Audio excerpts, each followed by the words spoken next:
The Retreat of the 10,000. Works by Frances Younghusband.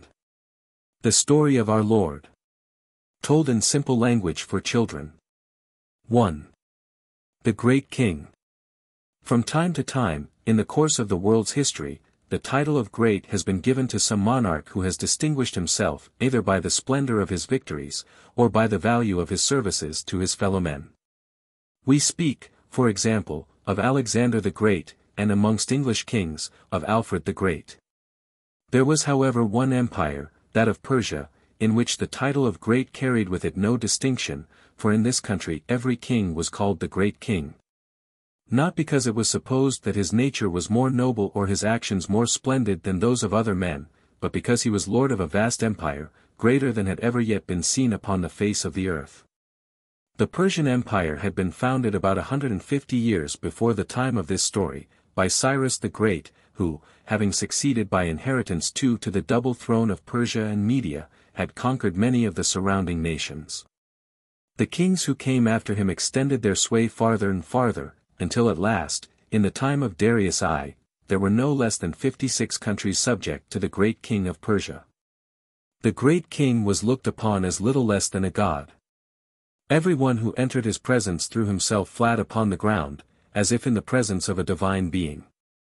It was supposed that a mere subject must of necessity be struck to the earth with sudden blindness on meeting the dazzling rays of such exalted majesty.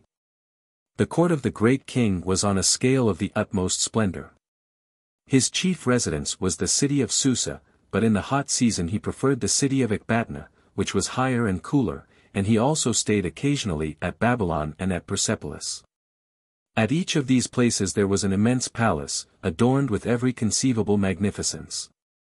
And from the discoveries recently made among the ruins of Persepolis we can form some idea of what the palace of the Great King of Persia must have been like. The palace of Persepolis stood upon a terrace above the rest of the city, and all round it were houses of a simpler kind, used for lodging the soldiers and the civil and military officers who were attached to the king's person, and who ate daily at his expense. There must, in all, have been about 15,000 of them, including the 10,000 soldiers of the royal bodyguard. See illustration. Ruins of the Palace of Persepolis. The gate of the palace was approached by two superb 3 flights of marble stairs, which joined in front of the entrance, and were so wide that 10 horsemen could ride abreast up each side. Within the gate was a square building with a front of more than 200 feet. The entrance hall was a magnificent room, with a roof supported by 100 pillars of richly carved stone, and on either side of it were other rooms with beautiful pillars. In all directions lovely colors and ornaments of gold and silver met the eye. The walls were covered with gigantic sculptures, representing the great kings Darius I and Xerxes, who had built the palace, with attendants, both in time of peace, and at war with monsters and wild beasts. Together with the sculptures were inscriptions which can be read even now. This is a translation of the beginning of one of them: I am Darius, the great king, the king of kings, the king of these many countries. Among the sculptures is one that represents Darius seated on his throne, with a slave standing behind him, holding in his hand a fan with which to keep off the flies. The mouth of the slave is covered with a bandage, for it would have been considered a profanation to allow the air breathed by so august a sovereign to be polluted by the breath of a slave. Another sculpture represents an audience given to an ambassador, who, for the same reason, holds his hand before his mouth in the presence of the king. See illustration facing. Ibid. Ibid, pages. Ibid. Ibid. The Great King in Gala Dress. From the Darius vase at Naples. When the Great King gave an audience he sat upon a golden throne with a canopy above him which was held in its place by 4 slender pillars of gold, 4 adorned with precious stones. The whole effect was so dazzling that it would be hard to imagine anything more splendid, even in a fairy tale. On these occasions, and on all feast days, the king appeared in a purple robe, with a magnificent mantle of the same purple color, richly embroidered. Round his waist was a golden girdle, and from it there hung a golden saber, glittering with precious stones. On his head was the 5 tiara, a sort of pointed cap worn by the Persians. Only the king might wear his tiara standing upright, all subjects were obliged to press down the point, or arrange the cap in some other way. The color of the royal tiara was blue and white, and it was encircled with a golden crown. The full value of the gala costume was reckoned at nearly 300,000 L. of our money. It was only on rare occasions that the king walked, and then only within the precincts of the palace. On these occasions carpets were spread before him, on which no foot but his might tread. When he rode beyond the palace, the right of helping him into his saddle was bestowed as a mark of great distinction upon one of the most highly favored lords of the empire. More frequently, however, the king preferred to drive in his chariot, and at these times the road he intended to take was specially cleansed, and strewn with myrtle as if for a festival, and filled with clouds of incense. It was lined, moreover, with armed men on both sides, and guards with whips prevented any approach to the royal chariot. If a distant journey had to be undertaken, no less than 1,200 camels and a whole multitude of chariots, wagons and other means of transport were required to convey the great king, his countless attendants, and his endless baggage. At a distance of about 2 miles from Persepolis was a great pile of marble rock, and here Darius I caused his tomb to be made whilst he was yet alive. So steep and inaccessible was the cliff that the only way of placing the body in the tomb prepared for it was by raising it from below with ropes. Afterwards 3 other royal 6 tombs were hewn out of the same rock, and 3 more in another, not far off. See illustration facing. All Persians were allowed to have many wives, and the great king had often a very large number. Darius, for example, had 360, almost as many as there are days in the year. Yet only one of these was the queen, all the rest were so far beneath her that, when she approached, they had to bow themselves to the ground before her. Like all Persians, the king only ate once a day, but the meal lasted a very long time. He sat at the center of the table, upon a divan framed in gold and covered with rich hangings. At his right hand was the queen mother. At his left, the queen consort. The princes and intimate friends of the king, who were called his table companions, usually took their meal in an adjoining room. On feast days, however, they were permitted to dine in the royal presence, and on these occasions, seats made of cushions or carpets were placed for them upon the floor. The power of the great king was bounded by no law. From his will there was no appeal. He was a despot in the strictest sense of the word, and his subjects were all alike his slaves, from the lowest to the highest, not even excepting his nearest relations. In the whole world there was only one person whom he was required to treat with any kind of respect, this was his mother. 2. The Persian Empire. Under the vigorous rule of Darius I, the Empire of Persia had attained its utmost limits. At that time 56 subject countries offered tribute to the great king. But from this moment it gradually declined in power and in extent. For the wisest head and the strongest arm it would have been no easy task to govern such a dominion, and the successors of Darius were neither wise nor strong. Neither was the Persian nation what it had been in the time of the great Cyrus, when even the nobles were simple in their habits, and when every Persian made it his pride to ride well, to shoot well, and always to speak the truth. Now, nobles and people alike had become luxurious and pleasure-loving, caring for nothing but to increase their own power and wealth, no matter at what cost to the subject nations. The empire was unwieldy in size, and moreover it lacked any real bond of union. The various nations of which it was composed differed in language, in manners, and in habits of life. Each province was interested in its own local affairs, but was profoundly indifferent to the fate of the empire at large. And in time of war the soldiers were so little inclined to risk their lives for a monarch of whom they knew nothing that they only fought under compulsion, and often had to be driven with whips to face the enemy.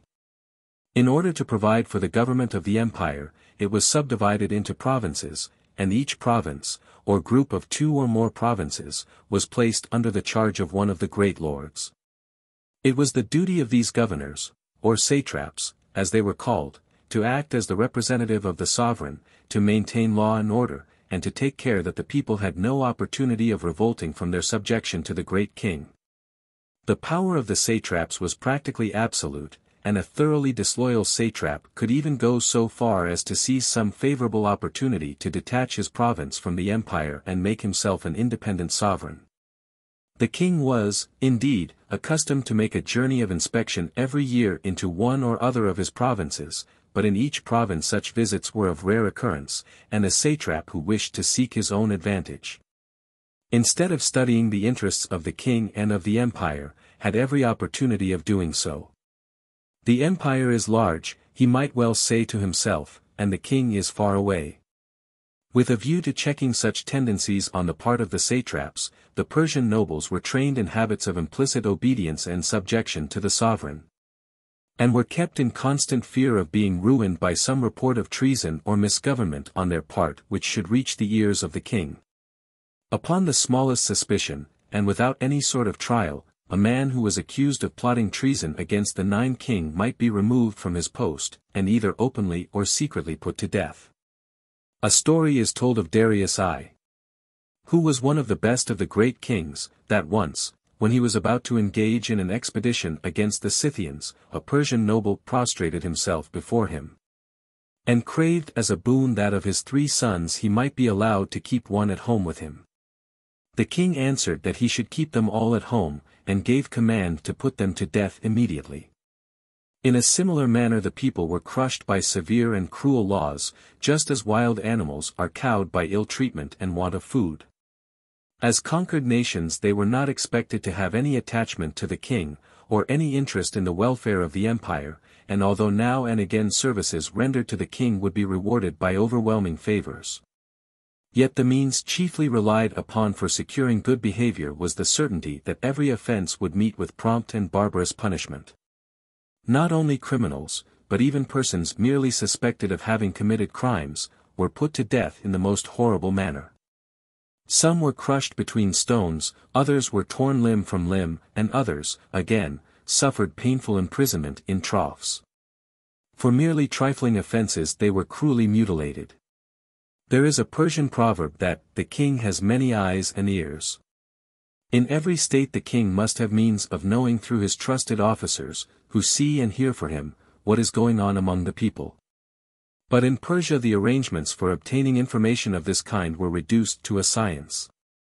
Satraps 10 and people alike were constantly watched by a body of spies, and so secretly was this done that it was not even known who were the officers employed. A favorite device of the spies was to feign a friendship for the person whose actions they wished to report, and a man might be arrested and executed without once suspecting the false friend who had given information of his real or imaginary guilt. Sometimes the spy would denounce an innocent man for no other reason than to bring himself into notice as active in the king's service. Another plan was to take note of every one who passed along the roads which led from the various residences of the great king to the other principal towns of the empire. These roads were commanded by fortresses where officers were stationed whose duty it was to inquire of every wayfarer whither he was going and on what errand, and any messenger carrying a letter was obliged to give it up for inspection. This was intended to check the free passage of suspicious persons, and to prevent the sending of letters not approved by the government, but it must often have been easy to find means of evading the king's officers. In order that the king might be informed as quickly as possible of any risings or disturbances in the provinces, a very complete system of postal communication had been arranged. Besides the fortresses, there were stations all along the roads, at intervals of about 15 miles apart, where the traveler could find shelter for the night. Here the swiftest horses and horsemen were always waiting in readiness to carry on the post at full gallop without a moment's delay. Whether in burning 11 sun or blinding snow, and thus there came to be a saying that, the Persian post-riders fly faster than the cranes.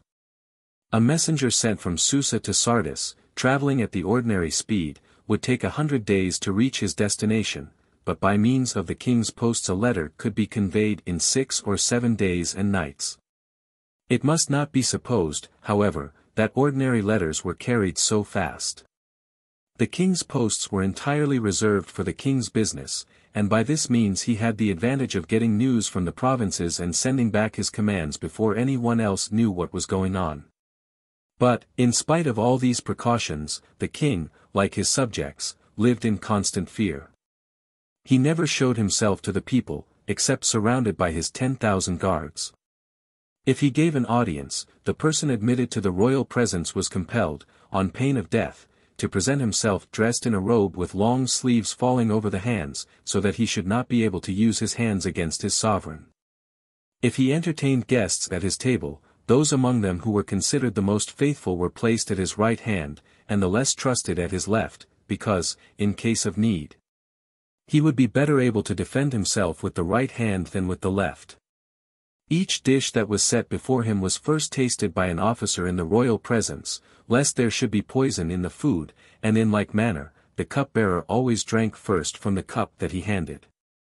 Under such a system of mutual fear and distrust, the seeds of ruin and decay were sown throughout the Persian Empire, and each succeeding century saw it tottering more helplessly towards its final overthrow. But from without everything appeared fair and prosperous, and up to the very last, the great kings were careful to maintain all the pomp and splendor of imperial power. 3. Hellas. Beyond the great Persian Empire, on the other side of the Hellespont, was the little country of Hellas, or Greece.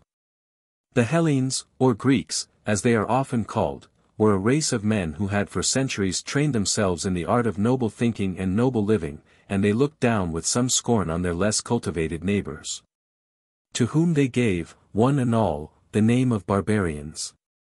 In many respects Hellas was a complete contrast to Persia. The country was a very small one, and it was further divided into a number of tiny states, each with a free government of its own, and independent of all the rest. To the Hellene citizen, the one supreme necessity of life was freedom, and consequently in almost all the states the government was in the hands of men chosen by the people. Now and again a monarchy would be established in one or other of the states, but it never lasted long, and in their horror of tyrants, the Hellenes were apt to overlook the advantages of a firm, stable government. It is true that in Hellas there were many slaves, but they formed a class apart and were in no sense citizens. The citizens themselves were free, and the Hellenes were convinced that honor, courage, and high-mindedness can only flourish among free men. It was their greatest pride to recall the battles fought by their countrymen in former days against the barbarians of Persia, when, although outnumbered by 10 to 1, a handful of free men had put to flight a host of slaves. Front of the palace of Persepolis. c. 4. The rival brothers. About the year 423 before Christ, the throne of Persia was occupied by a king, named Darius II. His queen, the beautiful Persides, had borne him 13 children, but most of them had died young, and only 2 sons were now alive, between whose ages there was a difference of no less than 30 years. The elder was called Artaxerxes. The younger, Cyrus. Persides was not an impartial mother. She loved Cyrus far better than Artaxerxes, and desired nothing more ardently than that he should succeed to the throne after the death of Darius, rather than his elder brother. The queen was beautiful, and wise, and clever, and she had great influence over her husband, and seldom failed in persuading him to do as she wished. She hoped therefore to induce the king to name Cyrus as his successor, especially as there was much that could be urged in favor of her plan. It was certainly true that the throne of Persia descended, as a rule, from the father to his firstborn son, but there was nothing to prevent an elder son being passed over in favor of a younger, and such a course was not without precedent. In the present case, an excuse might be found in the fact that the birth of 16 Artaxerxes had taken place before his father came to the throne, whereas Cyrus had been born in the purple, and moreover bore the honored name of the greatest of Persian sovereigns. But a much stronger argument was the difference in character between the 2 men. Artaxerxes was weak and indolent, and lived constantly at the king's court, hating exertion of any kind. Cyrus, on the contrary, was active and energetic, and had already given striking proofs of ability, both as a soldier and ruler of men, for at the age of 18, he had been appointed satrap of the provinces of Lydia, Greater Phrygia and Cappadocia. Bringing presents to a satrap. Cyrus had many friends. He was a man just after the Persian heart, a bold rider, an unrivaled archer and spear-thrower, and a passionate lover of the chase, especially when it was dangerous.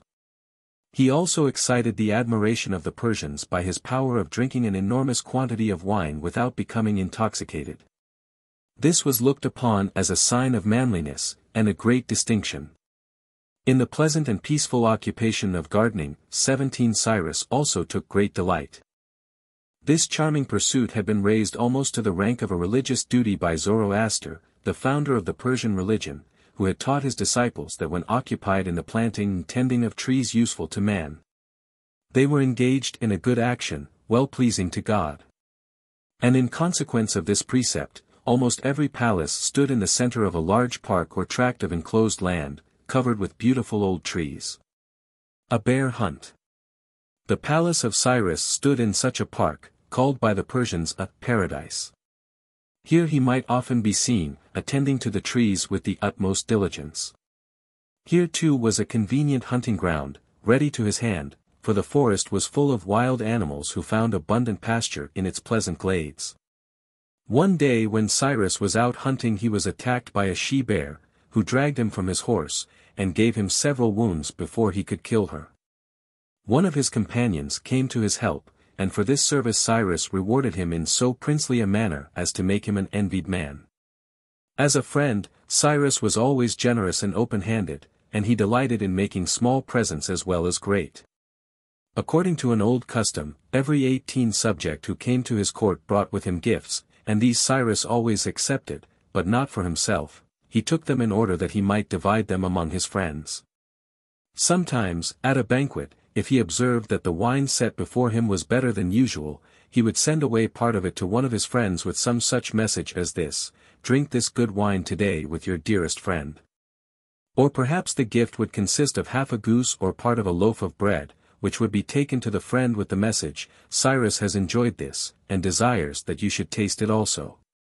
If he gave a promise, or entered into an agreement, it was certain that he would keep his word. A friendship once formed he ever afterwards regarded as sacred. Anyone who did him a service, whether in war or in peace, was rewarded tenfold. At the same time, anyone who offended or injured him might expect the most savage retaliation. He is said to have once prayed to the gods to grant that he might live until he had repaid all his friends and all his enemies. As a governor, Cyrus was strictly and sternly just. Well-doers were encouraged and rewarded, but evil-doers met with immediate punishment. And as a warning to others, criminals who had been deprived of hands, legs or eyes, were exposed to view in the most frequented streets. In the whole empire there were no provinces in which natives and strangers alike were so secure from robbery and murder as in those governed by Cyrus. Meanwhile the great king Darius too felt his end approaching, and as he wished to have both his sons 19 beside his deathbed, he sent for Cyrus to come to Susa. On receiving the message, the young prince set out at once for the king's court, accompanied by Tissaphernes, the satrap of a neighboring province, whom he looked upon as one of his friends. He took with him also a bodyguard of 300 Hellenes, who had entered his service. Cyrus was full of hope that the influence of his mother, and the favor with which he was regarded by the Persians generally, would cause his father to bequeath the throne to him, and not to Artaxerxes. If the choice of their future sovereign had been left to the people, they would probably have chosen Cyrus. But in Persia, the naming of the successor was the right of the reigning king, and the hopes of Cyrus were doomed to disappointment. On his deathbed, Darius named, not his younger, but his elder son, and the upright tiara, encircled with the golden crown, passed to Artaxerxes. Cyrus was vexed and angry at the failure of his hopes, and probably took little pains to conceal his feelings, for he was of a very passionate nature. However this may have been, Tissaphernes, whose friendship for him had been merely feigned, went to the new king and told him that his brother had made up his mind to have him murdered. The beginning of a new reign had often in Persia been signaled by bloody deeds, and the murder of a brother was by no means an unheard of crime. Artaxerxes was therefore ready enough to believe the accusation, and immediately gave orders for his brother's arrest, for he was resolved to defeat his ambitious 20 schemes by the most effectual of all methods, namely by putting him to death. Cyrus had many friends at the court, but there was not one who dared to come forward in his behalf, except his mother, Queen Persides. She indeed was ready to risk everything in order to save her favorite son, and being also the mother of the great king, with a sacred claim upon his love and respect, she succeeded at last, after endless entreaties, in shaking his resolution and inducing him to pardon Cyrus. Artaxerxes was far from being a great man, but he was at least easygoing and good-natured, and now his mother so far prevailed upon him, that he not only set Cyrus at liberty, but also reinstated him in his former dignities, and allowed him to depart to his own province. Cyrus returned therefore to his residence at Sardis, full of bitterness and disappointment. It is not known whether or not he had really plotted the murder of his brother. The story may very possibly have been invented by Tissaphernes through envy of Cyrus, and in the hope of succeeding to the government of his provinces. This much however is at least certain, that after having been treated as guilty of high treason, and condemned to death in consequence, Cyrus had but one object in life, and that to further this object. He did not hesitate to employ the power entrusted to him for a very different purpose. From this time forward his whole mind was set upon obtaining by conquest the throne of Persia. V. Preparations. It was no small enterprise upon which the mind of Cyrus was now bent, and at first sight it might well have been pronounced altogether hopeless. How could a mere governor of a province hope to unseat from his throne the great king with all the resources of the empire at his command? At the most, Cyrus could only reckon upon some 100,000 soldiers, whereas Artaxerxes was able to bring more than 1,000,000 of men into the field. On the other hand however, it might be urged that the great king could not at once assemble his whole force. So immense were the distances in this huge empire, that a whole year of preparation would be required, in order to bring up the army to its full strength. And Cyrus intended, if possible, to take his brother by surprise. He believed moreover that his disadvantage in point of numbers would be more than counterbalanced by the infinitely superior quality of at least a part of his army. It was from among the Hellenes that he hoped to enlist such troops as could not fail to ensure his success. Some years before this, he had visited Hellas as his father's ambassador at the time of the Peloponnesian 22 war, and had observed the unusual talent displayed by the Hellenes for military enterprise. He had made many friends among them, whose friendship he still retained, and he was anxious to induce as many Hellene soldiers as possible to enter his service. The Hellenes had always been fond of adventure, and just at this time there were numbers of them willing and eager to engage themselves to a foreign master who promised good wages. Especially when this master was a prince well known to be generous and open-handed, and above all, a lover of Hellas and the Hellenes. During the long Peloponnesian War they had become accustomed to an unsettled, adventurous camp life, and now that the war was over, they did not care to return to peaceful pursuits. But Cyrus could not, without betraying his plans, begin openly to enlist foreign troops. It was necessary to find a pretext for employing them, and in this he was helped by fortune. For several hundred years there had been established along the west coast of Asia, numerous flourishing colonies of Ionian Hellenes. At first, and for a long time, they were free states, but they had been conquered at last by the Persians, and now they formed part of the Persian Empire, and were included in the satrapy of Tissaphernes. Most fortunately however for Cyrus it happened that just at this time the Ionian cities rebelled, not against the great king, but against Tissaphernes, and begged Cyrus to take them under his protection. To this he gladly agreed, for it gave him a pretext for declaring war against Tissaphernes, and supplied a cloak with which to cover the preparations he was making 23 for his great enterprise. Accordingly he sent word to the Ionian cities that their garrisons should be strengthened by the addition of Hellene soldiers, which he proceeded to levy for the purpose. He also raised troops for the relief of Miletus, one of the largest of the cities, and the only one left in the hands of Tissaphernes, who had received the news of the intended revolt in time to enable him to take prompt measures for suppressing it.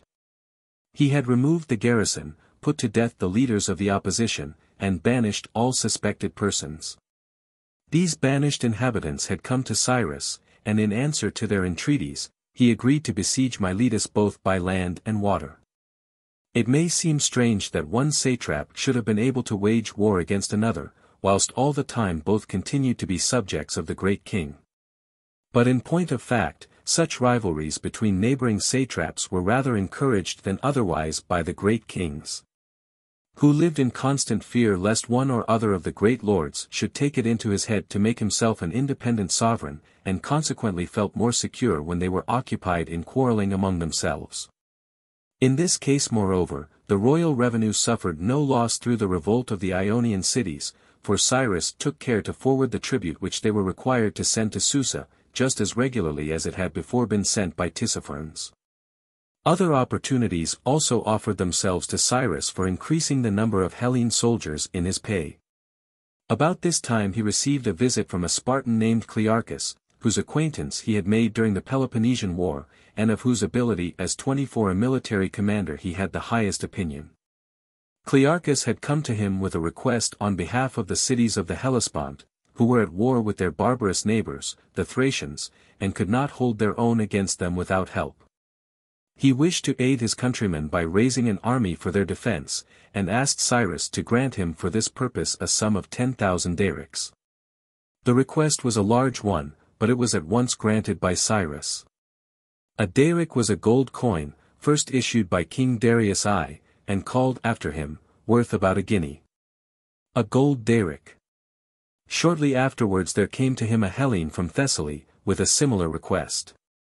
In his country, the party of which he was leader found itself hard pushed by the opposing faction, and he also desired to raise an army by means of which he and his friends might again have the upper hand. He asked Cyrus to let him have as much money as would enable him to hire 2,000 men for 3 months.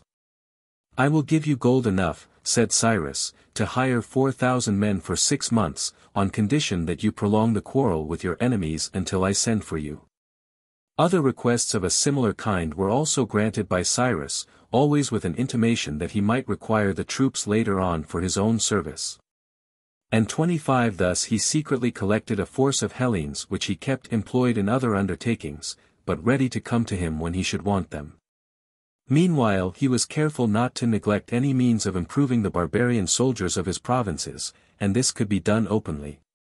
For it was part of his duty as satrap to practice the troops in all kinds of military exercises calculated to increase their efficiency. All this time the great king was constantly sending spies to Sardis to find out what his brother was doing, but on their return the spies invariably reported that they had seen nothing that could be regarded as suspicious. The fact was that Cyrus knew so well how to make himself agreeable to the spies, that although they reached Sardis as the friends of the king, they always became, before leaving it, the friends of Cyrus. Every step that he took was weighed by Cyrus with the utmost caution, every difficulty that was likely to present itself on the road to Susa was considered carefully and deliberately, in order to ascertain the best means of overcoming it. No feeling of impatience was allowed to urge him on to any rash or premature action. At last, 3 years after his return from the court, he judged that the preparations were sufficiently advanced, and that the time had come when he might venture to call in the companies of Hellene mercenaries from their various services, and also assemble his Persian troops. Even now however he took care not to disclose the real object of the campaign. For had he announced his intention of marching against Susa, the great King XXVI would have been at once put upon his guard, and moreover he had every reason to fear that the Hellenes would refuse to enter upon the expedition. If they knew how desperate was the venture, and how far it would lead them from their homes. By means of his posts the king could hear in less than a week of what was doing at Sardis, but an army could not march from thence to Susa in less than 6 months. For these reasons Cyrus announced that the expedition was to be directed against the marauding tribes of Pisidia, who had often made raids upon the neighboring provinces, and laid them waste. These tribes must, he said, be exterminated, in order to maintain the safety of the empire. But there was one whose sharp eyes had followed all the doings of Cyrus with the close watchfulness of hatred, and who saw clearly through the veil with which he sought to conceal his real purpose. This was his neighbor, Tissaphernes. When he heard of the great host gathered together for the expedition against the Pisidians, Tissaphernes felt certain that Cyrus was aiming at nothing short of the throne of Persia. And taking with him a troop of 500 cavalry, he set off at full speed for Susa, that he might be the first to warn the king of the approaching danger. Ruins of Persepolis, balustrade of great staircase. C. An illustration facing. 6. On the march. It was about the 9th day of March in the year 401 BC, that the army of Cyrus began to set forward. Cyrus was commander-in-chief of the whole army, but the two divisions were kept entirely separate, each under its own officers. The Asiatic troops, who numbered 100,000, were under the command of Arius, one of the most distinguished of the Persian supporters of Cyrus. The Hellene force, which consisted of 13,000 men, and was afterwards increased by another 1,000, was composed of a number of different companies, each commanded by the general who had raised it, and smaller or larger according to his success in getting recruits. Under the generals were captains, who each had command of 100 men, and whose numbers consequently varied in each company with the number of the soldiers. Of the Persian troops, the most brilliant and useful were the cavalry. The Persians had long been famous for their skill and activity as horsemen.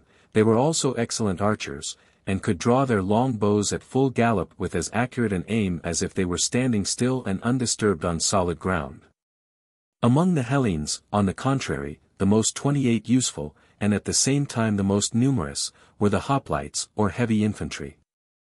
There were no cavalry, and in the whole army only 40 mounted men, nearly all of whom were officers. Athenian helmets. The hoplites wore a helmet, breastplate and greaves of iron, and carried an oval shield of ox hide, overlaid with metal, which protected them from the mouth to the ankles. On its inner side the shield had a handle for holding it, and a strap wide enough for a shoulder belt was attached to it at each end, so that it could be carried over the back. This was the usual way of carrying it on the march, when the enemy was known to be in the neighborhood, so that it was necessary to have the shield at hand, but not when the soldiers were engaged in actual fighting. For weapons of attack, they carried a spear measuring from 7 to 8 feet in length, made of strong wood with a solid iron point, and a short sword, or curved saber. None but fine strong men could enter the ranks of the hoplites, for the full weight of the armor and 29 weapons that they had to carry was no less than 70 pounds. The light infantry were armed quite differently. They had but one weapon of defense, a shield which was only 2 feet in length. Besides this they had little to carry but their clothes, for they were practically a troop of foot cavalry, and it was necessary that they should be very active, and able both to advance and retreat with extreme rapidity. According to their weapons of attack, they were subdivided into troops of lancers, archers and slingers. The lancers carried several light javelins, from 3 to 4 feet in length, the archers carried bows and arrows, and the slingers carried slings, with which they hurled stones or leaden bullets at the enemy. And now the great host is well on its way. Try to imagine the dense, suffocating clouds of dust that must have been raised by the progress of such an army. Supposing the troops to have marched 10 abreast, leaving 1 pace between each rank, the barbarian army would have formed a procession more than 3 miles long, and the Hellene army would have covered about 1/3 of a mile more. Besides this, there was the long train of baggage wagons, the great droves of animals brought for slaughter, the numberless beasts of burden, and the crowds of people who in some capacity or other followed the army, but did not march in the ranks. Even in the Hellene army, which in comparison with the barbarian force was but scantily provided with camp followers, there were great numbers of slaves whose duty it was to pitch the tents, to prepare the food, and to attend generally to the comfort of the troops. The tents and utensils were packed with the other luggage in wagons which the slaves drove, or piled on the backs of transport animals which the slaves led. Many of the Hellene officers moreover, and even some of the private soldiers, had brought their own slaves to wait upon them and to carry their heavy shields and helmets when there was no likelihood of their being attacked on the march. Behind these came a number of provision dealers and other merchants, who brought goods of all kinds to sell to the troops, and who were always ready to buy from them any spoil that they might have an opportunity of taking. Still further in the rear were trumpeters, heralds, sacrificing priests, soothsayers and surgeons. But the Hellene camp followers were outnumbered 100 times by the followers of the barbarian army. For in addition to the other slaves, the luxurious Persian lords had brought with them their cooks, their bakers, and all manner of personal attendants. besides enormous tents in which to house the many members of their households who accompanied them to the war. The complete length of the procession formed by the army and its retinue was nothing short of 6 miles. This immense multitude, great enough to people a good-sized town, required every day to be fed, either by buying such provisions as could be obtained on the spot, when the country through which they were marching was fruitful and well-peopled, or when the country was waste and desolate, by falling back upon the stores which they had brought with them. These 31 stores they were careful to renew whenever there was an opportunity of doing so. In the barbarian army, the officers were entrusted with the duty of providing food for the troops, and seeing that each man received every day his due portion of bread, meat and wine. In the Hellene army, the men catered for themselves, for their pay was given them in money instead of food. The ordinary pay of a Hellene soldier was 1 daric a month, or about 21 shillings of our money, and out of this he was expected to provide his own weapons. The captains received twice as much as the private soldiers, and the generals 4 times as much. To us such a sum appears a very miserable pittance, but it must be remembered that in those days the value of money was far greater than it is now. Moreover, all alike, whether officers or privates, might count upon a good share of booty from the enemy's country. 7. The Princess Epyaxa. The Hellenes had now been for some considerable time in the service of Cyrus, and hitherto he had not failed to pay them punctually every month. But the enormous expenses incurred in starting the expedition had for the moment completely drained his treasury, and now, 2 months after the departure from Sardis, he was still unable to give them any money. Although their pay was by this time 3 months in arrear. It was a painful and embarrassing situation, and he felt it the more keenly because he had always been accustomed to give to those whom he employed more, rather than less, than he had promised them. For a time the soldiers had been content to wait, for they had mostly some money of their own to fall back upon.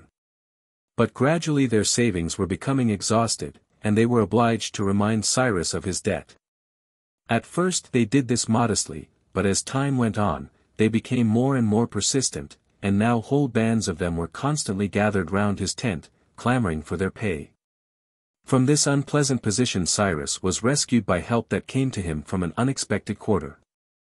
Just at this time he received a visit from the Princess XXXIII Epyaxa, wife of Prince Cyanisus, who was the ruler of Cilicia, a province of the Persian Empire included in the satrapy of Cyrus.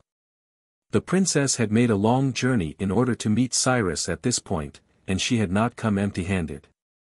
The large sum of money that she brought with her could not have arrived at a more welcome moment, and it was sufficient to enable Cyrus to distribute 4 months' pay to the Hellene soldiers. And yet reserve a considerable sum for the next time of necessity. Cyrus was now approaching the province of Cilicia, and for some days Epyaxa accompanied his march. One day she expressed a wish that he would draw up his whole army before her, so that she might see it at its full strength. Accordingly, when they came to some open country suitable for the purpose, Cyrus proceeded to gratify her wish, and ordered the troops to be drawn up in battle array, that he might review them in the company of the princess. Side by side they passed along the ranks, the princess in a woman's chariot shaded by curtains that could be drawn close or opened wide at pleasure, Cyrus in a man's chariot. First they reviewed the barbarian army with its endless ranks of cavalry and foot soldiers. Then they came to the Hellene troops, who were stationed opposite. In point of numbers the Hellenes could not compare with the barbarians, but their appearance was far more imposing, so noble and spirited was their bearing, so proud and firm their step.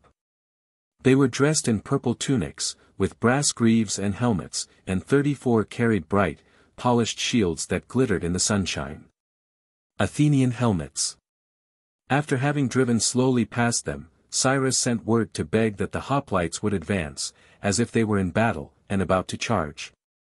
In answer to his request, the trumpeters gave a signal, and on hearing it, the hoplites covered themselves with their great shields, and lowered their long, powerful spears as if they saw the enemy before them. Then the war cry was sounded forth, and the hoplites began to advance, marching faster and faster, until their pace was like a whirlwind, carrying everything before it. The barbarians were seized 35 with panic, for the charge had every appearance of being in earnest, the princess sprang from her chariot and ran away as fast as she was able. The merchants left their wares, and, like the rest, sought refuge in flight. And meanwhile the Hellenes returned, laughing, to their tents. When the princess had recovered from her fright, she could not sufficiently praise the gallant bearing of the Hellene troops, and as for Cyrus, his heart bounded with joy at the thought of the impression they would make upon his enemies when they should confront them in the field of battle. Soon after this, the army reached the country of the Lycaonians, who were no less notorious than the Pisidians for their constant raids upon the territory of their neighbors. Cyrus desired the Hellenes to plunder their country, and thus gained a double advantage. On the one hand he was able to punish the robbers, and on the other, he could in this way provide some spoil for his Hellene troops, an arrangement with which they were entirely satisfied. The army was now within a few days' march of Cilicia, and the princess returned to her home by a short route, under the escort of a company of Hellene soldiers, while the main part of the army followed by a longer but easier way. Cyrus was prepared to find Prince Cynesis less disposed than his wife to receive him with open arms. As a subject of Artaxerxes the great king, it would be his duty to prevent Cyrus the rebel from advancing through his country. This he could easily do, for the entrance to Cilicia was by a road so steep and narrow 36 that a very small number of men could hold it against an army of invaders. But the difficulty had been foreseen, and before leaving Sardis, Cyrus had fitted out a fleet which had followed him round the coast of Asia Minor, and was now in readiness to land soldiers on the further side of the mountains, so that they might fall upon the enemy in the rear. It happened however that the presence of the fleet was sufficient, and that it was not necessary to land the soldiers. The prince had indeed taken possession of the heights commanding the road by which Cyrus must enter, but when he found that not only were the mountains behind him occupied by the Hellene soldiers who had accompanied his wife to her home, but that moreover the troops who were preparing to disembark from the fleet would also be in his rear, he abandoned all idea of defending it. And thus Cyrus was able to pass over the mountains unhindered, and enter the city of Tarsus without further difficulty. Persian Galley. Cyrus now invited the prince to visit him as a friend. But Cynesis answered, "I have never put myself into the power of one who was more powerful than myself, and I will not do so now." The princess however persuaded him to trust to the honor of Cyrus, and he finally accepted the invitation. Like his wife, he took with him a considerable sum of money to assist the rebel, and in return, Cyrus presented 37 him with the usual gifts offered by the Persians to persons of distinction, a horse with a golden bridle, a sword with a golden sheath, a ring, armlets, and a robe of honor. So little could the great king rely upon the loyalty of his subjects. In deciding to make his peace with Cyrus, the Cilician prince had probably considered what would be the course best calculated to forward his own interests. By occupying the mountains for a few days, he had made a display of loyalty to the great king, and having done this, he was anxious on the other hand to secure the favor of Cyrus also, in case he should be the conqueror. 8. Clearchus. For 20 days the army halted at Tarsus. It seemed indeed, at one time, that at this point the expedition would break down altogether. For the Hellene troops, on whom Cyrus based all his hopes of conquest, became restive and dissatisfied. They had been engaged to punish the Pisidian marauders, but had now passed the country of the Pisidians, and were naturally beginning to ask themselves what was the real object of the expedition. Their suspicions were increased moreover by the opposition of the Cilician prince. His resistance had certainly been of the feeblest, but still he had made an attempt to stop their passage through his mountains, and had thus declared himself the enemy of Cyrus. What reason could he have had for taking such a course, were it not that he had received instructions from the great king to bar the passage of Cyrus, because he was a rebel and was advancing to unseat him from his throne? Hall of the 100 Columns at Persepolis, restored. See, and illustrations facing pages end. The Hellenes now discovered for the first time that they were intended to march on for hundreds of miles into the very heart of the Persian Empire, and then risk their lives in battle against the great king, of whose boundless resources they had often heard. For such a 39 mad enterprise as this, they had not been engaged, they said, and they would never have agreed to enter upon it. For, putting aside the extreme length of the march to Susa, how could they expect that in case the hopes of Cyrus should be doomed to disappointment, it would be possible for them, a mere handful of strangers in an unknown country, to break through the ranks of the enemy, and make their way back to their own land? The Hellene mercenaries were no mere collection of soldiers of fortune, picked up anywhere, and ready to undertake any service. On the contrary, they were, for the most part, respectable citizens of Hellas, who had taken service under Cyrus, with the expectation of soon returning to their families laden with spoil. Every day their murmurs became louder, as their suspicions received additional confirmation, and at Tarsus they made a formal protest, declaring to the officers who had enlisted them, that they were betrayed, and that nothing would induce them to go a step farther. Almost all the officers were of the same mind, but there was one who thought otherwise. This was Clearchus the Spartan, a man who had received from Cyrus many favors, and who was anxious to prove his gratitude by doing his utmost to forward the prince's wishes. To Cyrus the ultimate decision of the Hellene troops was of the gravest consequence. In his mind there was no question that the success of his plans depended on his being able to reckon upon their help. Clearchus was at this time about 50 years of age. He possessed the entire confidence of Cyrus, and was 40, in fact the only person who had been told from the first the real, though secret, object of the expedition. He was a man born to be a soldier.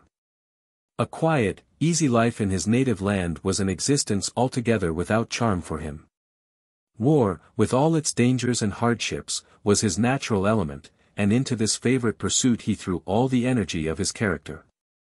He personally supervised the provisioning of his men, and this was only one instance of the extreme care with which he attended to every detail. Nothing that could contribute to the efficiency of his company was too insignificant for his notice. He had nearly all the qualifications of a great general, but in one respect he failed signally. For whilst he could always command the admiration and respect of his men, he was quite incapable of gaining their affection. He had not indeed any desire to do so, for he believed in discipline, and in nothing else. His orders were strict and severe, and he required instant obedience to the most minute particular. He was accustomed to say that an army without discipline was utterly worthless, and that soldiers should fear their officers more than they feared the enemy. Yet although he was so careful to exact obedience from others, he himself was but a poor hand at rendering obedience. c. The soldiers under the command of Clearchus never saw him unbend. His face was always stern, his brow contracted, his eye restless. He punished his men constantly, and severely, and often in moments of passion did things that he afterwards sincerely regretted. The 41 consequence was that when there was no immediate danger impending, his men were often tempted to leave him and take service under a less strict officer.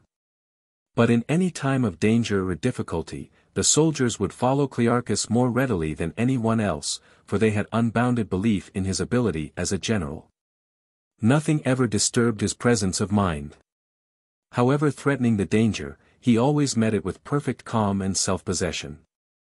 At such times the stern, unbending face of Clearchus seemed to his men a tower of strength. The sight of his coolness and insensibility to fear inspired them with courage, and they felt an enthusiasm for their general, in which for the moment something like affection was added to respect. 9. Negotiations at Tarsus. When first the soldiers of his company declared their intention of marching no farther, Clearchus refused to listen to them. He thought he had sufficient influence over them to compel them to do as he wished, but in this he was mistaken. For when he sternly ordered them to continue the march, and placed himself at their head to lead them on whether they would or no, they took up stones to throw at him, and if he had not quickly made his escape, they would have stoned him to death. It was clear that any attempt to enforce discipline would be of no avail in such a case as this, but for all that, Clearchus did not intend to be beaten. He knew how to maneuver as well as how to fight, and had no difficulty in finding ways and means to gain his end. After allowing a little time for the excitement of the soldiers to subside, he sent to summon them to a meeting. They were at first disinclined to go, but they said to one another, "We may as well hear what it is that he wants us to do. But no matter what he says, we will be firm, and hold to our decision." When they came to the meeting, they found Clearchus so changed that they would hardly have recognized him. Instead of the stern officer with angry brow and flashing eyes, there stood before them a silent, downcast man, who wept like a child. Never had they seen him so deeply moved. At last he began to speak in a low agitated voice. "Comrades," he said, "be not surprised that I am grieved at your decision. I have every cause to be grateful to Cyrus, who has been to me the best of friends, and for this reason it was my earnest hope that with your assistance I might be able to repay his kindness by helping him in his present undertaking. But you are not willing, and it shall never be said of me that I took the part of a barbarian against my own countrymen. I declare therefore that I will follow you, for to me you are country, friends, comrades. Without you I can neither help a friend nor harm an enemy." On hearing these words, the soldiers felt perfectly satisfied, and at once made peace with their general. Moreover 2,000 men, belonging to 2 other companies, left the generals under whom they had enlisted, in order to join the company of Clearchus. For they believed that having once said that he would not march against the great king, Clearchus would hold to his resolution whatever happened, whereas it seemed very possible that the other officers might be won over by Cyrus. Notwithstanding their present protests. When Cyrus heard what had passed at the meeting, he was vexed and disappointed, and sent a messenger to summon Clearchus to his presence. Clearchus however refused to go, and took care that the soldiers 44 should know of his refusal, but sent word secretly to Cyrus that he hoped all would yet be well. Several more days went by, and then Clearchus again summoned the soldiers to a meeting. This time anyone was allowed to attend, whether he belonged to the company of Clearchus or not, so that there was a very large gathering. Clearchus was the first to speak. "Comrades," he said, "we have now broken with Cyrus. We are no longer his mercenaries, and he is no longer our paymaster. Naturally he is angry with us for deserting him, and as for me, I dare not show myself in his presence, for although he is the best of friends, he is at the same time a relentless enemy, and his power is great. We shall do well therefore to lose no time in considering how we may return in safety, and above all, how it will be possible, without the help of Cyrus, to obtain food for the march. Let whosoever will, now speak his mind." First one man and then another rose to speak, some saying what occurred to them at the moment, and others according to instructions previously received. For Clearchus had made his own preparations for the meeting, and had prompted several of the soldiers as to what they should say. Some were to speak in favor of returning home at once, and others were to raise difficulties. After some of the other soldiers had spoken, one of the men who had been prompted by Clearchus, rose and began to urge with great eagerness an immediate return home, as if it were the easiest thing in the world. "To begin with," he said, "we must lay in a store 45 of provisions, and then ask Cyrus to give us ships to take us home by sea from Tarsus. Or, if he refuses that, we must ask him to supply us with a guide, who knows the country, to take us back by land. We must act promptly moreover, lest the people of the country treat us as enemies and come out against us." This speech was received with great applause. But immediately another of those who had been previously told what to say, rose to reply. "All that you have just heard," he said, "is utter nonsense. How can we expect to get food, when the only market is in the camp of the barbarians?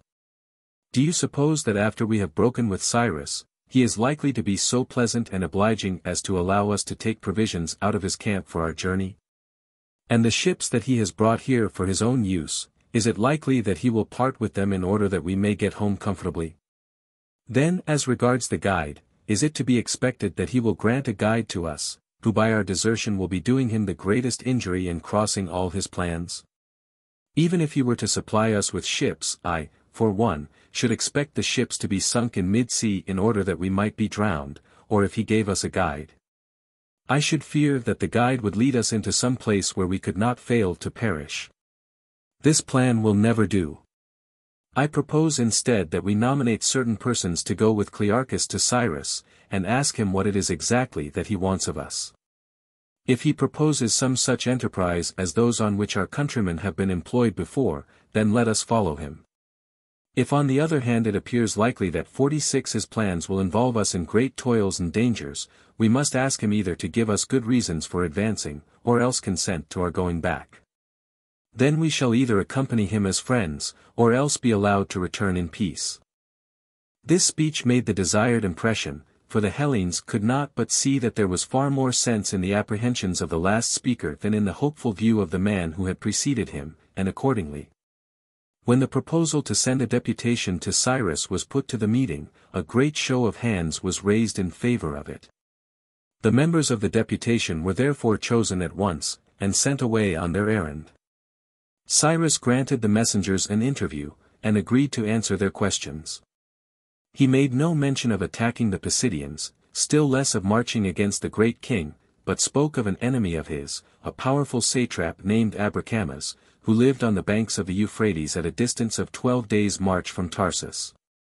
It was for the purpose of fighting this satrap, he said, that he wanted the help of the Hellenes, for Abracamas had a great army under his command. If he held his ground, he should be punished. But if on the other hand he should save himself by flight, then in that case, it would be necessary to consider further what would have to be done. Ruins of Persepolis, Hall of the 100 Columns. C. And illustrations facing pages end. With this answer the messengers returned to their comrades, and the Hellenes declared themselves ready to remain in the service of Cyrus, on condition that he would increase their pay. To this he readily consented, and promised that instead of receiving every month 148 dairic as before, the private soldiers should in future have a dairic and a half. In like proportion, the captains were to have 3 dairics instead of 2, and the generals 6 dairics instead of 4. C. The Hellenes were in the position of a man whose path lies through a bog.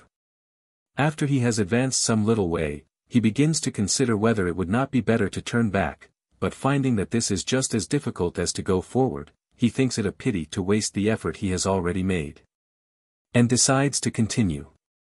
So to the Hellenes it seemed that to return promised to be no less dangerous than to advance.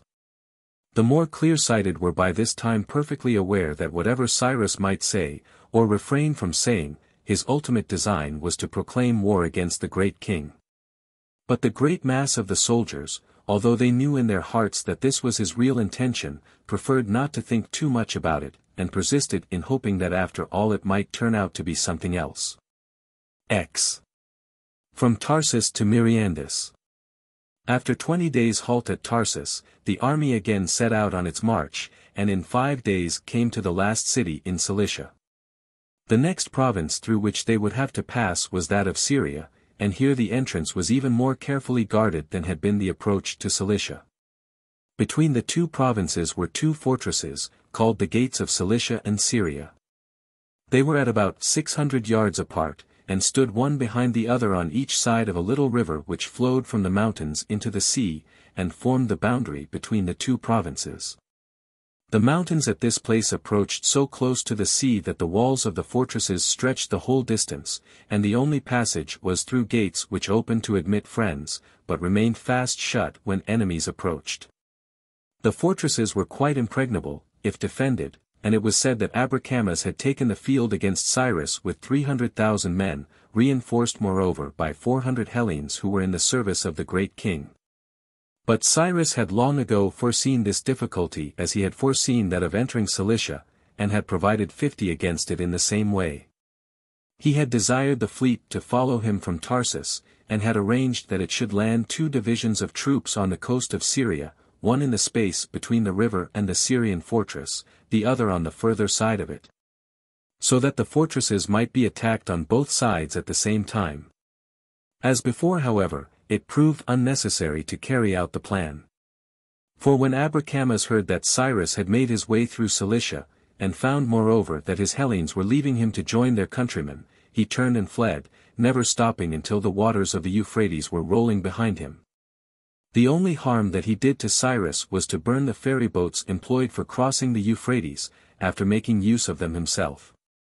The cowardly satrap remembered the saying that, discretion is the better part of valor, and following the example of the Cilician prince, he took care so to manage matters, that in the quarrel between the 2 brothers, He should have done something to help both sides.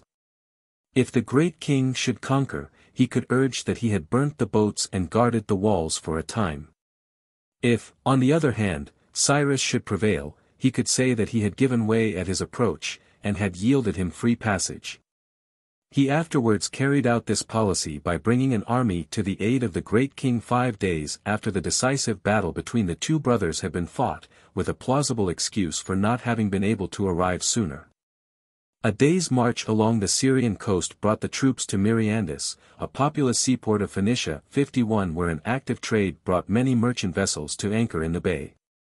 Here the army rested for 7 days, and during this time 2 of the Hellene officers, Xenias and Passion by name, hired a ship, and sailed away home in it with the greater part of their possessions. These were the 2 officers from whom 2,000 soldiers had deserted at Tarsus in order to take service under Clearchus. They had expected that Cyrus would compel the deserters to return to them, but knowing that they would serve much better under the general of their own choice, he had allowed them to remain with Clearchus. In consequence of this, the 2 officers were so much annoyed that they determined to abandon the expedition. When their flight became known, the soldiers all expected that Cyrus would send some ships of war in pursuit of them, and that having been overtaken and brought back, they would be severely punished. But in this they were mistaken, for instead of acting in any such way, Cyrus called together the remaining Hellene officers, and addressed them in an altogether different strain. Xenias and Passion, he said, have deserted, but they are still in my power. I am fully informed as to the route they have taken, and my ships are swifter than theirs. But for all that, I will not pursue them. No one shall be able to say of me that I know how to make use of a man as long as he is with me, but that when he wishes to leave me, I lay hands upon him and seize his goods. Let them go. They will have to confess that they have treated me worse than I have treated 52 them. I might detain their wives and children who have been left at home under my protection, but they shall not be deprived of them.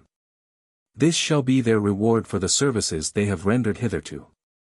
This proof of high-mindedness increased the respect of all the Hellenes for Cyrus. 11. The crossing of the Euphrates. From this point, the route by which the army was to march left the coast and struck inland. The fleet could therefore be of no further service, and Cyrus accordingly sent it home from Myrandus.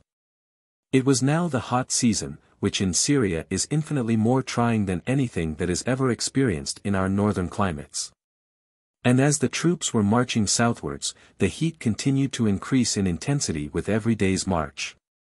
To the Hellenes, everything in these tropical regions was new and strange: the vegetation, the animals, the people, the customs, the ways of thinking, all were very different from anything to which they were accustomed at home. One day they came to a river swarming with great fish. These were worshipped as gods by the people of the country, who would have thought it a great crime to catch them. In the same place there were large flocks of pigeons, which were also considered sacred, and anyone who dared to kill or even to catch one of them, would have been severely punished. Towards the end of August the army reached the large and flourishing city of Thapsacus, on the Euphrates. Here Cyrus called together the Hellene 54 officers, and told them plainly that he was marching towards Babylon to make war upon the great king, and that they must communicate this information to the soldiers under them, and persuade them to follow him as before. The news was received by the men, not indeed with surprise, for they had long had their misgivings, but with considerable irritation, and many of them cried out that nothing would induce them to go any farther. Their anger was directed, not so much against Cyrus, as against their own officers, whom they accused of having known from the first what was intended, and they said that by keeping the matter secret, the officers had involved them in an undertaking which, so far at all events, appeared absolutely hopeless. A few days' consideration however was sufficient to make them realize their position. What could they do? Ever since leaving Tarsus they had been marching farther and farther away from their homes, and the reasons which had then decided them to cast in their lot with Cyrus were now even more urgent than before.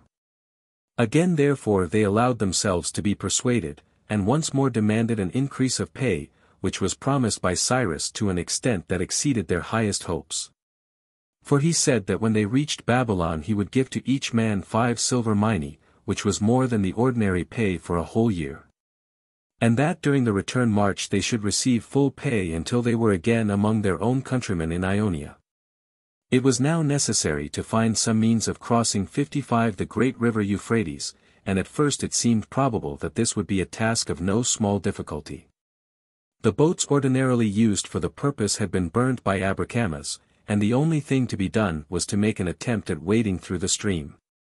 Happily this proved to be a far more simple matter than could have been expected, for when the soldiers stepped into the water, it only reached as far as their breasts, although at this season of the year it was usually very much deeper. The men of Thapsacus said that this was a sign from heaven, and that the stream had been constrained to roll back his waters in order to make way for the man who was destined to wear the royal tiara of Persia.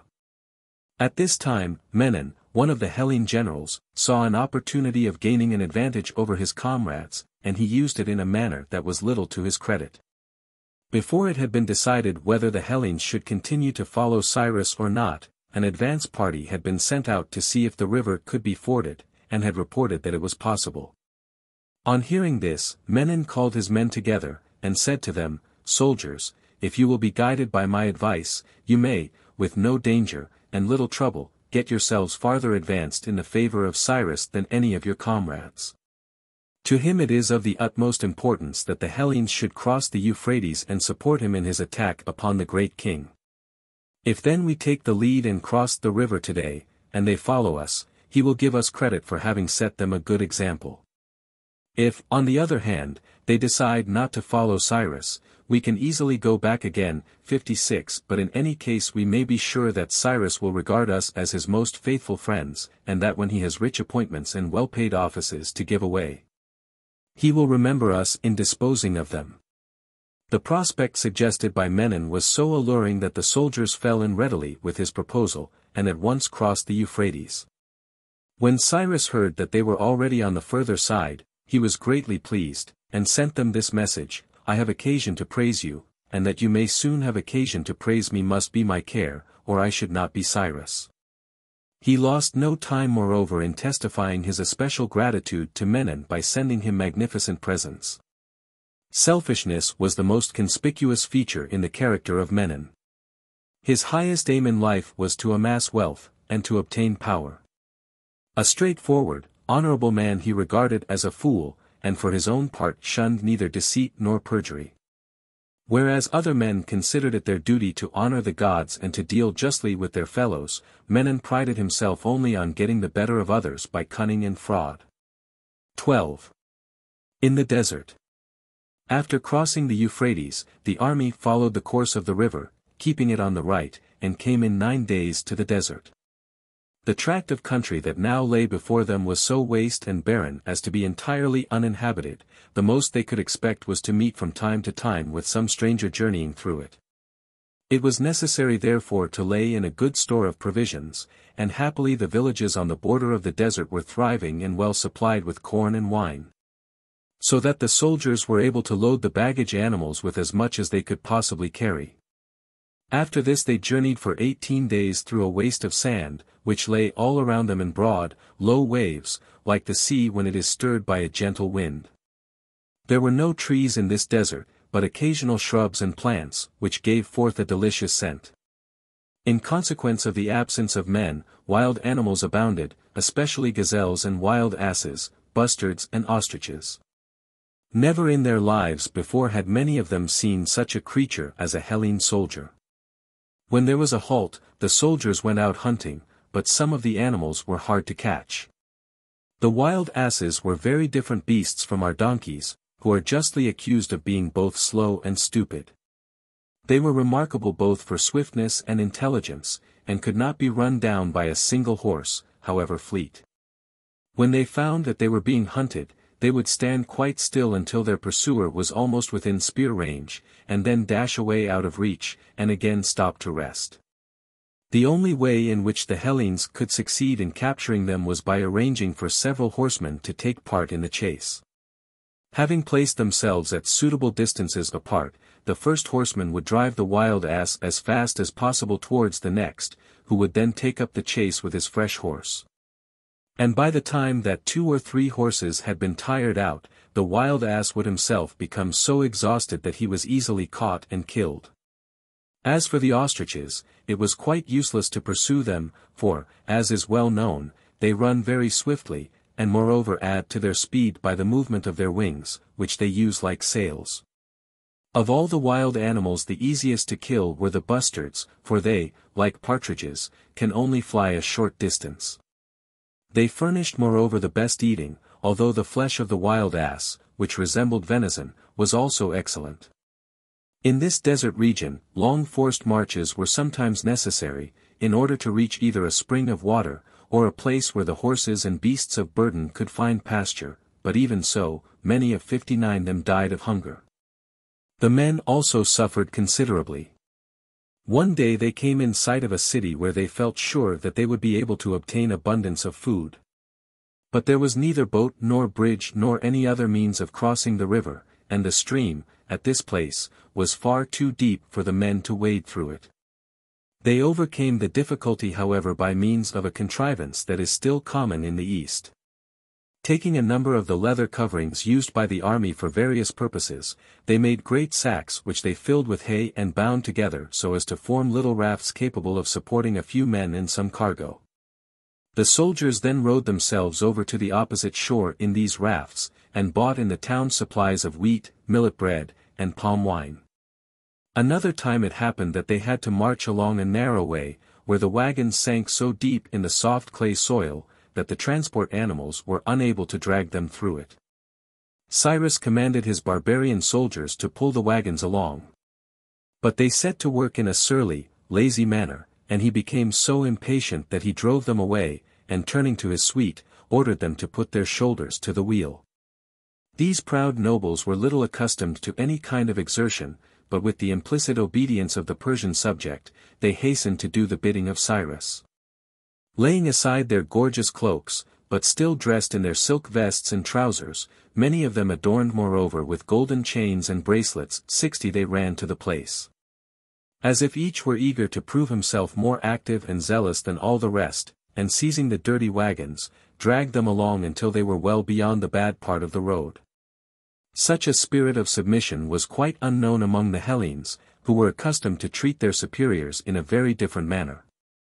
Once already they had manifested their displeasure at the conduct of Clearchus, and about this time another incident of the same sort occurred, which might have led to very serious consequences. It happened that in passing through the camp, Clearchus saw one of the soldiers of his company engaged in a dispute with a soldier belonging to the company of Menon, and taking the part of his own man. He did not hesitate to have the other one beaten. This action was resented by the comrades of the man who had been beaten, and later in the day, when Clearchus chanced to be riding through the camp of Menon with only a few soldiers attending him, a Hellene who was occupied in cutting wood threw his axe at him, while others threw stones, and called out after him in an insulting manner. Neither the axe nor the stones hit their mark, but Clearchus was nevertheless beside himself with rage, and riding furiously to his own camp, he ordered his men to arm themselves and advance without a moment's delay against the company of Menon. On the other hand, the soldiers of Menon, seeing Clearchus and his men about to charge, rushed also to seize their arms and prepare for battle. Meanwhile one of the other generals, named Proxenus, 61 had seen what was going on, and he also hurried forward at the head of his men, and placing himself between the combatants, implored Clearchus to make peace. But Clearchus only reproached him with estimating far too lightly the insult he had received, and becoming more furious than ever, ordered him to withdraw. Just then however, by great good fortune, Cyrus came to the place, and seeing the Hellene troops drawn up in battle array, inquired what was the meaning of it. When he heard all that had passed, he was filled with dismay, and cried out, "Ye leaders of the Hellenes, ye know not what ye do. As surely as my barbarians see you fighting among yourselves, my ruin will be sealed, and yours also. Ye will have more to fear from my followers than from the army of my brother." These grave words brought back Clearchus to his right mind. He was filled with remorse, and both sides laid down their arms and made friends again. It was not indeed without cause that Cyrus had referred to the ill will of the barbarians, for they had long since observed with feelings of jealousy and hatred the preference that on all occasions he showed for the Hellenes. 13. The treachery of Orontes. After marching some distance farther, Cyrus was informed that the ground showed the tracks of about 2,000 horsemen. This was a troop of cavalry sent out by the great king to reconnoiter. They were to discover and report to him the position of Cyrus, and were also to burn down all the villages and cornfields on the way, so as to prevent his army from getting any food.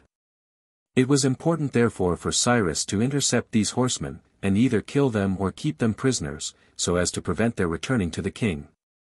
At this moment, a Persian of high rank, named Orontes, came forward, and offered to undertake their capture. Orontes had already twice proved himself a false friend to Cyrus, and had twice been forgiven. He had however promised so faithfully on the last occasion to be true for the future, that in spite of his previous history, Cyrus did not now feel suspicious, but agreed to let him take with him the 1,000 horsemen that he asked for. Pillar from Hall of the 100 Columns. C. And illustrations facing pages end. Everything was in readiness for the start, when a barbarian presented himself before Cyrus, and delivered into his hands a letter that he had received from Orontes, with instructions to obtain the swiftest horses. 63 and carry it with all speed to the great king. In the letter Orontes reminded the king of the services that he had formerly rendered him, and added that he was now about to hasten to his side with all the horsemen he could procure. Cyrus immediately caused Orontes to be arrested, and sent to summon the most distinguished Persians, and Clearchus the Hellene, to a meeting in his tent. After informing them of the treachery of Orontes, he said, "My friends, I desire your counsel as to the course which in the sight of God and man it will be right for me to pursue with regard to the prisoner, Orontes." He then began to question Orontes. Since our reconciliation at Sardis, he asked, "Have I ever in any way wronged you?" Orontes was obliged to answer, "No." "Did you revolt from me to the Mysians, and lay waste my land, so far as you were able?" "I did." "Did you then come to the altar of Artemis, and say that you repented of your misdoings? And did you swear that you would in the future be always my friend and helper?" "I did." "Have I since then done you any wrong, that you have turned traitor for the 3rd time? You have given me no cause. Do you think that from henceforth you can be to my brother an enemy, but to me a true friend? If I were, you would not trust me." The questioning over, Cyrus turned to the judges, and said to them, "Thus has Orontes spoken, thus has 64 he done. Speak then, and you first, Clearchus, say what he deserves." "My advice," answered Clearchus, "is to put this man out of the way, so that we need not have to watch him." The Persians, even the relations of Orontes, concurred in the opinion of Clearchus, and each in turn seized the prisoner by the girdle, which was the Persian manner of pronouncing the sentence of death. Then Orontes was led away through a great crowd of Hellenes and barbarians who had assembled outside the tent of Cyrus, and many of the Persians of lower rank threw themselves on the ground before him, as they had always been accustomed. Although the great lord was now a criminal condemned to death. After this Orontes was never seen again, and no one ever knew by what death he died, or where he was buried. It is probable that according to a practice common in Persia, he was buried alive beneath the tent to which he had been taken. 14. The king approaches. After 3 more days of marching, there arrived at the camp of Cyrus some deserters, who informed him that the king's army was close at hand. He could hardly have been much surprised at the news that Artaxerxes was approaching. The only wonder was that he had tarried so long, for he had heard from Tissaphernes of the revolt of Cyrus in little more than a month from the time that the expedition had set out from Sardis. The king had certainly expected that his brother would find some difficulty in getting through Cilicia, and that Abracamas, with his 300,000 men, would do something more to check his progress than merely burning the boats on the Euphrates. But it was now 2 months since the flight of Abracamas, and yet the king had made no effort to meet the usurper, but had allowed him to penetrate unhindered into the very heart of the empire. Cyrus had now reached the rich province of Babylonia, where the fruitful soil brought forth food in abundance, being watered by the 2 great rivers Tigris and Euphrates, which in this part of the country flow at a distance of only a few miles apart. The Hellenes thought scorn of a king who could 66 be so indolent and so irresolute, and they said, mockingly, one to another, "This is a king who can neither ride, nor drink, nor hunt, nor fight." But Cyrus took a different view of his brother's character, for once when Clearchus asked him, "Do you think, Cyrus, that your brother will fight at all?" he answered, "By Zeus, he will. If he be the son of Darius and Persidas, and my brother, I shall not get the crown from him without a struggle." The Great King Hunting. Sculpture found at Persepolis. c. When the news of the king's approach reached Cyrus, it was already past midnight, but nevertheless he at once held a review of his whole force, for he thought that a battle might now take place at any time. After the review, Cyrus addressed the Hellene officers. "Men of Hellas," he said, "it is not from any scarcity of troops of my own that I have brought you hither, but because I know that you are braver and stronger than a whole multitude of barbarians. See that 67 you prove yourselves worthy of the freedom that you enjoy. Believe me when I say that I envy you this, and would willingly part with all my treasures to purchase it, and even with far more precious possessions. The barbarians trust to their overwhelming numbers, and to the deafening clamor with which they charge, but if you resist them bravely, you will find them, it shames me to say so, nothing but a cowardly mob. Bear yourselves bravely, and if I conquer, I will send you back to your homes with such treasures as will make you envied by all your friends. Yet I hope that many of you will prefer to remain in my service, instead of returning to Hellas." When Cyrus had ended his speech, a Hellene from the island of Samos answered him, saying, "There are many of us, Cyrus, who think that it is all very well in the hour of danger to promise mountains of gold, but that when the danger is past, you may forget your promises, or it may not perhaps be in your power to fulfill them. The empire of my father," said Cyrus, "stretches northwards to the regions where men cannot live because of the cold, and southwards to the regions where men cannot live because of the heat. And all the countries that lie between are governed by the friends of my brother. If we conquer, I will set my friends over all that land. I have less fear that I shall not have enough gifts with which to reward my friends, than that I shall not have enough friends on whom to bestow my gifts. To each of you moreover, ye officers of the Hellenes, I will give, in remembrance of this campaign, a crown of gold." The rest of the soldiers quickly heard of the dazzling prospects held out by Cyrus, and there was not a man among them who did not long for the battle to begin. At the same time the officers were anxious that Cyrus should not expose himself, for everything depended on his escaping unhurt, and they urged him to take up a safe position behind the cavalry.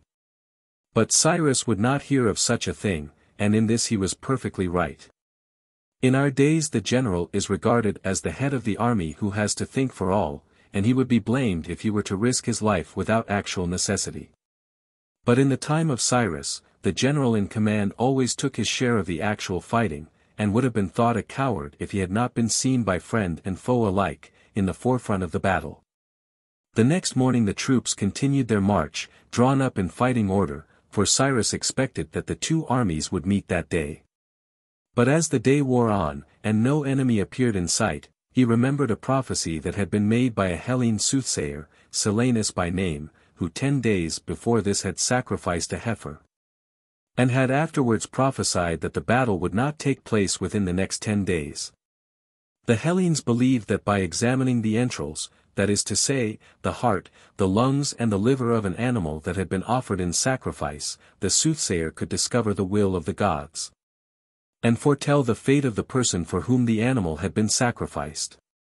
Cyrus had rejoiced greatly on hearing the prophecy of Silenus, for he said, "If my brother does not fight 69 within the next 10 days, he will not fight at all." And he had promised the soothsayer that if his prophecy should come true, he would give him 3,000 darics. This was now the 11th day, and he sent for Silenus, and gave him the promised reward. c. Another circumstance seemed also to indicate that the king had abandoned all idea of fighting. In the middle of the day, the army came to a newly made trench of enormous size, 20 feet only from the bank of the Euphrates, whose course they were still following. The trench was 30 feet wide and 18 feet deep, and was said to extend for more than 40 miles. It had been recently dug by the command of the great king, and must have required the toil, night and day, for months, of many thousands of workmen. It seemed certain therefore that the enemy would not fail to make the most of a defense that had been prepared at such tremendous cost, and Cyrus approached it with considerable anxiety. For in the narrow space of 20 feet between the river and the trench, his army would be completely exposed to the arrows and darts of the enemy, whom he expected to find waiting for him on the further side. To his extreme surprise however, when he reached the dreaded spot not a soul was to be seen behind the trench, and the army was able to pass it unharmed. There were indeed tracks of men and horses, as if troops had been stationed there, but had retreated. Cyrus now became convinced that his brother must have given up all intention of fighting, and he began to look forward to obtaining possession of the throne 70 without a struggle. Hitherto he had been riding on horseback, but now he dismounted and seated himself in his chariot. The army also took its ease, and marched carelessly. In order to save themselves the fatigue of carrying their heavy shields in the burning sun, the hoplites took them off, and either placed them on the baggage wagons, or gave them to their slaves. It was almost time to halt and prepare the midday meal when a scout came riding up at a furious gallop, his horse all covered with foam and heat. Without drawing rein, he dashed through the various groups of soldiers, straight to the presence of Cyrus, but as he passed he shouted aloud, here in Persian, there in Hellene speech, the king comes. The king comes. 15. Before the battle. In a moment everything was in confusion. The king was said to be approaching with a vast army, prepared for battle, and it was thought that the battle would take place without delay. Cyrus leapt from his chariot, put on his armor, and mounted his horse, giving orders that all should arm themselves in like manner, and take their appointed places. The Hellene army under its various officers occupied the right wing. The barbarian army, commanded by Areus, took the left. Cyrus, with his bodyguard of 600 Persian cavalry, was in the center. The bodyguard were armed with breastplate and helmet, carrying in the left hand a short Hellenic sword, and in the right hand 2 javelins. Their horses were also protected by light armor on the head and breast. Cyrus was armed in like manner, but on his head he had placed, instead of a helmet, the upright tiara, worn only by the great king. It was still some time however before the enemy came in sight. Not till the afternoon was their approach announced by immense clouds of white dust, soon displaced by a blackness that overspread the horizon. Presently, as the host came nearer, the long, never-ending 72 lines of spear points began to flash in the sunlight, and by degrees the different groups could be distinguished, advancing nation by nation. In front of all came 150 scythe chariots. These were 2-wheeled cars with a number of sharp scythes projecting from the axle trees on both sides. They were drawn by a pair of swift horses, and driven as fast as possible into the midst of the enemy's ranks, that they might cut to pieces everything that crossed their path. Behind the scythe chariots came the royal troops, drawn up in the order in which they were to fight. In the center of the line was the great king surrounded by a guard of 6,000 picked horsemen, and close to him floated the standard of his forefathers, a golden eagle with outstretched wings upon a high perch. It was easy enough to see how infinitely greater was the army of the king than that of his brother. Cyrus had 20 scythe chariots, but the king had 150. The army of Cyrus numbered 100,000, besides the Hellene force of 13,000, but the king was said to have with him 1,200,000 soldiers. This may have been an exaggeration, but in any case the disproportion was so great that the whole line of Cyrus, although far less deep, extended little beyond the center of the king's line. The great king on his throne, supported by the subject nations. c. As the enemy approached, Cyrus rode a little forward, and surveyed his own troops and those of his brother. The immense host marshaled against him caused him no alarm, for he felt sure that his Hellenes would be victorious, and setting spurs to his horse 74 he galloped down to the right wing, where they were posted, to tell them that the sacrificing priest had just declared the omens to be favorable. As he approached, he heard a sort of murmur passing through the ranks. He asked what it meant, and was told that it was the war cry being given for the second time from mouth to mouth. Before entering into an engagement, it was the custom for the general in command to give the war cry, or watchword for the day, to the first soldier in the foremost rank, who immediately passed it on to the man next him.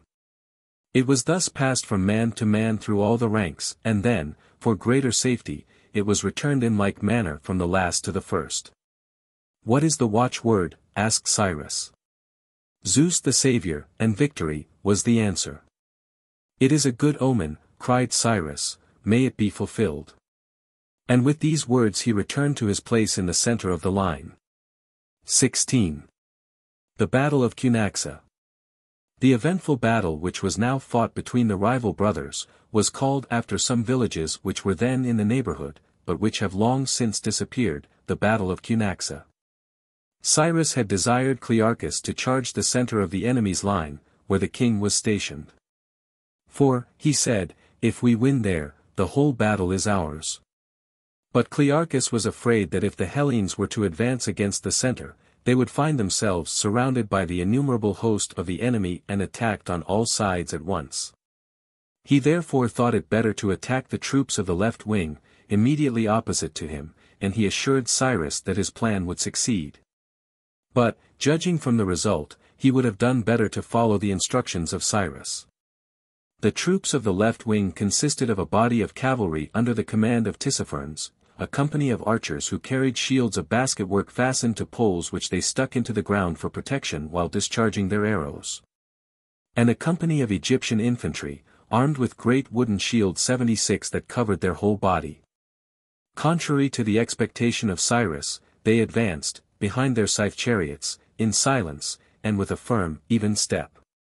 When they had come within a distance of 500 or 600 yards, the Hellenes sang the paean, or battle hymn, and began to move forwards, at first slowly, but by degrees faster and faster, until their pace was like a whirlwind.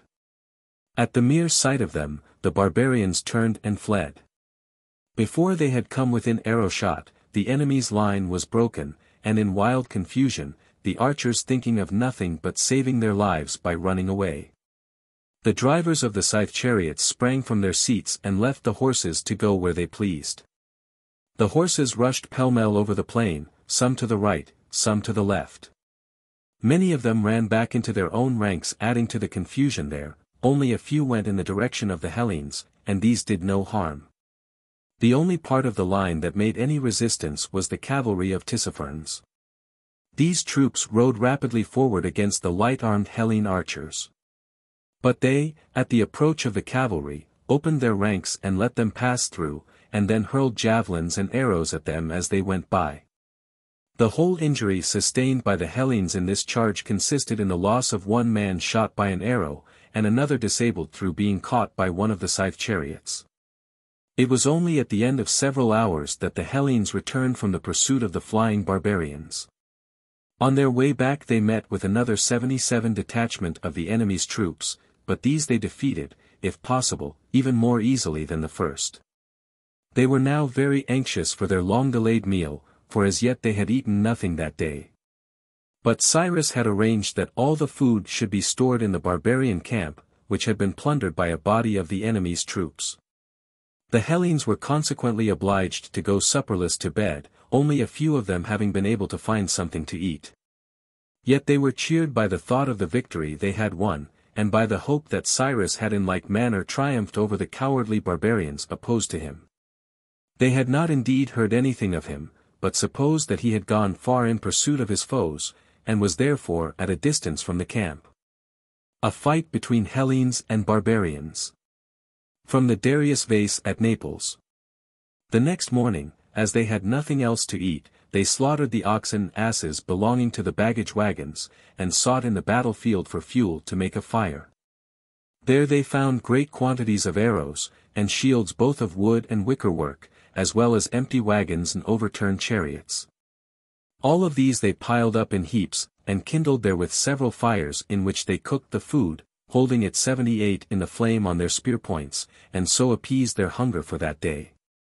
They wondered however that Cyrus neither came, nor sent them word of what had happened since they had left him to pursue the barbarians, and resolved to set out in search of him.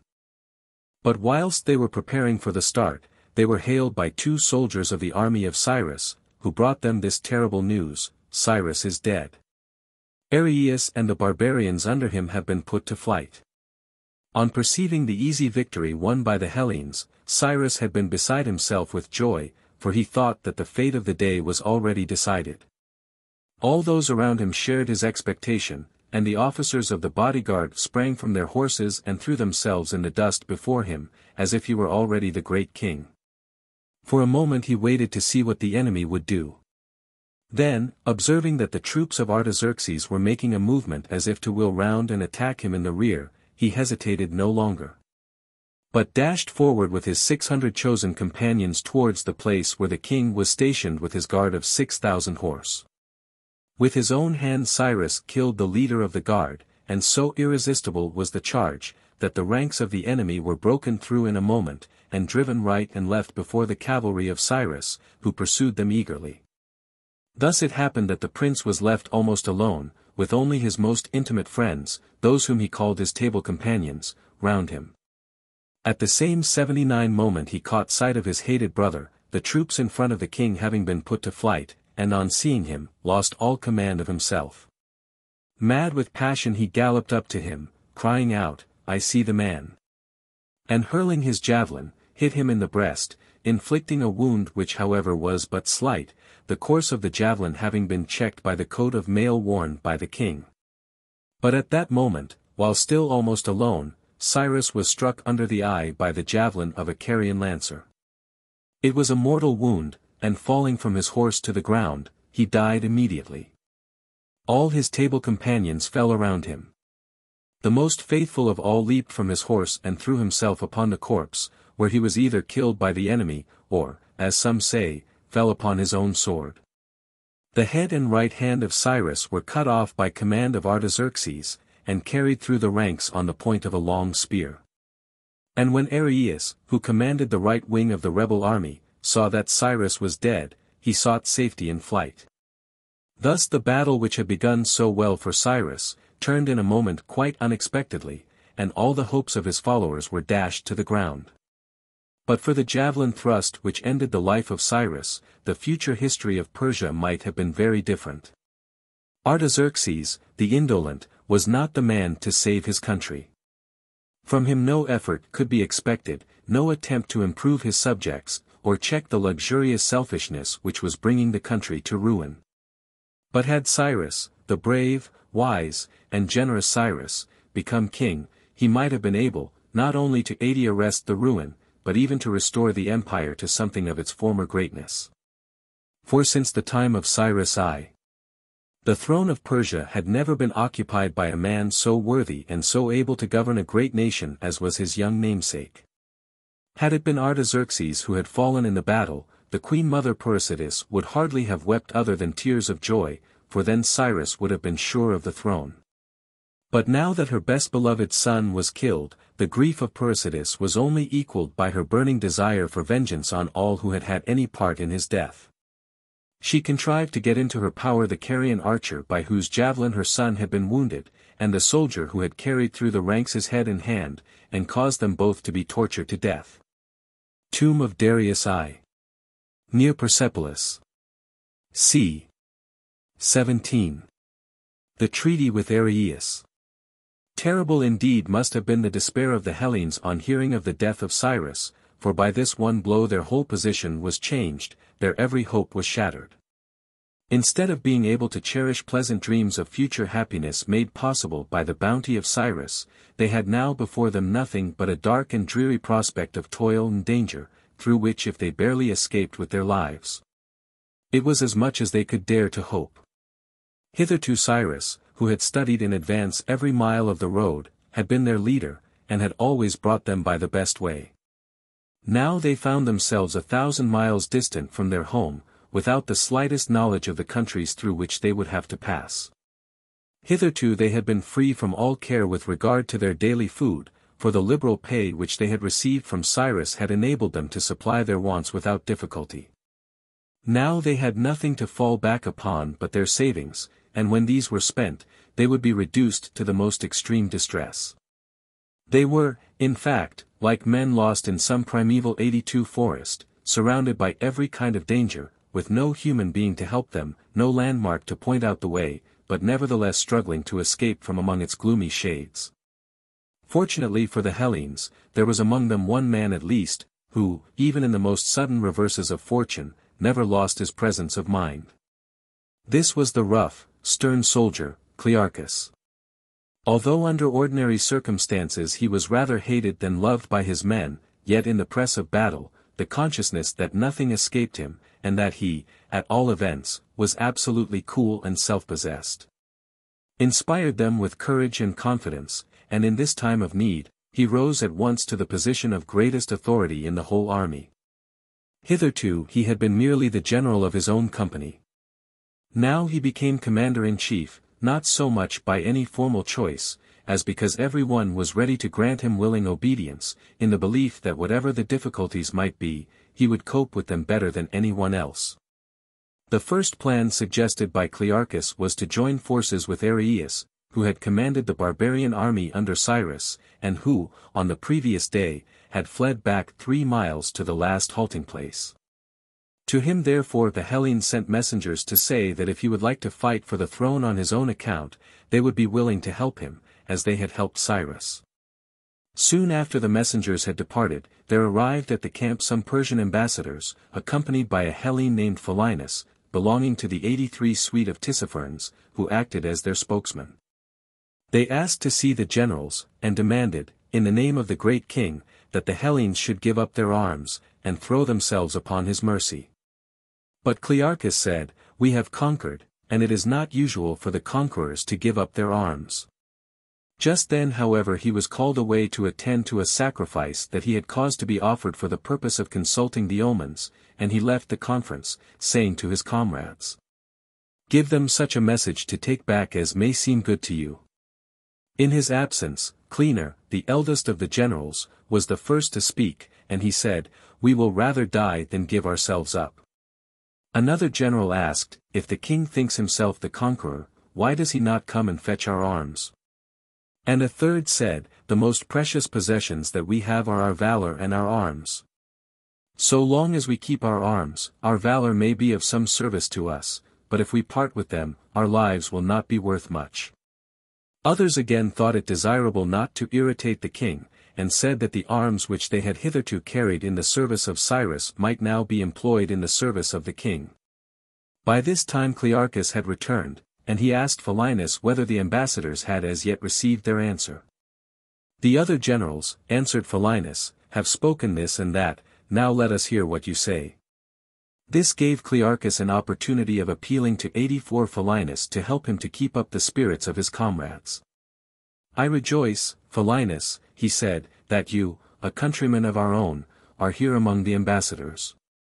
Give us counsel, and say what appears to you the most honorable and advantageous course for us Hellenes, situated as we are. You know that in the time to come all Hellas will know what has been your advice to us today." But Philinus evaded the appeal, and gave a very different answer from that which Clearchus had hoped for. "If," he said, "you have the least ground for supposing yourselves able to hold your own against the great king, I advise you not to give up your arms. But if you see clearly that it is impossible, then my advice is this: save yourselves as best you can."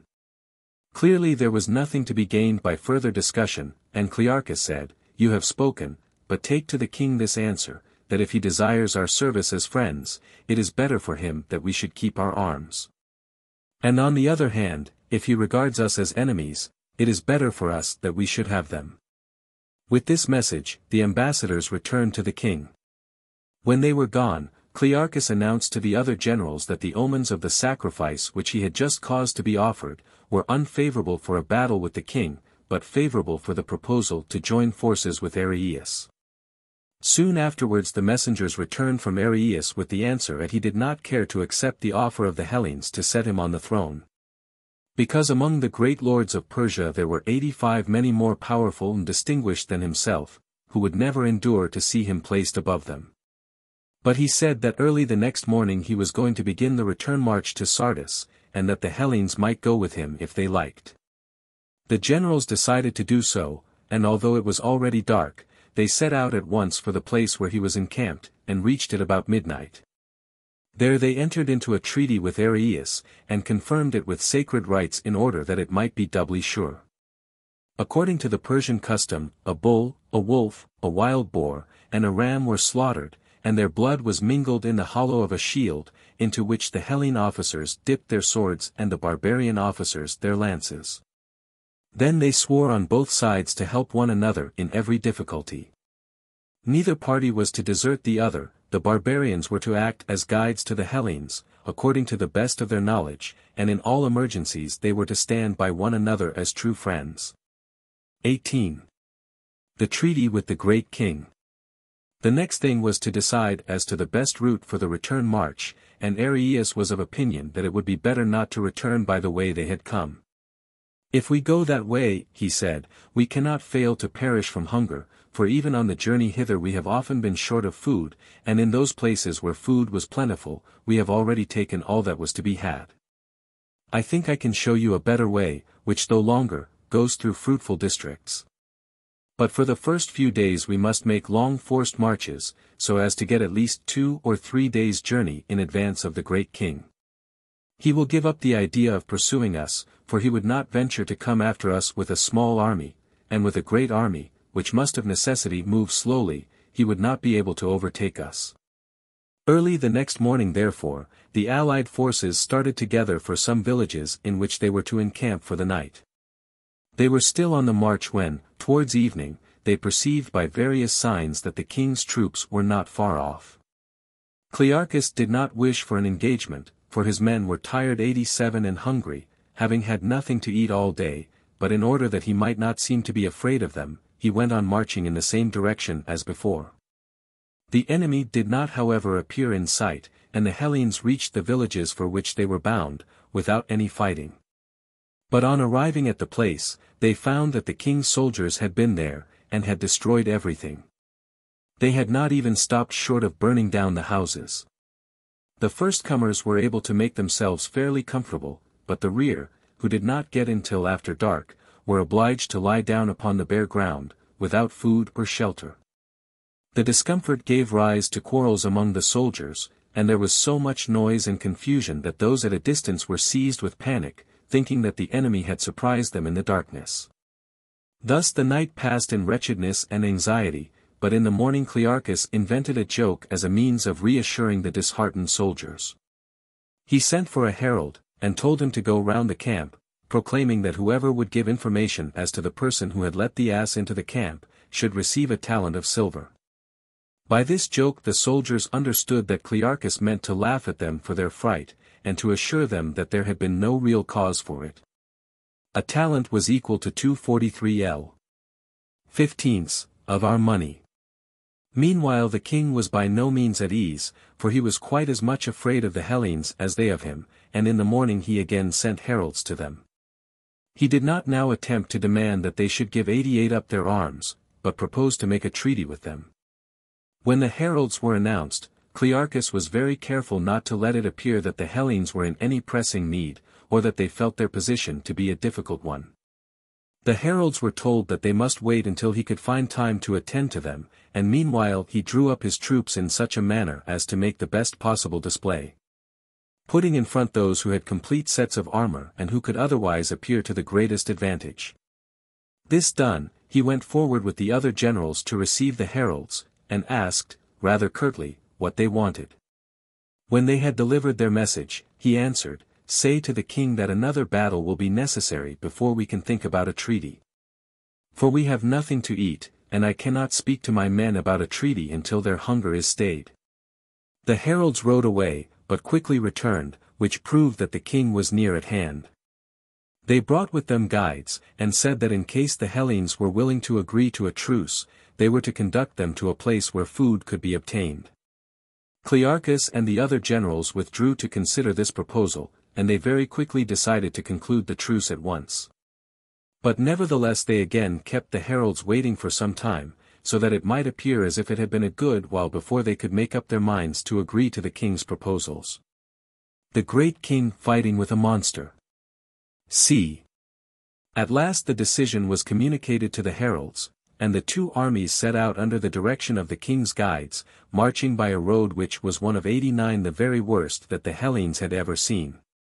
The district through which they were passing was part of the province of Babylonia, and was crossed in all directions by an infinite number of canals and ditches which kept the country well watered, and made it abundantly fruitful. At this time of year they were not usually full of water, but in order to make the march as difficult as possible for the Hellenes, the Persians had opened all the sluices. Consequently the canals could not be crossed except by bridges, of which there were none. The barbarians had been anxious to give the Hellenes a practical example of the endless difficulties that they might expect to meet with in the course of their retreat. But if they hoped that this would have the effect of making them humble and ready to submit, they were much mistaken. Clearchus was not the man to be beaten by a difficulty of this sort, and under his direction the Hellenes set cheerily to work to make temporary bridges wherever they were required. In many places fallen trunks of date palms lay ready to hand, and where these did not suffice, others were quickly felled. All soldiers under the age of 30 years were ordered to the work, in order that it might be carried through as fast as possible. Clearchus himself acted as overseer, moving about briskly among the soldiers with a staff in the right hand and a spear in the left, and whenever he saw a man loitering over his task, he did not hesitate to give him a beating. Although he was more than 50 years old, he labored with his own hands with the utmost diligence, and this example was followed by many other of the older men. At last the toil was over, and the Hellenes reached some villages where a little money could buy food in abundance. Inexhaustible seemed the immense stores of corn, dates, and palm wine, as well as of a kind of acid drink made also from the date palm, which they found in these villages. The food, moreover, was as good as it was plentiful. Dates better than any that the Hellenes had ever eaten at home were here food for slaves, those put aside for the masters were of immense size and exquisite flavor. Delicious too was the sweet juice of the date palm, but unhappily it was apt to give headache. Coin of a satrap, probably Tissaphernes. In this district the Hellene army encamped, together with their barbarian allies. For 2 days they heard nothing of the enemy, but on the 3rd day Tissaphernes arrived, with a brother-in-law of the great king and 3 other Persian noblemen, attended by many slaves. Tissaphernes demanded an interview with the Hellene generals, and when they had presented themselves, he began to address them in a friendly manner, by means of an interpreter who understood both Persian and Hellene speech. "You know," said Tissaphernes, "that I am the nearest neighbor of your country, and as I see that you are now in great straits, I am anxious to obtain the permission 91 of the great king to conduct you to your homes in safety. By so doing I hope not only to gain your gratitude, but also that of all Hellas. The king knows and values the services I have rendered him. I was the first to bring him news of the revolt of Cyrus, and the only one who did not fly before you in the battle. He has promised me therefore to grant my request on your behalf, but at the same time he desires me to ask you for what reason you have taken the field against him. As your friend I advise you to be careful in giving your answer, that I may not fail in my endeavor to help you." After conferring with the other generals, Clearchus answered, "We knew not that Cyrus intended to lead us against the great king. But when he who had shown us much kindness was in need of our help, we should have been shamed before gods and men had we then deserted him. Cyrus is now dead, and we have no further quarrel with the king, nor any wish to injure his subjects. If we are allowed to go on our way in peace, we will return quietly to our home, and for any kindness that we may receive we shall prove ourselves grateful. But if we are treated as enemies, then by the help of the gods, we shall know how to defend our lives." With this answer Tissaphernes professed himself satisfied, and he rode away, saying, "Let there be a truce between us until I come again." 3 days afterwards he again made his appearance. "It was far from easy," he said, "to dispose the king in your favor, but at last I have succeeded, and we are ready to conclude a treaty with you to this effect: you are to 92 be allowed to pass through the king's dominions in peace. And where there is food to be bought you shall be supplied with it in exchange for your money. Where they refuse to sell it, you can take what you require. On your side, you must swear that you will act the part of friends and not enemies towards the people of the countries through which you march." These conditions having been agreed to, Tissaphernes and the Persian nobles gave their right hands to the generals and captains of the Hellenes, and all swore by the most sacred oaths that they would faithfully keep the treaty. Then Tissaphernes departed, saying, I shall very soon bring my army to escort you on your way to Hellas, whilst I return myself to my own province. 19. The defection of Arius. But although Tissaphernes had promised to return very shortly, day after day went by, and still he did not come. Meanwhile there was constant communication between the king's troops and those of Arius, who had sworn to be the faithful friends and allies of the Hellenes, and who were encamped beside them among the Babylonian villages.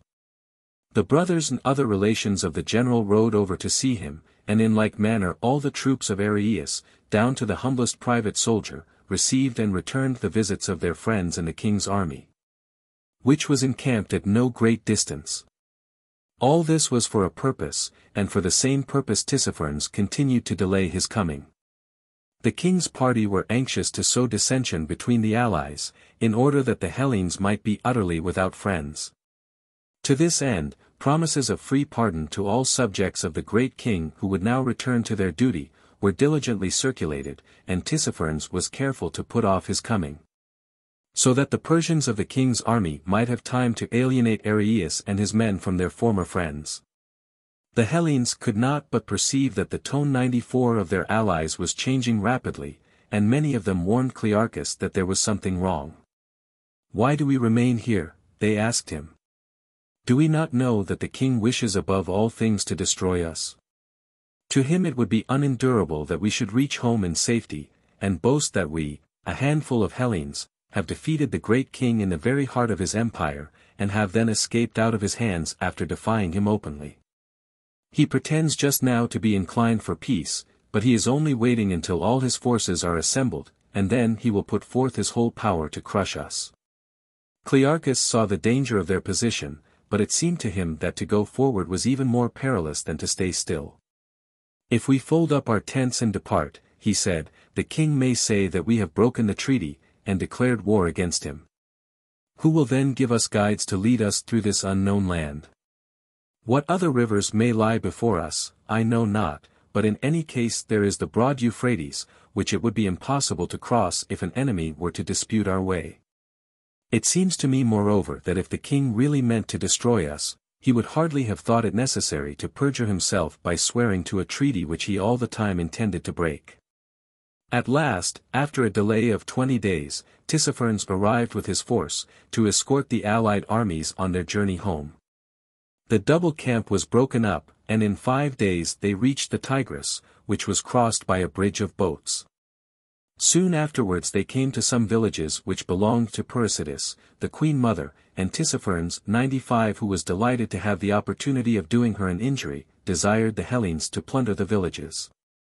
He had always envied and hated Cyrus, and because she had done everything in her power to help her younger son, he hated Persides also. It gave additional zest to his revenge that her villages should be plundered by the Hellenes for whom Cyrus had always shown such marked partiality. They found them well stocked with food, and were able to take away a great number of sheep, and a quantity of barley. It was one of the provisions of the treaty that the Hellenes should be supplied with food. This they were able to procure by buying it in the market established in the barbarian camp. Nevertheless their distrust of Tissaphernes was constantly on the increase, and they always marched at a prudent distance behind the barbarians, having separate guides of their own. At night the two camps were pitched at a distance of 2 or 3 miles apart. The army of Arius had by this time openly joined Tissaphernes, and now kept itself close to his force and away from the Hellenes, regardless of all the sacred oaths by which, after the battle of Cunaxa, the two armies had sworn to stand by one another and act as faithful friends and allies. We cannot but condemn the treachery of Arius, and yet we must remember, as some excuse for him, the difficult position in which he was placed. For, had he remained true to the Hellenes, they would have marched together as far as Ionia, and then the Hellenes would have gone away over the sea to their own country, leaving him alone to bear the full brunt of the king's fury. XX. A conference with Tissaphernes. For about 3 weeks the two armies continued marching, one behind the other, neither good friends nor yet open enemies. The mutual distrust resulted in constant quarrels, and if the soldiers from both armies were cutting wood in the same forest, or gathering grass from the same fields, there was sure to be a fight. Clearchus did not however believe that the Persians had any deliberate intention of breaking the treaty to which they had sworn, and in the hope of putting an end to a state of affairs which was every day getting worse. He resolved if possible to come to an understanding with Tissaphernes. He sent word therefore that he wished to speak with him. Tissaphernes accordingly invited him to a conference in his tent, and Clearchus spoke as follows. "You regard us," he said, "as enemies, and consequently we think it necessary to stand on our guard against you. These mutual suspicions may easily lead to actual war, and therefore I am anxious to convince you that you have no reason to doubt us. First, and before all things, we are prevented by our oath from thinking of you in any other light than that of friends. He who breaks an oath plunges himself 97 into the greatest misery, for who is swift enough to outrun the wrath of the gods? In what darkness could he hide himself from them? What fortress would protect him, were it ever so strong? For to the gods all things are subject, and they have power over all, everywhere alike. But more than this, you are of all others the man who is best able to help us. Without you our way is shrouded in shades of night, for we know not your land. The inhabited districts we should fear to enter, but far more should we dread the barren waste lands, where there would be none to help us. But with your goodwill every way is open to us, every river can be crossed, we shall be among friends, and food will not fail. If we were mad enough to think of taking your life, we should be destroying our best friend, and should expose ourselves to the fury of the great king who would hasten to avenge your death. And now I will tell you what services we can render in return for your friendship. We know that you are harassed by the Mysians, the Pisidians and other nations, and moreover that the Egyptians have risen against you. But if we Hellenes are your friends, and fight as comrades by your side, what people can hope to withstand you? Taking all things into consideration, it seems incredible that you should suspect us, and I can only suppose that some mischief-maker has been at work, causing you to question our good faith." In his own mind Clearchus had little doubt that the mischief-maker was Menon, one of the other generals. Menon was a rival of Clearchus, and wished to supersede him as commander-in-chief of the Hellene army, while Clearchus was by no means inclined to make way for him. Clearchus suspected that Menon had been trying to induce the satrap to insist upon his being given the first place, and that in return for this, he had promised to bring over the Hellenes to the party of Tissaphernes. Of such a plan the selfish Menon was certainly capable, and it afterwards appeared that he was not entirely innocent of intrigues with the Persians. But it is very possible that Clearchus may have been misled by jealousy into overestimating the extent of his guilt. c. To the speech of Clearchus, Tissaphernes made a hypocritical reply. "I rejoice," he said, "to hear that you know how to value our friendship. But now, on the other hand, have we not long since given you proofs of our sincerity? If we wish to do you an injury, have we not foot soldiers and horsemen enough to overpower you? Is there any lack of favorable places for falling upon you? Could I not seize the mountains to block your way? Or prevent you from crossing a river? Or, surest means of all to compass your ruin, could I not set fire to the country far and wide around you, and having destroyed all the fruits of the earth, leave you to die of hunger? Why have I not done this? Because I love the Hellenes, and hope, by means of their friendship, to attain my highest wish. The great king," he added, "is the only one who may wear the tiara upright upon his head, but with your help, another may wear it upright in his heart." By these mysterious words he meant to signify that he aspired to fight himself for the throne, as Cyrus had done. He also hinted that Clearchus was quite right in suspecting one of his fellow officers, and asked him to bring all the generals and captains to a meeting in his tent, when he promised to point out the traitor. All difficulties appeared now to have been smoothed away. Tissaphernes assumed a most friendly manner, and begged Clearchus to remain with him for supper, and be his guest for the night. XXII. The treachery of Tissaphernes. On the next day Clearchus returned to the camp, and reported the good understanding that he had established with Tissaphernes. But when he said that Tissaphernes wished all the officers to assemble in his tent, the Hellenes objected, for they did not trust the satrap, and did not care to let their best men run any risk of falling into his clutches. Clearchus however was so confident that all would go well, and pressed his opinion with such persistence, that after a long discussion it was at last decided to send 5 generals and 20 captains to take part in the conference. Clearchus was of course one of the 5 generals, so also was Menon. They were accompanied by 200 soldiers who wished to buy provisions in the barbarian camp, but all were unarmed, for it was to be a friendly meeting. Some hours passed by, and the Hellenes did not return. Those who were left behind began to look out anxiously for their comrades, but they could see nothing but a number of Persian horsemen galloping about separately in all directions upon the heath, which lay between the 2 camps.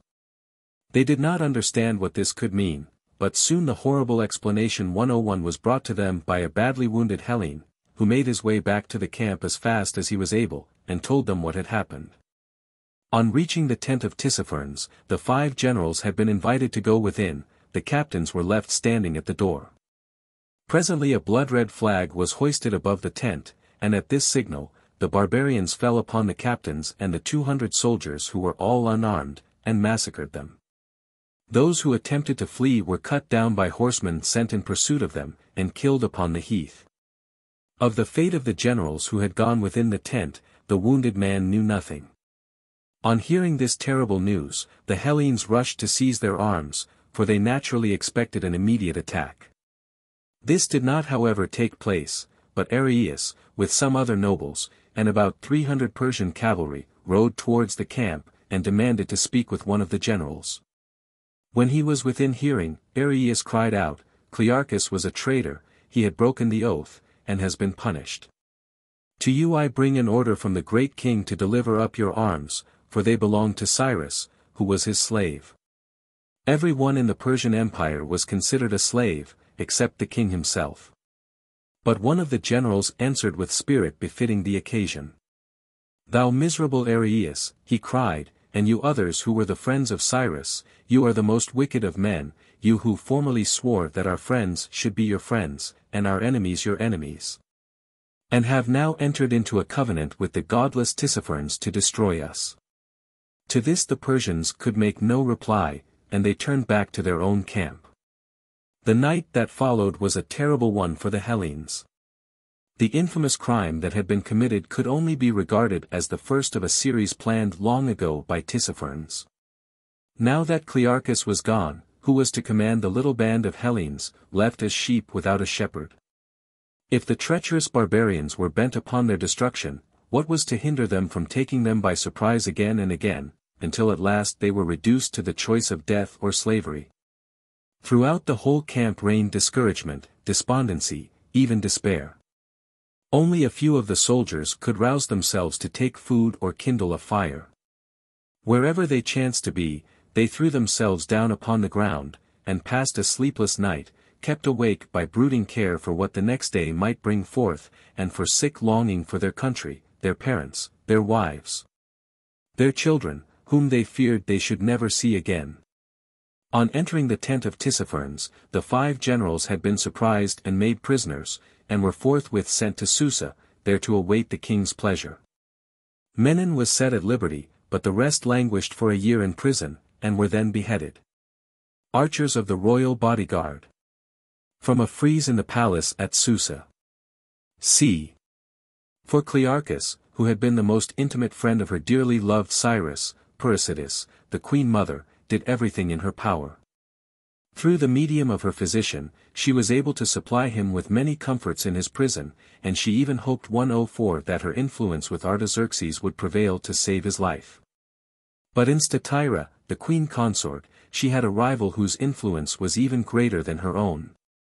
Statira succeeded in convincing her husband that it was indispensable to the dignity of the Persian throne to pass sentence of death upon the most active and distinguished adherent of the usurper Cyrus, and Clearchus was consequently executed. Mother-in-law and daughter-in-law had long been consumed by mutual jealousy and hatred, and this last struggle filled the cup to overflowing. In order to revenge herself for the death of Clearchus, Persides bribed a servant to give poison to Statira, and thus caused her death. As a punishment for the murder, she was banished for a time from Babylon. For a year Menon was at liberty, and went about as he pleased in Susa, but at the end of that time he also was executed, after having been cruelly tortured. The freedom that he enjoyed at first seems to prove that, as Clearchus suspected, he had really rendered some service to the great king, to the disadvantage of his countrymen. And his subsequent death shows that, cunning as he was not cunning enough to provide against all contingencies. It is very possible that here also the influence of Pudicitus may have been at work. XXI. Xenophon. In the history of Rome there is a story which tells how King Tarquin desired, once upon a time, to conquer the town of Gabii. As he was unable to overcome it by fair fighting, he determined to have recourse to treachery, and in order to carry out his purpose, sent his son to the city. The son knocked at the city gate, and when from within they asked who was there, he said that he was the son of Tarquin, but that he came as a friend, not an enemy, for his father had ill-treated him shamefully. And he wished now to revenge himself by helping the Gabians to defend their city. The townsmen let him in, and after having seen him, time after time, fighting bravely in their ranks, they gave him their full confidence, and finally chose him to be their general-in-chief. So far he had succeeded, but he did not know what was the next thing to be done, and therefore sent a trusted slave to ask his father's advice. The king took the slave into his garden, where there was a bed of poppies in full bloom, and walking up and down beside the bed, he struck off the heads of the tallest poppies 106 one by one. Then he said to the slave, "Go back and tell my son what you have seen." The slave did not know how this could be an answer to the question that had been asked, but when he had carefully described to his master what he had seen, the son understood very well what it meant. One after another, he impeached in turn all the chief men of the city upon some frivolous pretext or other, and he did it so cleverly that their fellow townsmen believed them to be traitors, and condemned them either to death or banishment. When the city had been deprived of all its best men, it was easy enough for him to give it up into the hands of his father. In like manner Tissaphernes thought that by the removal of their officers, the Hellenes would be left helpless, and would no longer have the heart to fight for their lives and their freedom. But it fell out otherwise, for the officers who had been betrayed by Tissaphernes were succeeded by others still more able. Above all, Xenophon the Athenian, a man hitherto almost unnoticed in the crowd, came forward, and by his inspiring presence, his sound judgment, and his unfailing courage, gained the confidence of his comrades, and brought them at last through all their difficulties to a place of safety. Xenophon was at this time in the full prime of life, being about 40 years old. He had been born and brought up at Athens, and in his youth astonished every one by his remarkable beauty, which was of such a kind that it seemed to indicate rare qualities of heart and mind. The wise Socrates met him one day by chance, and was so much attracted by his appearance 107 that he invited him to join the company of his friends. Socrates had a great number of friends, both young and old, with whom he used every day to discuss all manner of questions, in order that he might inspire them with a love of everything that was true and noble and good. Xenophon became one of his favorite pupils, and the teaching of Socrates fell on fruitful soil. The beautiful and gifted youth grew up to be a wise and pious man. It is said that some years afterwards, when Xenophon was about 30 years of age, Socrates had once the opportunity of saving him from a great danger. In a war between the Athenians and Boeotians, Xenophon was serving his country as a cavalry soldier, Socrates was on foot. The Athenians were beaten at Delium and obliged to flee. In the bustle and confusion, Xenophon fell wounded from his horse, and must either have been trodden to death by his countrymen, or else killed by the enemy, had not Socrates perceived his danger, and rushed to help him, carrying him in his strong arms until he was far away from the place of battle. Another of the friends of Xenophon was Proxenus the Boeotian, who was 10 years younger than himself. From a very early age it had been the ambition of Proxenus to gain for himself a high place as leader of the people, and with this end in view he had placed himself under the instruction of the famous orator, Gorgias. But his fate led him in another direction. At the time that Cyrus was preparing for his expedition against Artaxerxes, Proxenus happened to be staying at Sardis. He soon became an honored friend 108 and guest of Cyrus, and was asked by the prince to raise a company of Hellenes for his service, as had already been done by many of his countrymen. This commission he agreed to accept. For the position of General Proxenus was in many respects well fitted, but his nature was so amiable that he lacked the power of being severe, and he was quite unable to maintain discipline amongst unruly soldiers. He considered it sufficient if the superior officer praised those who did their duty, and simply withheld his praise from those who shirked it.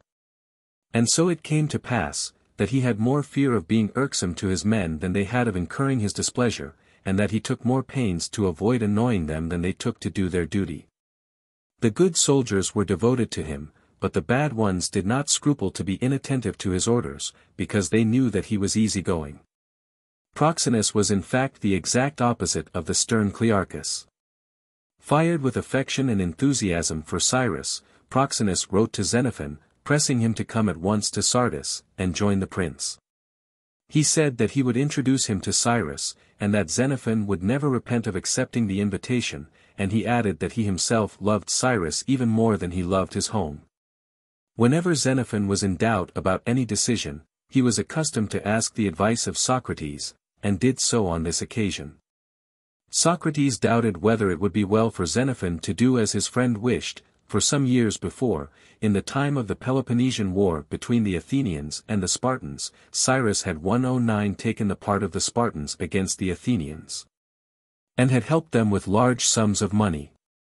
He thought therefore that the Athenians might take it ill if Xenophon were to ally himself with their former enemy. It would be best, he said, to go to the oracle at Delphi, and ask counsel of the god. Accordingly Xenophon repaired to Delphi, but he had already made up his mind, and worded his question thus: To which of the gods must I pray and offer sacrifices, in order that I may prosper in the journey which I have in view, and return home in safety? The oracle named the gods. But when Xenophon returned, and told what he had done, Socrates said, that was not the right way to put the question. Since however you have so asked, and so been answered, depart, and do the bidding of the oracle. Xenophon was well received at Sardis, and accompanied Cyrus on his march. Yet, up to the day of the massacre of the Hellenes by Tissaphernes, he had taken no active part in the expedition.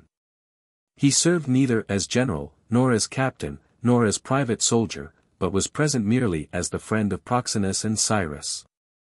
Nevertheless he took the deepest interest in everything that befell the army, whether for good or ill. XXII. Election of officers. Xenophon was deeply affected by the massacre of his countrymen, and all the more so because of his friendship for Proxenus, who was one of the 5 generals entrapped by Tissaphernes. During the night that followed that ill-fated day, he could not sleep. He had thrown himself upon the ground, overcome with grief and anxiety, but could get no rest.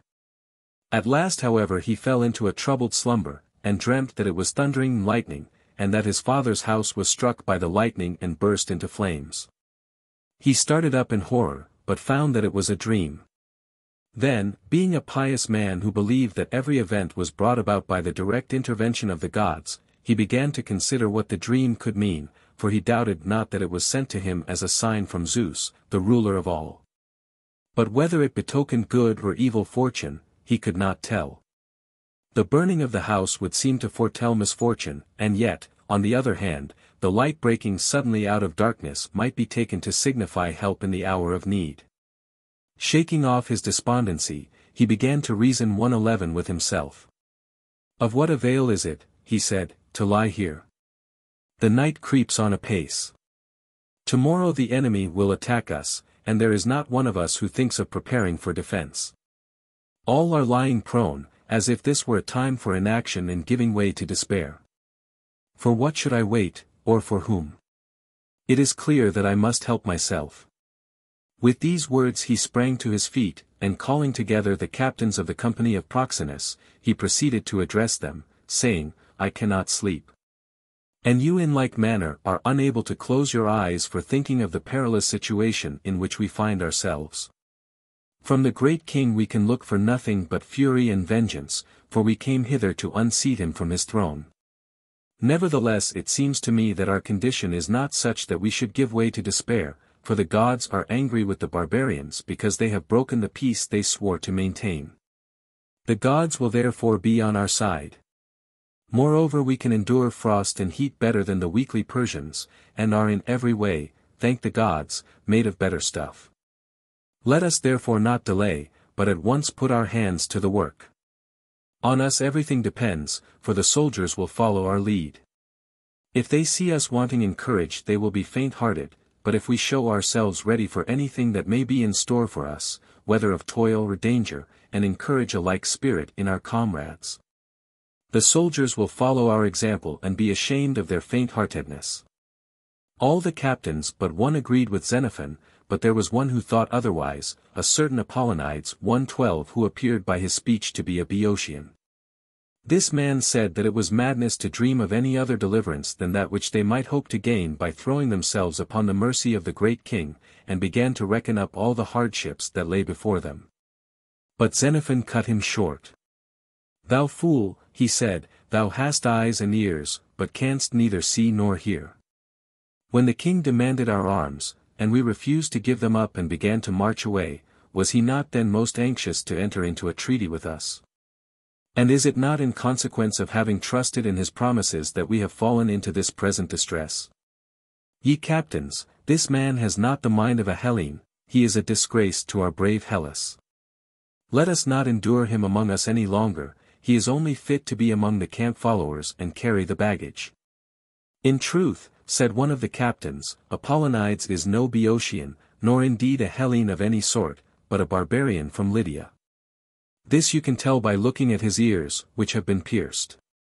So indeed it proved, and Apollonides was turned away. It was now midnight, and at the suggestion of Xenophon, the captains of the company of Proxenus went through the camp, and summoned all the generals and captains of the other companies to meet together and take counsel as to what should be done. When they were assembled, to the number of about 100, Xenophon was asked to repeat in the hearing of all what he had already said to the captains of the company of Proxenus. This he did, and then went on to propose immediate action. "The first thing to be done," he said, "is to choose generals and captains to replace those who have been taken from us, that the army may not be left without responsible chiefs. For through order and discipline an army is strong. Slackness and disorder are the harbingers of defeat.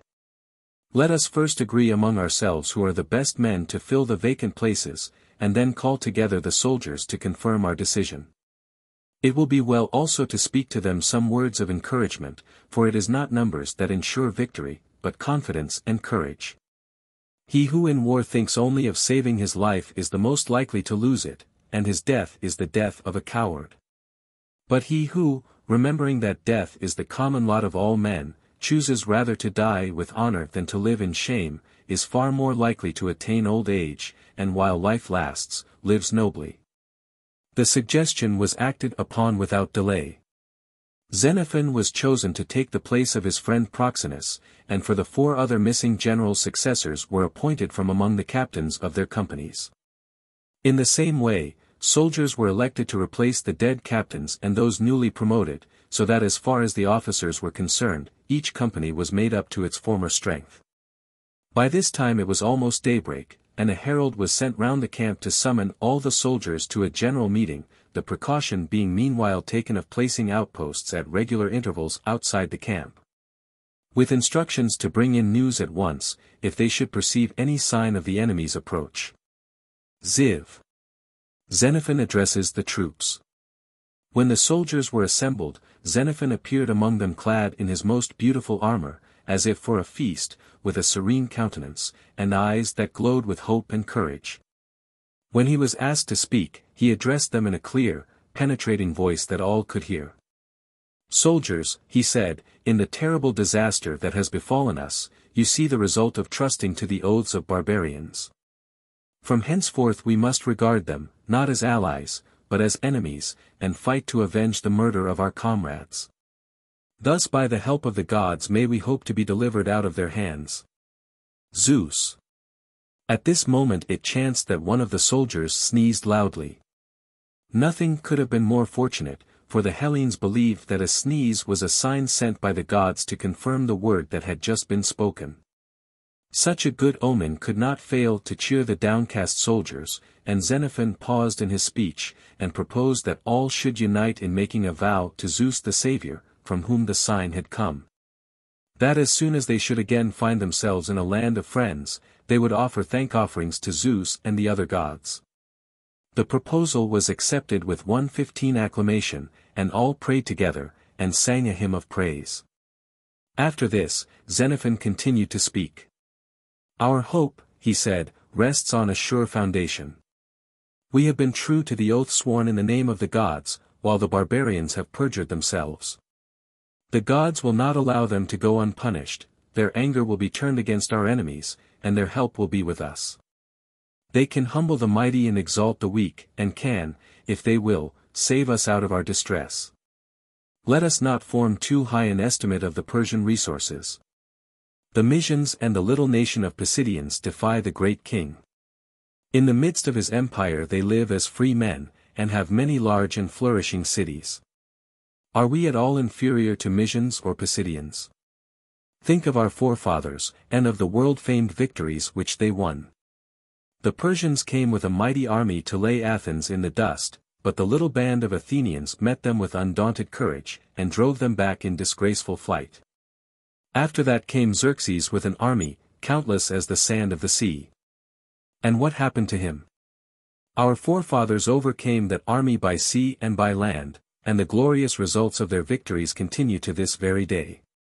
To this day our cities are free, and over us we acknowledge no other lords but only the eternal gods.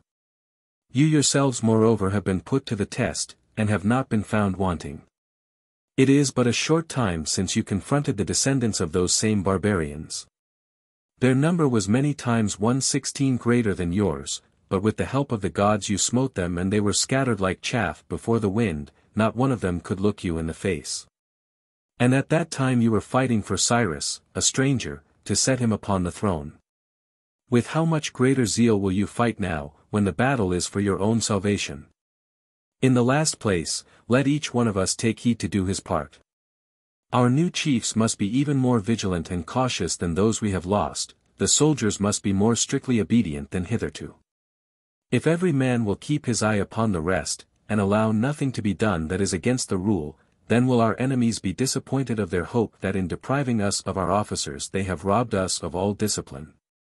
As of an heroic deed, so too of an inspiring speech it may with truth be said that it begets courage, even in a coward. The brave words of Xenophon put to flight the dark cloud of despair that had threatened to paralyze the energy of the soldiers, and prepared the way for a dawning of new confidence. And a hope that in their case also the old saying might once again prove true, that fortune helps the brave. The next thing to be done was to make preparations for continuing the march.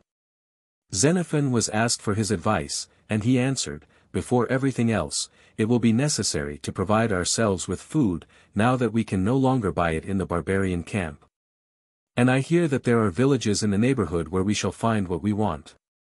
The barbarians will pursue us like cowardly curs, who run after a man, snapping at his heels. If he turns round upon them 117 they immediately run away, but as soon as he continues to go forward, they are after him again as before. I propose therefore that we adopt the form of a hollow square, and place in the center the camp followers and baggage animals, that there may be no risk of their being cut off by the enemy.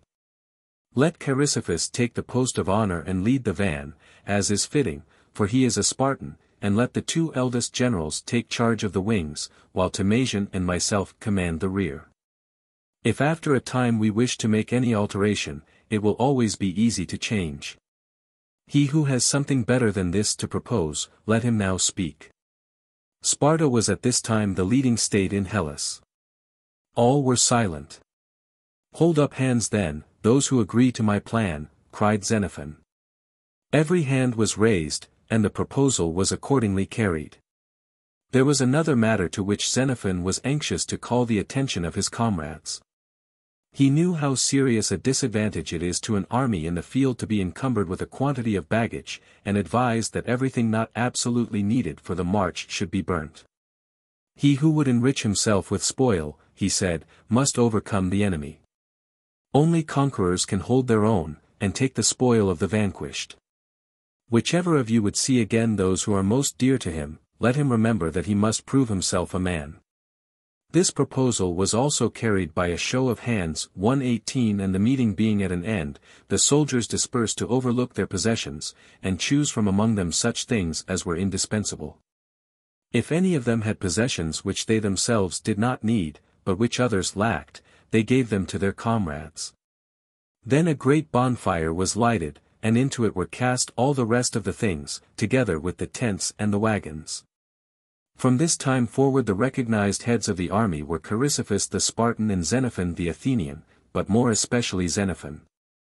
All alike were agreed in thinking that these two men were the best fitted to command, and the other generals felt that by carrying out with alacrity whatever was proposed by them, they could most surely promote the present well-being and ultimate salvation of the brave 10,000.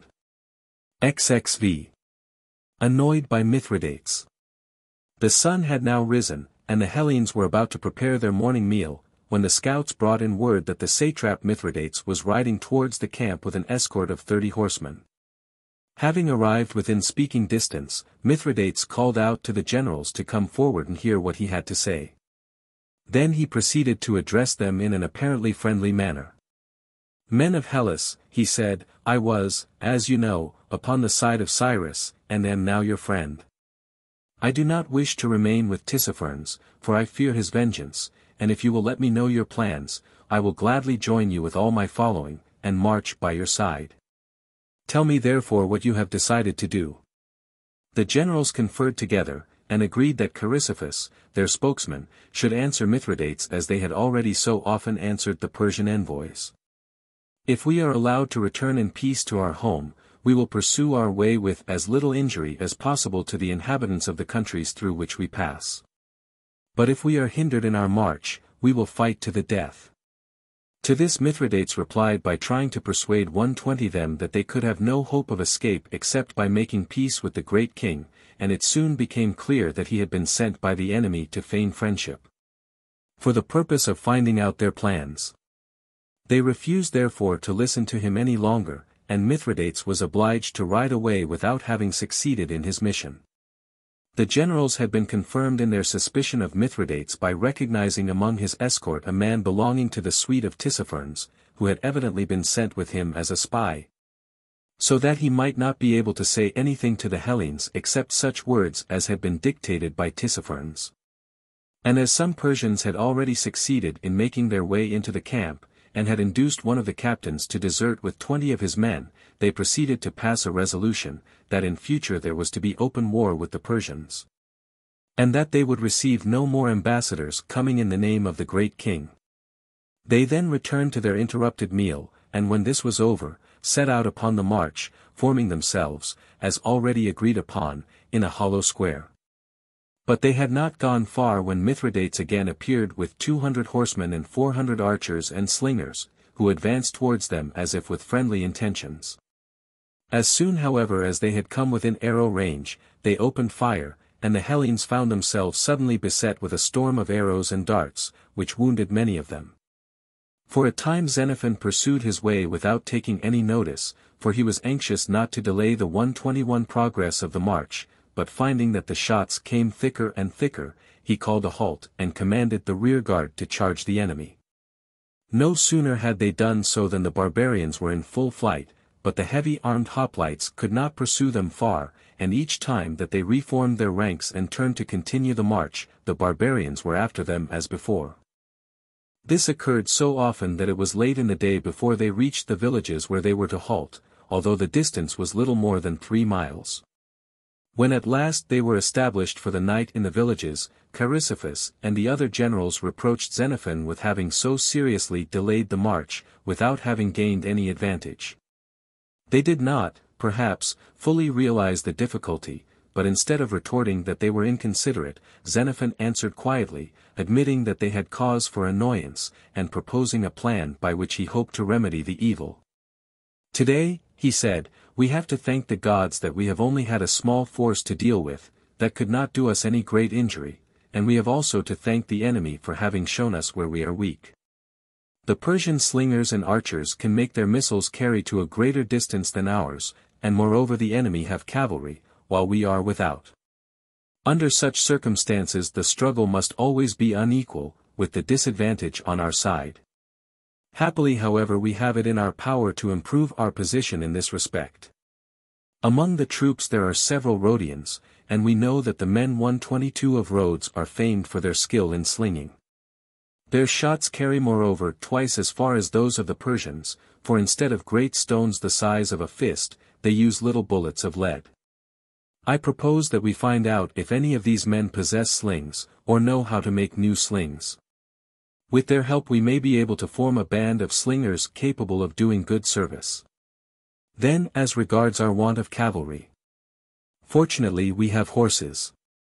I have a few. There are some that belong to Clearchus, and others that have been captured, and are now used for transport, besides those belonging to private persons. Any one willing to give up his horse for the public service could have the loss made good to him by receiving in exchange other baggage animals. All the proposals made by Xenophon were accepted, and carried into execution during the night. By the next day the army was supplemented with a company of 500 Rhodian slingers and a troop of 50 horsemen, all fully equipped, the command of the cavalry being entrusted to an Athenian named Lysias. Hellene horsemen, coin of Alexander of Phaerae. The Hellenes remained one more day in the villages, and then, on the third morning, set out at earliest dawn to continue their march. There lay before them a wooded ravine which it would be difficult to go through in fighting order, and they were anxious to get as far 123 beyond it as possible, before they should be overtaken by the Persians. The early start met with its due reward, for the Hellenes were already a good distance beyond the ravine when Mithridates again appeared, this time with a much larger force than before. He had been very much pleased with the success of his first attempt to harass the Hellenes, for his small band of slingers and archers had sustained but little injury, whereas they had, as he believed, inflicted considerable loss. Expecting to find the Hellenes still at the same disadvantage, he had assured Tissaphernes that if he were supplied with 1,000 horsemen and 4,000 archers and slingers, he would make an end of them altogether. But now they were prepared for him. They let him pass unhindered through the ravine, and advance beyond it until he was almost within arrow-shot. Then the trumpet sounded, and the newly formed cavalry and light infantry charged forward upon the advancing foe. At this wholly unexpected attack, the barbarians were seized with panic, and fled precipitately. But on reaching the ravine, their flight was impeded by the trees and bushes, and many of them were killed by the Hellene cavalry who came after them in full pursuit. 18 horsemen were captured, together with their horses, and many more of the enemy were killed, whose bodies the Hellenes mutilated in a horrible manner in order to strike terror into the breasts of the Persians. From this time they saw no more of Mithridates. His place was now to be taken by a still more powerful enemy. XXVI. Harassed by Tissaphernes. For some days after the repulse of Mithridates, the Hellenes were allowed to continue their march unmolested, but soon the Persians were again seen coming up behind them. Tissaphernes was now pursuing them with all the forces under his command, determined that they should not much longer escape his vengeance. Keeping the main body of his army in the background, he brought to the front his numerous companies of light infantry, and commanded them to make use of their slings and bows. But the Hellenes, unawed by the overpowering numbers of the enemy, quickly brought forward their little band of Rhodians, whose leaden bullets carried farther than the heavy shot of the Persian slingers. And before the enemy was near enough to do them any harm, they had opened fire upon their close-packed ranks where every shot was certain to tell. The archers too discharged their arrows with equal effect, and so deadly was the assault, that Tissaphernes was obliged to withdraw his men out of range, and for the rest of that day contented himself with following the Hellenes at a safe distance. Before retiring from the ground where the skirmish had taken place, the Hellenes were careful to collect all 125 the bows and arrows that had belonged to the dead Persians. These bows, which were much stronger than their own, were likely to be of great service to them, and in the evening, when they reached the villages in which they were to spend the night, they took great pains to practice using them with effect. They were so fortunate moreover as to find in these same villages a store of excellent bowstrings, and a quantity of lead, which they at once set to work to make into bullets. After resting for one whole day, they continued their march, and now the road lay through a flat plain. Tissaphernes followed at a distance, always on the lookout for any opportunity of attacking them at a disadvantage, and so overwhelming was his superiority in point of numbers that he was often able to inflict considerable loss, even upon the brave Hellenes. Sometimes, for instance, the road would narrow considerably, or a bridge would have to be crossed, and then it was found that the plan of marching in the form of a square had many drawbacks for a retreating army with the enemy in pursuit. Confusion was sure to arise, both in breaking up the square on arriving at the narrow part of the road, and in reforming it on coming out again into the open country, and by this confusion Tissaphernes did not fail to profit. The generals agreed that some new plan must be devised to meet the difficulty, and they decided to form 6 small companies, each consisting of 100 men, and subdivided into half and quarter companies, each with its own officer. When the square had to be compressed for passing over a bridge or narrow road, these 126 companies fell out of their places in the wings, and wheeled round to the back of the rear, returning again to the wings when the square widened out again. By this means disorder was prevented, and for the next 4 days the Hellenes continued their way with very little loss. On the 5th day they came to the end of the flat country. They had now to cross a range of hills, and at this they rejoiced, thinking that the hilly ground would be disadvantageous for the Persian cavalry. But this day was destined to be the most disastrous of any they had yet known. Seeing in the distance a palace with several villages clustering round it, they decided to make for it. The road lay over hilly ground, and they had already climbed the first hill when they received an unexpected check. As they descended the farther side, the enemy appeared upon the height they had just left, and discharged a volley of stones and arrows upon the light-armed infantry, killing and wounding many of them. To this the Hellenes replied by sending a detachment of hoplites to march back up the hill, and dislodge the Persians. Their heavy armor protected them to some extent, but made it impossible for them to advance rapidly, and the nimble Persians quickly withdrew beyond their reach, returning however as soon as the hoplites turned back to rejoin their comrades, and discharging their shots and arrows as before. The hill country east of the Tigris. At the second hill, the same thing happened again, and now the Persian cavalry were also brought into play, and directed to chase the Hellenes at full speed 127 down the steep descent. This they did, but only when they had been driven to their work with whips. Meanwhile the hail of stones and arrows continued, and made such havoc in the ranks of the light-armed troops who wore neither helmet nor coat of mail, that it became urgently necessary to find some means of diverting the attention of the enemy. Calling a short halt, the generals rapidly took counsel together, and formed a plan by which the light infantry could be placed beyond the reach of danger, and at the same time give assistance to their comrades. Parallel with the range of hills over which the Hellenes were making their way, was a range of mountains, from whence the road along the hills could be overlooked. To these mountains the light-armed troops were dispatched, with instructions to keep pace with their comrades on the lower level, and rain down shots and arrows upon the enemy whenever they attempted to hinder them in their march. As soon as the Persians perceived this device, they gave up the pursuit. The disadvantage was now on their side, and they were afraid of being cut off from the main body of their army. So for the rest of that day the Hellenes continued their way in peace, the light infantry on the mountains, the hoplites on the lower hills. At last they reached the villages which they had perceived in the distance, and now the first thing to be done was to see to the sick and wounded, of whom there were a great many. They were carefully tended by the 8 surgeons who accompanied the Hellene force, and for 3 days the army rested quietly in the villages. This was chiefly 128 on account of the sick, but partly also because they found their great stores of wheat, barley, and wine, of which they took possession without paying for them, because they were now at war, and in the enemy's country. XXVI. The last of Tissaphernes. During the time that the Hellenes rested in the villages Tissaphernes disappeared from sight, but on the 4th day, when they came out from under cover, they found him again pursuing them with his whole army. It was an anxious time for the Hellenes, for a large number of them were incapacitated from fighting. Besides the wounded, there were those who carried the wounded in litters, and those again who carried the armor of the litter-bearers. The wagons in which the sick might have journeyed had been burnt when they had declared war against the great king. The generals were of opinion that in this crippled condition they were no match for the enemy in the open field, and that it would be useless to attempt to march and fight at the same time, as hitherto. So when they found that the Persians were coming against them, they determined to halt at the first village they should reach, and place the wounded in safety.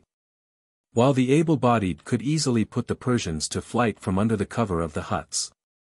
Once routed, they knew that the Persians would give them no more trouble that night, for they were so terribly afraid of being surprised by 130 the Hellenes that they always pitched their camp at least 6 miles away from them. This plan was carried out, and the Persians were driven back from the village.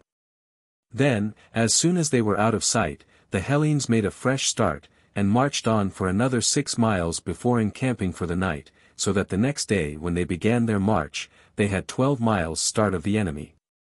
All that day and all the next day they were able to march steadily on without fighting, for the barbarians were too far behind to attack them, but during the third night Tissaphernes also made an extra, or as it is called, a forced march. The satrap had the great advantage of being able to get every information as to the districts through which they were marching.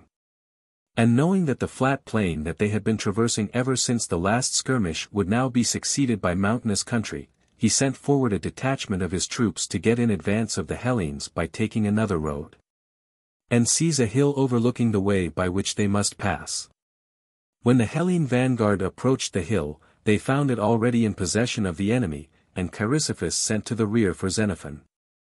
It was clear that the Persians must be dislodged without a moment's delay, for already the main body of the barbarian army, commanded by Tissaphernes himself, could be seen approaching in the distance. Xenophon looked long and carefully at the height occupied by the Persians, and saw that from the very top of the mountain above it there was a road leading 131 down to the place. "We must get up to the top of the mountain," he said, "and from thence charge down upon the enemy and drive them from their post. There is not a moment to lose. If you will remain here with the rest of the army, I will attack the mountain with the light-armed troops, or else if you will lead them thither, I will remain below." "You may choose," said Chrysippus. "Very well then," answered Xenophon, "I will climb the mountain, for I am the younger." He set off at once with the troops assigned to him, and for a time they were concealed from the enemy by the trees and bushes which clothed the hillside. But as soon as the Persians perceived their intention, they also made for the higher peak, hoping to reach it before the Hellenes. And now began a race, Hellenes and Persians climbing each by a different road, and watching eagerly the progress of the other party. Now one side would seem to have the advantage and now the other, while all the time incessant shouts from below stimulated their efforts, for on both sides it was well known how much depended on the issue. Xenophon rode on horseback beside his men, urging them to do their utmost. "Remember," he said, "that this toil is to make it possible for you to return to your homes, your wives, and your children. Yet a little more effort, and all the rest will be easy." One of the soldiers, who was named Soterides, was a lazy, sullen fellow, and looking enviously at Xenophon, he said, "It is all very well for you to talk, Xenophon, for you can ride at your ease. But I am groaning beneath the weight of this heavy shield." Instantly Xenophon sprang from his horse, seized the shield of Soterides, pushed him aside, and taking his place in the ranks, struggled up the hill like a private soldier, although he was encumbered with the heavy armor worn for riding. The other men were delighted at this, and they did not scruple to express their contempt for Soterides by blows as well as taunts. Until at last the unhappy man was constrained to implore Xenophon to let him take back his shield and share the toil of his comrades. To this Xenophon consented, and remounting his horse, he rode as long as it was possible to do so, but soon the road became so bad that he was obliged to dismount and climb on foot for the rest of the way. The Persians were but a very little distance from the crest of the mountain when the first Hellenes reached it. The advantage was now with them, and they at once charged. Back fled the Persians by any path they could find, and soon there was no longer a trace either of the detachment that had been posted on the hill, or of the main army advancing along the plain. The road was free, and a short march brought the Hellenes to some villages where they could rest after the fatigues of the day. There they found abundance of food, and were able moreover to take as spoil a number of cows and other animals, for it happened, fortunately for the Hellenes, that a great number were just then collected at that place in order to be ferried across the Tigris. This was their last encounter with Tissaphernes. Since his shameful betrayal of their generals, he had 133 for 20 days been following in their track, as a pack of hounds pursues a noble stag, who nevertheless saves himself by his courage and endurance. Taking into consideration the enormous difference in point of numbers, the loss sustained by the Hellenes during these 20 days was very slight. They had been more than a match for Tissaphernes and his great army, and might well feel proud of their superiority to the cowardly mob of barbarians. XVIII. The river or the mountains. But although they had now seen the last of Tissaphernes, the Hellenes were still a very long way from the end of their journey. Difficulties of another and more serious kind still lay before them, and the question of their further route caused the generals great anxiety. For in front of the fruitful valley in which they were encamped, there stretched before them a stern and rugged mountain country inhabited by a nation of savages.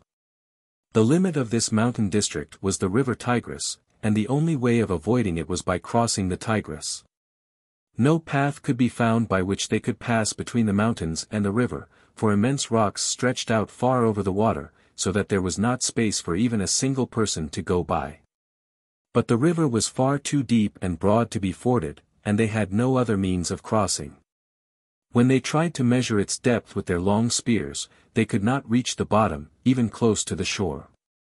Whilst the generals were consulting together as to what could be done, a Rhodian soldier came to them to ask for an audience, and said, "If you will promise me a 135 talent of silver, and provide me with all that I shall need for carrying out my plan, I will build you a bridge over the Tigris capable of bearing 2,000 hoplites." A talent was equal to 243 15ths of our money. Then he went on to explain his plan.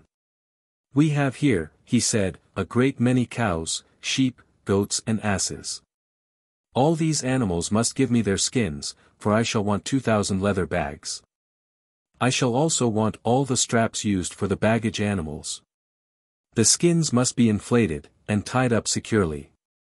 I shall then attach one of the straps to either end of each skin so that it can be fastened to the next one, and steady it in the water with large stones let down from the underside to serve as anchors. When the skins are all in their places and fastened together, I shall cover them thoroughly with earth and brushwood to prevent them from being slippery, and the bridge will be complete. Each skin will bear the weight of 2 men, so that you will have a bridge able to carry 4,000.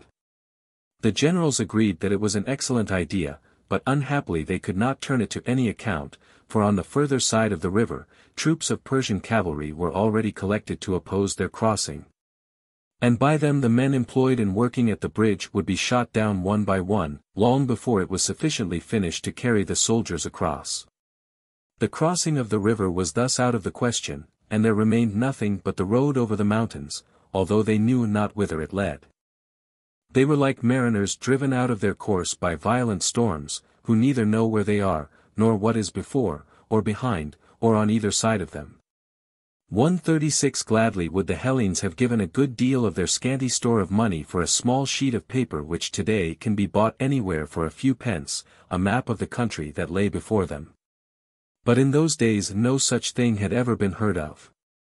All they could do was to question the prisoners, and from them they learnt that southwards, in the direction from whence they had come, were the provinces of Babylonia and Media, to the east were the cities of Susa and Babylon. To the west the provinces of Lydia and Ionia, and that the road northwards over the mountains would lead them through the land of the Carduchians, a fierce, war-loving race, who had never been conquered. Once the great king had sent into their country an army of 120,000 men, to subdue them, but of all that great host not one had ever seen his home again. If the Hellenes should succeed in getting through the country of the Carduchians, they would then reach the province of Armenia, and after that they would be able to journey on without further hindrance. XXIX. The Carduchians. Although in themselves not very formidable enemies, within the limits of their own country the Carduchians were almost invincible. It was a mountainous district, in which the hills rose sheer and steep from the rich, fertile valleys lying far below, where the Carduchians built their houses and pastured their flocks. They seldom risked coming to close quarters with their enemies, but contented themselves with shooting from a distance at any intruders who might be rash enough to enter their country.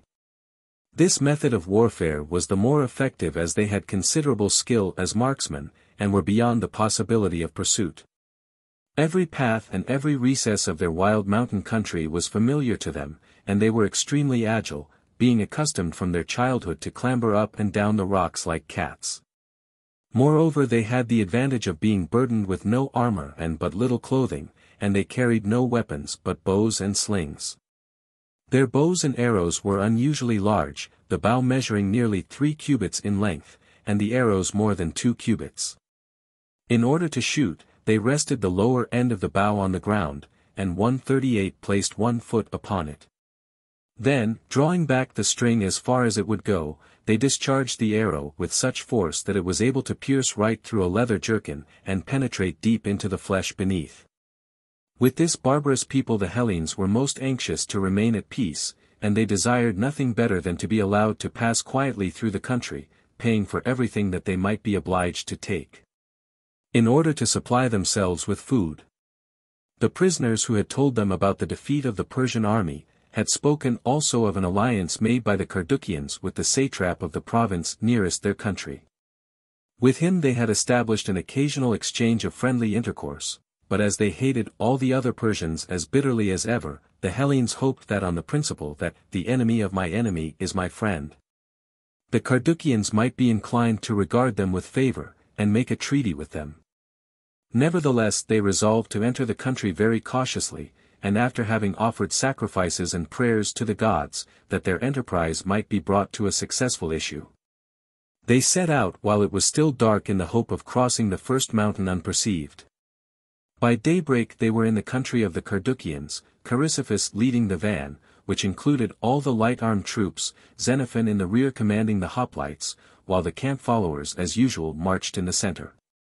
Chrysippus passed unobserved over the crest of the mountain, and on the further side, found several 139 villages scattered about in the ravines and recesses of the country. Great was the astonishment of the inhabitants at the unexpected appearance of the Hellene soldiers.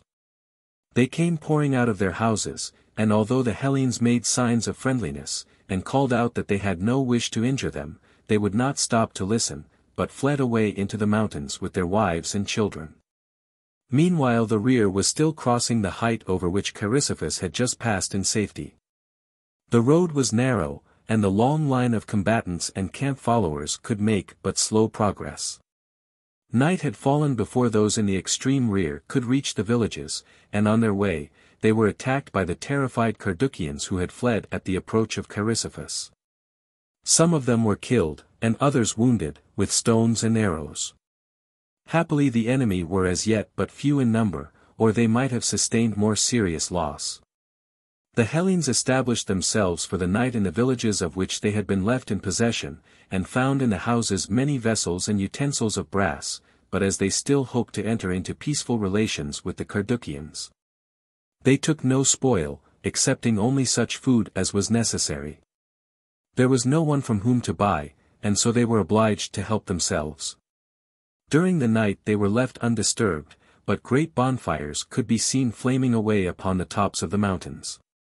They had been set alight by the Carduchians in order that the signal might be passed on from point to point, all over the country, to 140 call together all the people to defend their land from the strangers who had entered it.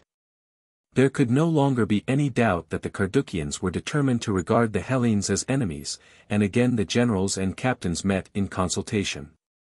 As on the occasion when they had declared war against the great king, they determined to leave behind everything that could possibly be spared. All prisoners were set free, and of the transport animals they retained only such of the strongest as were quite indispensable. By this means it became possible to reduce the quantity of provisions to be carried, and moreover the men who had been formerly employed in attending to the discarded animals could now be added to the fighting force. The soldiers were informed of the decision arrived at, and desired to be ready for a fresh start immediately after the morning meal. Then the generals placed themselves at a narrow part of the road, and as the army marched past, took away from the men anything that they might have tried to carry off in defiance of the order. The day did not pass without several skirmishes with the Carduchians, but for the most part they were able to march on steadily without serious fighting. XXX. Seizing a pass. On the following day a great snowstorm made it difficult for the Hellenes to continue their march. Nevertheless they were obliged to go forward, as they had not a sufficient supply of food. The Carduchians now beset them in greater numbers than before, and harassed them with showers of stones and arrows, especially whenever they were hindered by coming to a part of the road that was particularly narrow. Xenophon, who led the rearguard, was several times obliged to halt and drive back the enemy, giving as he did so, a signal with the trumpets, in order that Chrysippus and the van might wait for him. No sooner did the Hellenes turn and prepare to charge, than the Carduchians disappeared as if by magic, but in a very short time they were again in the rear, shooting at them as before. At first Chrysippus waited for the hoplites, so that they had no great difficulty in keeping up with the rest of the army, but after a time he took no more notice of the signals. And the distance between the van and the rear became greater and greater, until at last the march of Xenophon and his men was more like 142 a flight than a retreat, whilst all the time they were exposed to the arrows and missiles of the enemy. When in the evening they rejoined their comrades, Xenophon complained to Chrysippus of the want of consideration he had shown in obliging the men to run and fight at the same time. In consequence of this, several of them, he said, had fallen, amongst whom were two of the best, and moreover it had been impossible to rescue their bodies. Among the Hellenes it was regarded as a terrible calamity if anything interfered to prevent the dead from receiving funeral honors. If nothing else could be done, the corpse must at least be solemnly sprinkled with earth in the name of the gods, or the shade of the dead man would find no rest in the lower world. But it was not without urgent necessity that Chrysippus had hurried forward during the latter part of the march, and he answered, "We were told by the guides that the mountains in front of us are almost impassable. And that there is but one steep road, that which you see yonder, leading to the only pass by which we can cross them. I hoped that by hurrying we might be able to seize this pass before the enemy should occupy it, but unhappily they have reached it first. They are posted there in great numbers, and I do not see how we are to drive them from it." Among the Carduchian mountains. Xenophon was obliged to admit that Chrysippus was fully justified in acting as he had done, but he had something to report, which made the situation a little less hopeless. As the Carduchians persisted in molesting us, he said, we lay in ambush for them behind some bushes. This gave us the opportunity of doing them 143 an injury, and also of resting ourselves for a moment, for we were quite out of breath. When a band of Carduchians came by, we rushed out upon them and killed most of them, but two I was careful to take alive, and we have brought them as prisoners, for I thought they would be useful in guiding us through these mountains. They may be able to tell us of a second way not known to the guides we have had hitherto. The two prisoners were led forward to be examined, and the first one was asked if he did not know of another road leading to the pass. Although it was evident that he could, if he chose, give the information of which the Hellenes were in such pressing need, he persisted in saying that there was no other road. They threatened him with death if he continued obstinate, but it was of no avail, and fearing lest the other Carduchians should be encouraged to follow his example, they determined to show that they were not to be trifled with. It was absolutely essential to find another road, the fate of the whole army depended on it, and in order to strike terror into the heart of the second man, they hanged his comrade before his eyes. This had the desired effect, and when the second Carduchian was questioned, he said, "There is another road. My countryman would not betray the secret, because his daughter lives near it, with her husband. I am ready to show it to you, and you will find it passable also for the baggage animals. In war, terrible things occur. For the sake of the general good it is often necessary to be cruel. But still we cannot help regretting the fate of the brave man 144 who for the love of his daughter gave himself over to death." On further questioning the Carduchian, the generals discovered that the road which he promised to show them was at one point commanded by a peak already in possession of the enemy, who must be dislodged from it before the road could be used.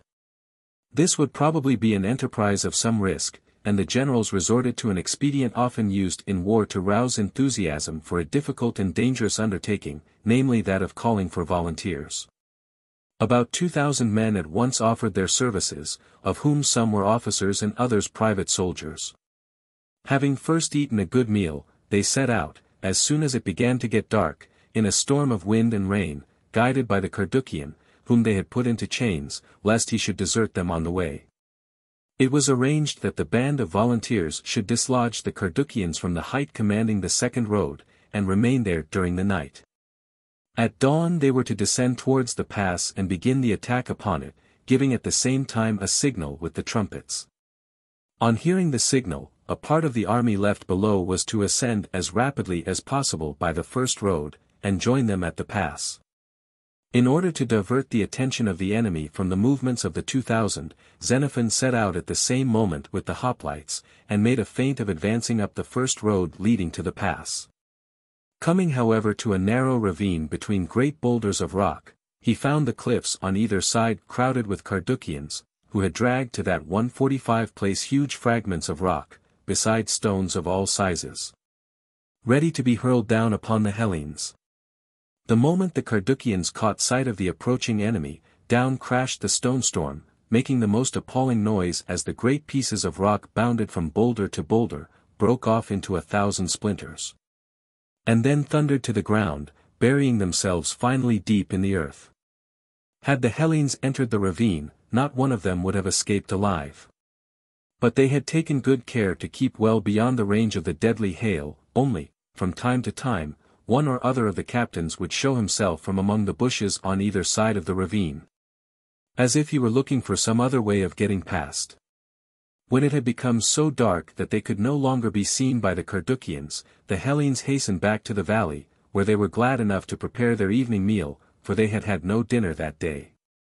All through the night they could hear the noise made by the Carduchians, who were still on the alert, and who continued to pour down volleys of stones and rock, lest their enemies should slip past them in the darkness. Meanwhile the 2,000 volunteers had been led by their guide to a place which they believed to be the peak commanding the second road. There they found a number of Carduchians sitting comfortably round their fires, and attacking them suddenly, they killed some and put the rest to flight. Then they sat down and spent the remainder of the night in front of the fires that had been kindled by the enemy, which, 146 as it was excessively cold, they looked upon as a piece of great good fortune. At dawn they proceeded towards the pass, very cautiously and silently, according to the instructions they had received, and under cover of a thick mist, were able to come close up to the enemy unobserved. Then the trumpets gave the signal that had been agreed upon, and the Hellenes charged. The enemy saw that it was of no use to attempt to maintain their position, and fled without a struggle, only a few of them being killed. This freed the road, up which Chrysippus and his men were making their way as fast as possible. It was excessively steep and narrow, and in their eagerness to reach the top, many of the men climbed as best they could over places where there was no path, drawing one another up with the help of their spears. At last they reached the pass, and joined the band of volunteers who were already in possession. 2/3 of the army had now reached the pass. But for the rest there was still in store a long day of toil and fighting before they could arrive at the same spot. XXXI. A long day's fighting. Xenophon and his rearguard of hoplites had undertaken the escort of the transport animals, who had to be brought up to the pass by the second, more circuitous road, because the first was too steep for them. The animals were placed in the center of the line, half the troops marching in front of them, and half behind. The rear had not proceeded far when they came in sight of a peak overlooking the road, and discovered that it was occupied by the enemy. The volunteers had indeed thought that they had freed the road by driving the enemy from their campfires on the previous evening, but this proved not to be the case. Until the Carduchians could be ousted from the height, it would not be safe for either troops or cattle to pass beneath, and Xenophon at once told off some of his men for this service, with instructions to make the attack in such a manner as to give the Carduchians ample opportunity for running away. He did not want them to be forced to make a desperate stand, for he was anxious not to be delayed by having to stop and fight. Accordingly a detachment of hoplites, headed by Xenophon himself, set out to climb the hill. As they did 148 so, they were exposed the whole time to a constant volley of arrows and stones, discharged at them by the Carduchians from above, but no sooner had they reached the top than the Carduchians turned and fled, leaving the road below the peak free. A new difficulty however now presented itself, for from this peak a second came into sight, occupied just in the same manner. This would have to be fought for as the first had been, and moreover it would be necessary to leave a guard on the first peak to prevent the enemy from returning to it. For the Carduchians were like a swarm of flies, who can easily be driven away from the place where they have settled, but who return just as quickly, the moment they are left alone again. And Xenophon knew that he could not hope to get his line of men and horses past the peak of which he had just taken possession, before the Carduchians would have time to get back to it. For the road was so narrow that they were obliged to go very slowly. Accordingly he left 3 captains, with the men serving under them, to guard the first peak, whilst he himself went forward towards the second. This was captured with the same toil and the same success as the first, but now a third came into view which had to be taken in like manner. Xenophon accordingly set forward to attack it, but in this case the task was easier than before, for the enemy abandoned the peak before the Hellenes arrived at it, so that it could be climbed without hindrance or danger. So far all had gone well, but now from the rear came disastrous news. The men left in charge of the first peak had been surprised and defeated by the enemy 149 who had killed almost all of them, including 2 out of the 3 captains. A few only had saved their lives by making a desperate leap from the rocks into the road below. There was nothing for it but to reconquer the peak which they had thought already secured, a terrible addition to the work of a day already overcrowded with toils and risks which cost many a brave soldier his life. Xenophon himself was at one time in great peril. In climbing one of the mountains, his shield-bearer became so frightened at the shower of stones and arrows pouring down from above, that he turned and fled, taking the shield with him. Xenophon was thus left unprotected, but happily one of the soldiers saw his danger, and hastening to his side, held his own shield so as to cover both. At last however the long march was over, and before nightfall, the hoplites had rejoined their comrades at the pass, from whence they soon reached some well-to-do mountain villages where there was food in abundance, and where they could shelter themselves in comfortable huts. Their loss that day had been very severe, and unhappily it had been impossible to carry off the dead. To repair such a misfortune, no sacrifice could be too great, and accordingly Chrysippus and Xenophon sent a herald to the Carduchians, offering to restore the man who had acted as their guide, if the Carduchians, on their part, would give up the bodies of the fallen Hellenes. To this they agreed, and the Hellenes had the satisfaction of burying their comrades with the customary rites. It was however at no small cost that they had effected this exchange, for by so doing they had lost the services of the only man who could pilot them through this wild and unknown land. They were now without a guide, and from the nature of the country, no extensive view could anywhere be gained. They could but direct their course by the sun and stars, and they decided to continue marching northwards towards the source of the Tigris.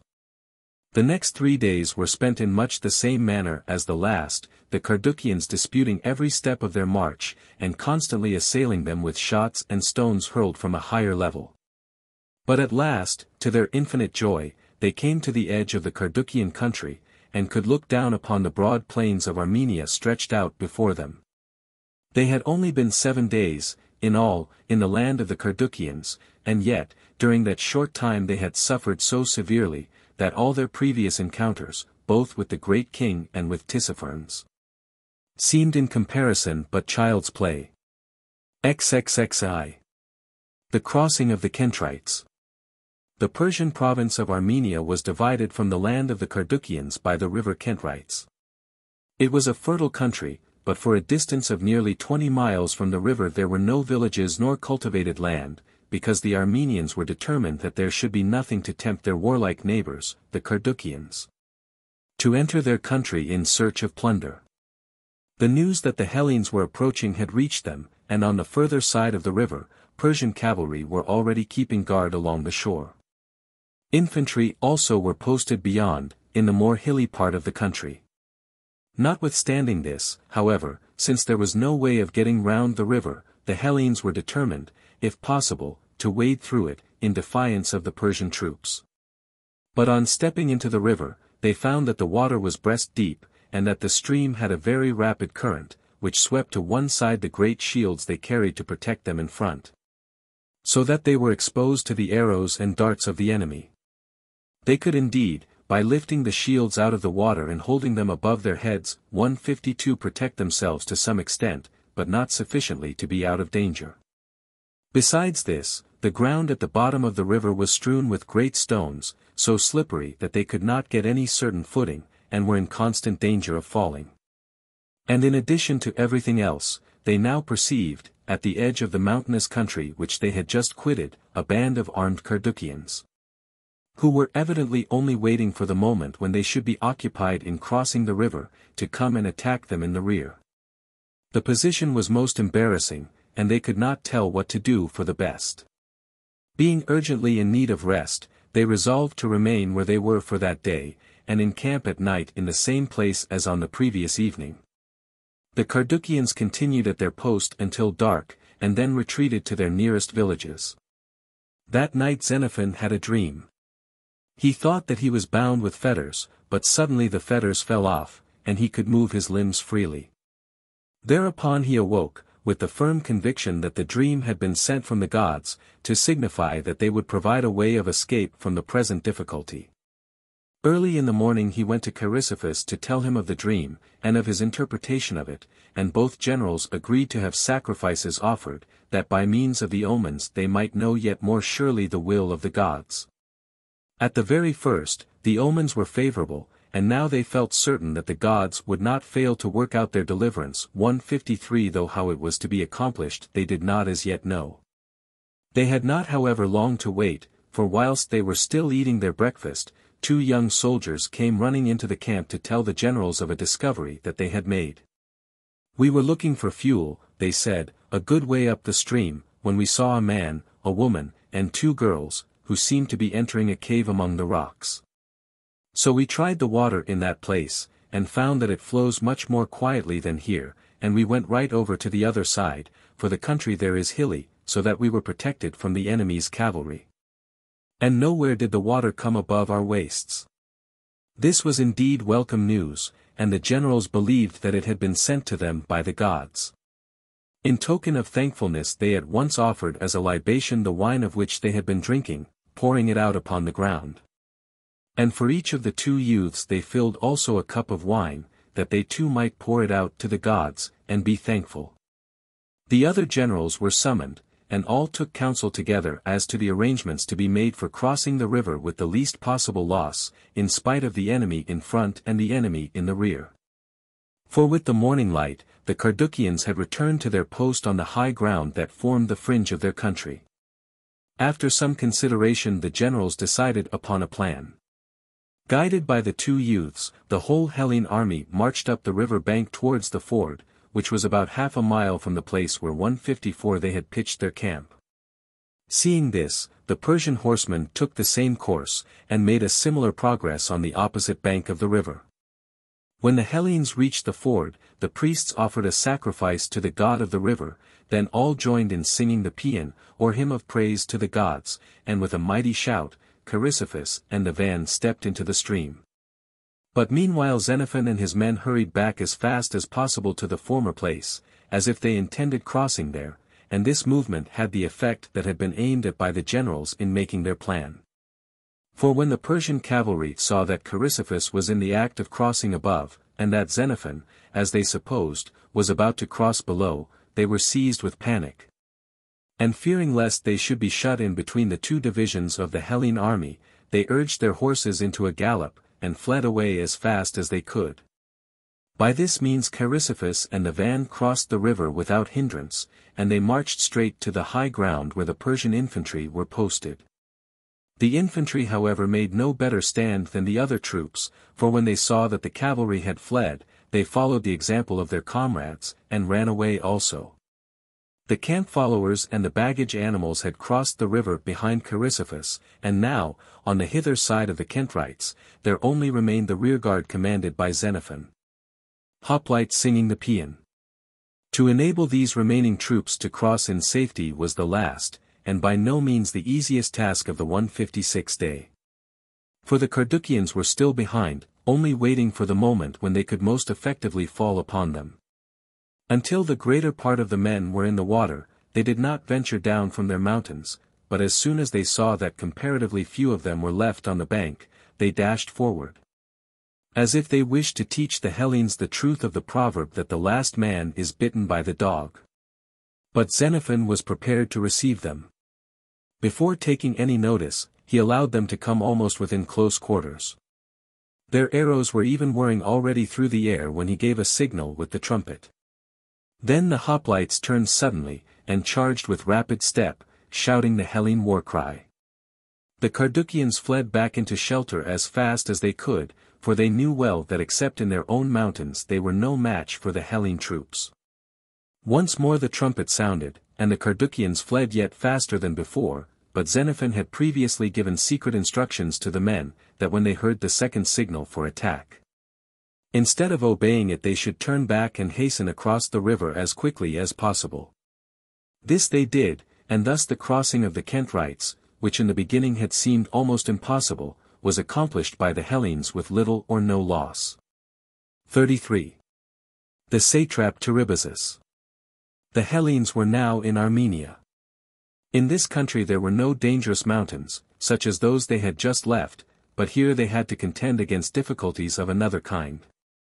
The greater part of the country was 5,000 feet above the sea level, and in consequence of this, the winters were very long and cold, and the summers very short. In June the corn began to sprout. In September the harvest was gathered, and then the winter set in. It was now December, and the Hellenes were soon to experience the intense cold of an Armenian winter. After crossing the Kentwrights, they marched for a distance of 120 miles over level country, without encountering any enemy. These marches occupied 6 days, and it mostly chanced that in the evening they found themselves near villages where they could shelter for the night. On the 7th day there came to meet them a troop of horsemen, commanded by the satrap Teribazus, who stood high in the favor of the great king, and enjoyed the privilege, when he was at court, of helping the sovereign to mount on horseback. He rode forward towards the Hellene army, and 158 demanded speech of the generals, announcing that he was desirous of entering into a treaty with them. They were to promise that they would neither burn the villages nor do violence to the inhabitants, but they were at liberty to take any provisions that they might require, and he, for his part, would undertake not to molest them in any way. A satrap receiving deputies. This was all that could be desired, and the generals agreed to conclude the treaty on the terms proposed. But their previous experience of the Persians had not been such as to induce them to place much confidence in any promises they might make, and they judged that it was best, notwithstanding the treaty, to remain on their guard. Teribazus followed their march at the distance of rather more than a mile. During the night that followed, the Hellenes were encamped beneath the open sky, when they were overtaken by the first fall of snow. The next day there was nothing to be seen of Teribazus, and thinking that 159 the deep snow would prevent him from attempting any surprise, they ventured, when night came on, to take up their quarters in some villages which they had reached. In the morning however, some of the soldiers who had strayed to a distance the previous night, reported that they had seen a great number of fires in the neighborhood, which seemed to show that the army of Teribazus was not far off. The generals decided therefore that it was too unsafe to break up the army by allowing the soldiers to scatter themselves over various villages, and on the next night again camped out in the open, where all could be together. But again the snow came down, and this time more heavily than before, burying as if in a grave, both the men and their stacks of weapons. The frost too was very severe, and the transport horses were so benumbed that they could hardly raise their limbs from the ground. The soldiers remained lying beneath the snow, for they found it warmer to be thus covered up, as if with a soft blanket, but Xenophon roused himself, and taking an axe, began to cut wood, partly for the sake of getting warm, partly in order to make a fire. Then some of the men followed his example, and soon they had a number of fires blazing. After a night of such severity, the generals were afraid to risk spending another in the open air, and decided that at all hazards they must take shelter the next evening in the villages. They determined however to send out a small band of men, under cover of the darkness, to search in the direction in which the soldiers had stated that they had seen the fires burning. No fires could be discovered, but the soldiers came upon a man carrying a battle-axe, and a Persian bow and quiver. When they asked him who he was, and where he came from, the man replied that he was a Persian, and had come from the army of Teribazus to seek for food. Then they questioned him further as to the size of the army, and the purpose for which it had been assembled. And ascertained from his answers that the satrap was keeping a little in advance of the Hellenes in order to seize a pass in the mountains that they were now approaching, before they should reach it.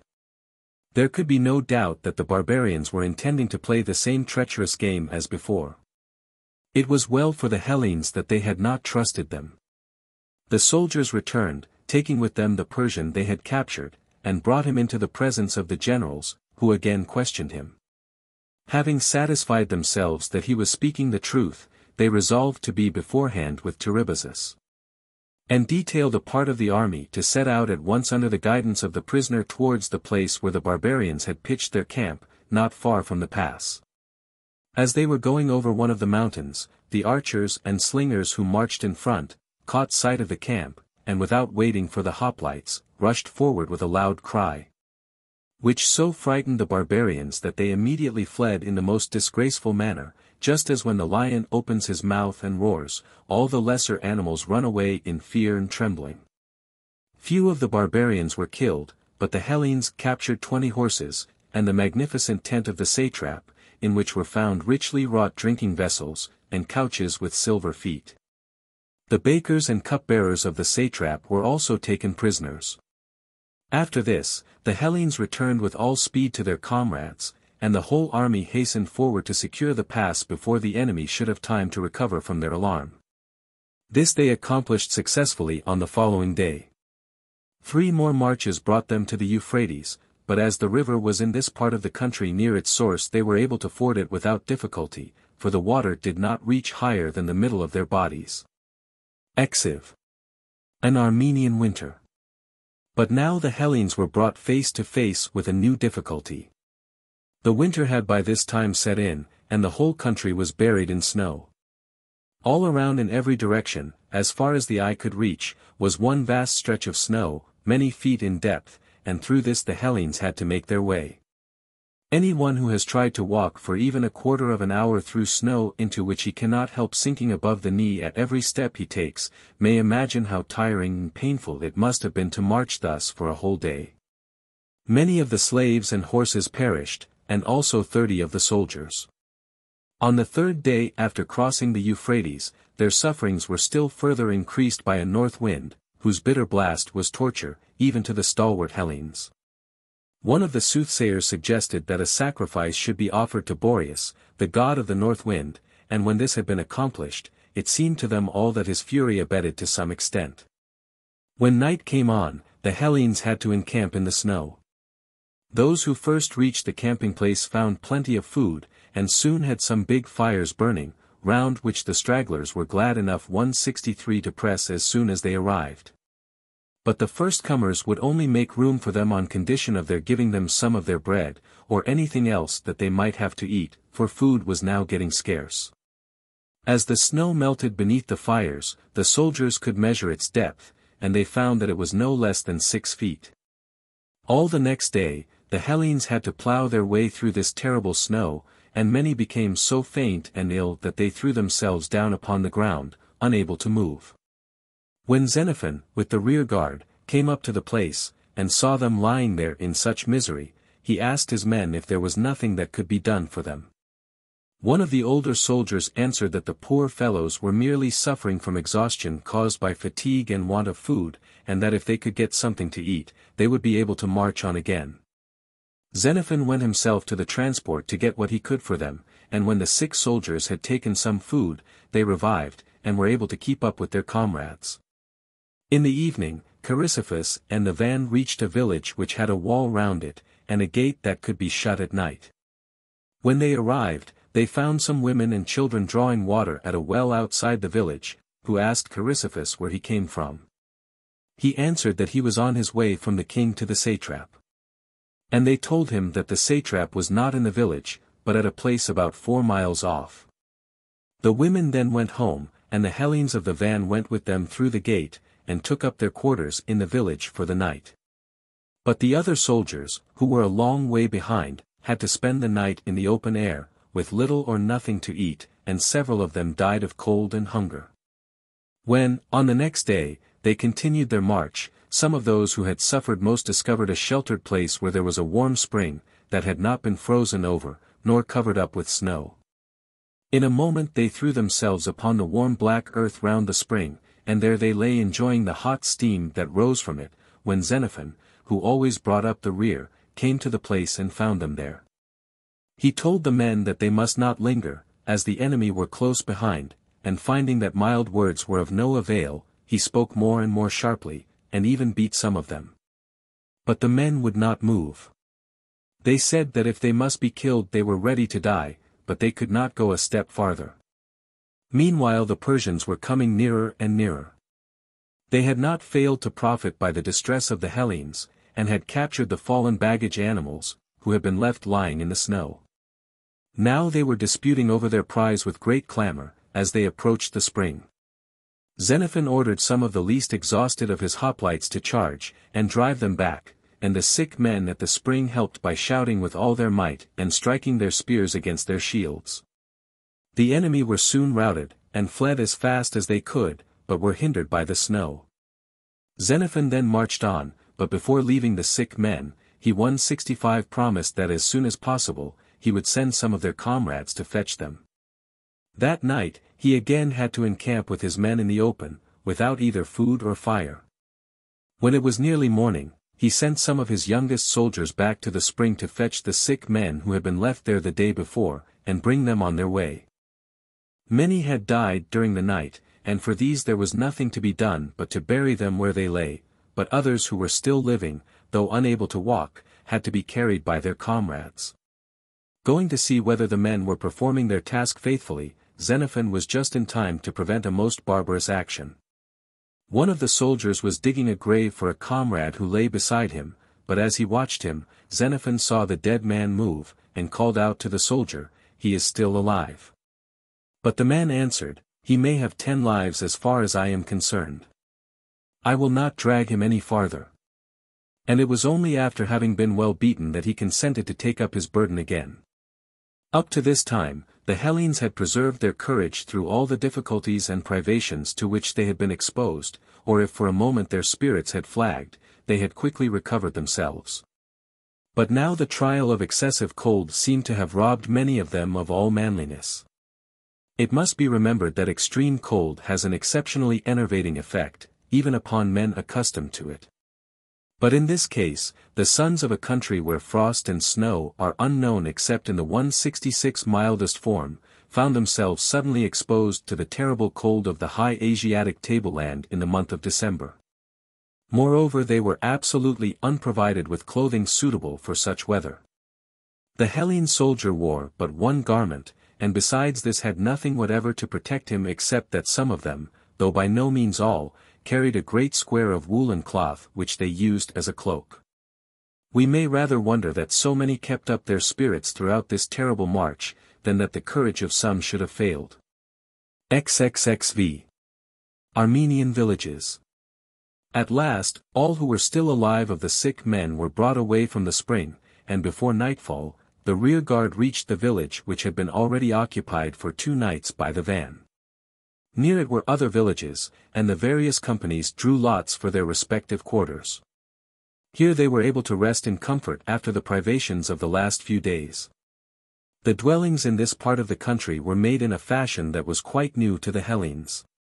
Instead of being built upon the ground, they were dug out of it, and had, for entrance, an opening like the mouth of a well, which widened out below into a large room, inhabited by the owner and his whole family, together with his goats, his sheep, his cattle, and his fowls. There were 2 ways of reaching it, a ladder for the human beings, and a slope of earth for the animals. Such dwellings are still common in Armenia, among the poorer classes, and like the cellars in which we keep our wine, they are cooler in summer and warmer in winter than the air outside.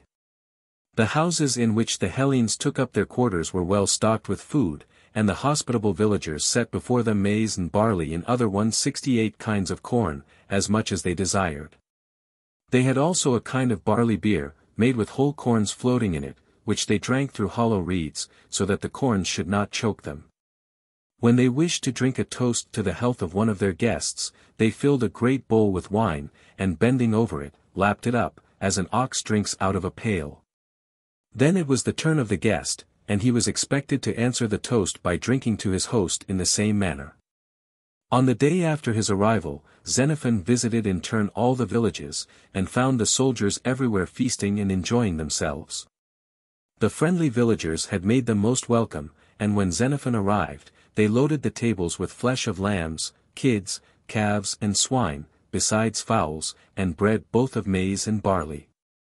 It happened that this was the season for sending the yearly tribute of horses required by the great king from the province of Armenia, where the horses were smaller than those of Persia, but far more spirited. Finding in the villages a number of horses destined for this purpose, Xenophon did not hesitate to take one for his own use, and he advised the other officers to follow his example. The head man of the village was a priest of the sun god, and to him Xenophon gave the horse who had faithfully carried him through so many dangers, but who was now quite worn out and unable to go any farther, that he might be rested and well fed. And then offered as a sacrifice to the sun god. Ruins of Persepolis, Gate of Xerxes. Xenophon was on very friendly terms with the head man, and always invited him to dine with him at 169 the same table. He had assured him that no harm would come to him, and that the Hellenes would pay for whatever they took, if he, for his part, would help them on their way, by acting as their guide till they came to the next country. The man agreed to this, and as further proof of friendship, showed the Hellenes the place where a great store of wine had been buried. The conversation between Xenophon and the headman was carried on through an interpreter, but the soldiers had to make themselves understood as best they could by means of signs and gestures. For 8 days the Hellenes rested in the villages in order that they might thoroughly recover themselves before going farther. On the 9th day they again set out, and by the advice of the headman, tied up their horses' hoofs in little bags of leather, so as to give them a larger surface to tread upon, and thus prevent them from sinking as deeply into the snow as before. Chrysippus as usual led the van, and with him went the headman who was to act as guide. It was not thought necessary to bind him, as they had bound the Carduchian guide, for they had perfect confidence in him, and felt sure that he would not desert them. But after marching for 3 days without coming to any villages in which they could shelter, Chrysippus reproached the guide, on the 3rd evening, for bringing them by such a bad way. The man answered that in that part of the country there were no villages, but Chrysippus did not believe him, and getting more and more angry, he ended by striking him. The next morning the guide was nowhere to be found. In consequence of this misadventure, there arose 170 a quarrel between the two generals, the first and last in the whole course of the march.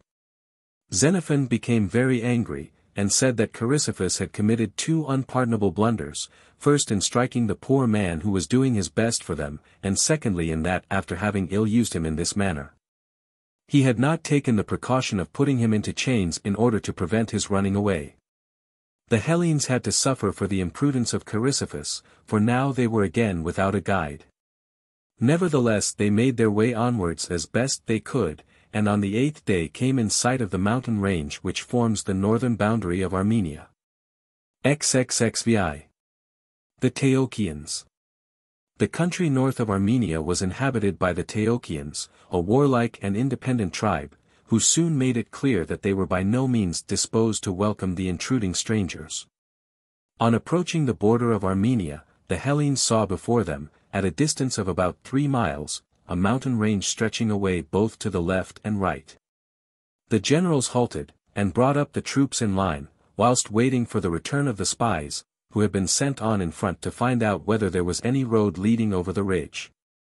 When the spies returned, they reported that the only road led to a narrow pass, already occupied by the Taochians. It was evident that they would not be suffered to cross the mountains without a struggle, and Chrysippus gave orders that the men should at once take their dinner. During which time the generals were asked to discuss whether they should attack the pass immediately, or wait till the next day. One of the generals, named Cleaner, had quickly made up his mind, and was the first to speak. It is well, he said, that the soldiers should begin by making a good meal, but this done, we must attack the enemy without delay. If we wait till tomorrow, they 172 will think we are afraid of them, their spirits will rise, and many more of their friends will join them. But Xenophon was of a different opinion. It is of the first importance, he said, that we should lose as few men as possible in seizing the pass. The mountains stretch away to a distance of more than 6 miles, and no part of the range appears to be guarded except the road leading to the pass. It seems to me that it would be better for us to find a way over the unguarded part, instead of attacking the enemy in their favorable position.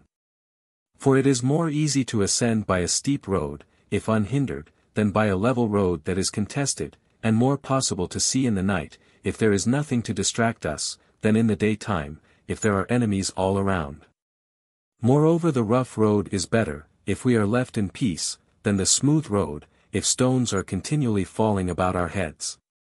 We can steal away for ourselves under cover of the darkness at such a distance from the enemy that they will not hear us, especially if some of us divert their attention by advancing towards the pass as if we were going to attack it. But when I speak of stealing, he continued in a jesting tone, turning to Chrysippus, ye Spartans, as I have heard, are accustomed to steal from your infancy.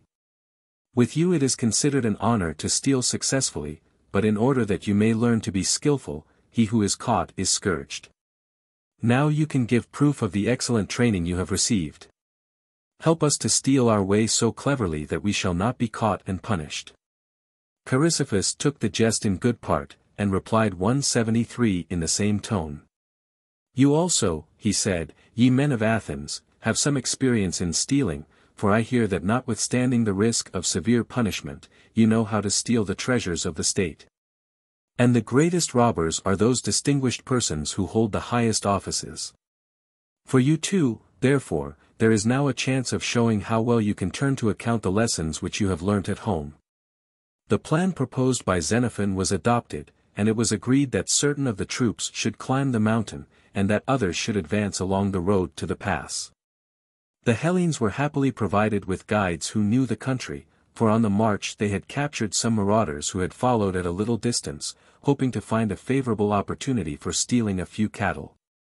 The prisoners had already been questioned, and had said that the mountains were not impassable, but were used as grazing ground for both goats and cattle, and that if the Hellenes had command of any part of the ridge, they would be able to take the baggage animals over it without difficulty. Dinner being ended, Chrysippus led the army towards the pass occupied by the enemy, but halted at the distance of a mile from the mountains. When it was dark, the troops who were to climb over the heights, marched away in the utmost silence. All went well, the soldiers met with no hindrance, and having reached the top of the ridge, kindled a fire according to agreement, as a signal to those below that they had accomplished their task. The fire was seen also by the Teochians, who now perceived that they were in danger of being assailed on 174 both sides, and they also lighted fires as a signal to their comrades to come to their help. In the morning, Chrysippus pressed forward along the road leading to the pass, and at the same time, the other troops appeared upon the heights, and began to make their way to the same place. The Teochians divided their men into 2 companies, the greater number remaining at the pass, whilst a smaller band marched out to meet the enemy on the ridge. Here the first engagement took place, and the Hellenes soon defeated the Teochians, and put them to flight. Meanwhile Chrysippus was rapidly approaching at the head of the hoplites, having sent on the archers and slingers in advance, and when the Teochians at the pass saw that their friends had been defeated on the ridge, they also turned and fled. So that the pass was won almost without fighting. As a remembrance of their victory, the Hellenes raised upon the mountain a trophy, made of stones piled one upon another, and decorated with the shields and arms taken from the Teochians. From hence they marched for 5 days through a level country, where they met with no resistance. But now provisions again began to fail. There was no lack of food in the country, but the Teochians had taken care to store everything within their castles, which were strong, fortified places, always perched on the top of some rugged height. The Hellenes did not think it prudent to attack these castles, and in spite of their hunger, were forced to pass them by. On the 6th day however they came to a fortress which they were obliged to attack, for they were quite without food. It was built upon the edge 175 of an overhanging cliff, and beneath it was a river, and a road running beside the river. In this fortress all the men, women and children of the neighborhood had assembled, together with their cattle, and had piled together great heaps of stones to hurl down upon the Hellenes. Having tried in vain to find some means of taking the place, Chrysippus called a halt, and waited until Xenophon came up. In answer to his question as to why they were at a standstill, Chrysippus replied, "The only approach to this place is by the road under the cliff, and the moment we attempt to pass, they hurl down stones upon us from above, of which this is the result," and he pointed to some poor fellows lying on the ground whose legs and ribs had been broken. As usual, Xenophon had something to suggest. "It seems to me," he said, "that there are not many of them up there, and that it will not take long to exhaust their supply of stones." And then, having carefully examined the place, he added, "The dangerous piece of road is about 150 feet in length, of which 2/3 is covered with great pine trees, not very far apart. One, or at the most 2 leaps, will take us from the shelter of one group of pine trees to the next, and then, when the stones begin to fail, we must run as fast as possible over the last 50 feet of open ground." About 70 men were entrusted with the task of freeing the approach to the fortress, and one of them hit upon a clever device for bringing down the stones as fast as possible. From beneath the shelter of a pine tree, he ran a step or two forward to attract the attention of the enemy, who at once hurled all their 176 biggest stones at the place, but before they could touch him, he was back under the shelter of his tree. He did this so often that at last there was quite a heap of stones lying in front of him, but he himself was untouched. The other men followed his example, and made it a sort of game, enjoying the sensation, pleasant alike to old and young, of courting danger for a moment, and then quickly escaping it. When the stones were almost exhausted, the soldiers raced one another over the exposed part of the road, each eager to be the first to reach the fortress. The Taochians made no further resistance, but, fearing the vengeance of the Hellenes, men, women and children flung themselves over the edge of the cliff and were dashed to pieces. One of the soldiers, seeing a Taochian who appeared to be better dressed than the rest, about to throw himself over the precipice, ran up to him and tried to pull him back. But the Taochian grasped him in his strong arms and dragged him forward with him over the edge, so that both perished together. The Hellenes took few prisoners, but much spoil, cattle and asses in abundance, and whole flocks of sheep. XVIII. The sea. The sea.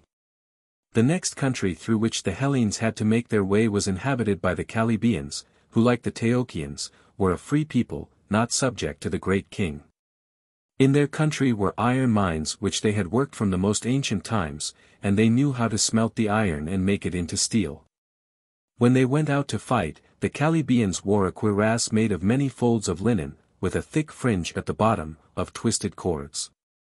They wore also greaves and helmet, and carried a spear 22 feet in length, and a short curved sword, with which they cut off the heads of their fallen enemies. These they carried about, singing and dancing, and displayed them to the foe with horrible delight. Like the Taochians, the Chalybdians were possessed of strong castles, to which they had carried off all the food in the country, and the Hellenes would have fared badly but for the cattle which they had recently taken from the Taochians.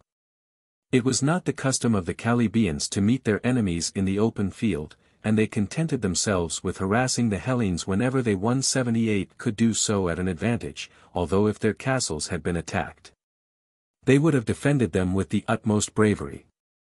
As it was, the Hellenes suffered considerable loss during the 7 days that they spent in passing through this country, and at the end of the whole march. Xenophon declared that the Chalybdians were the most warlike of all the many tribes with whom they had exchanged blows in Asia.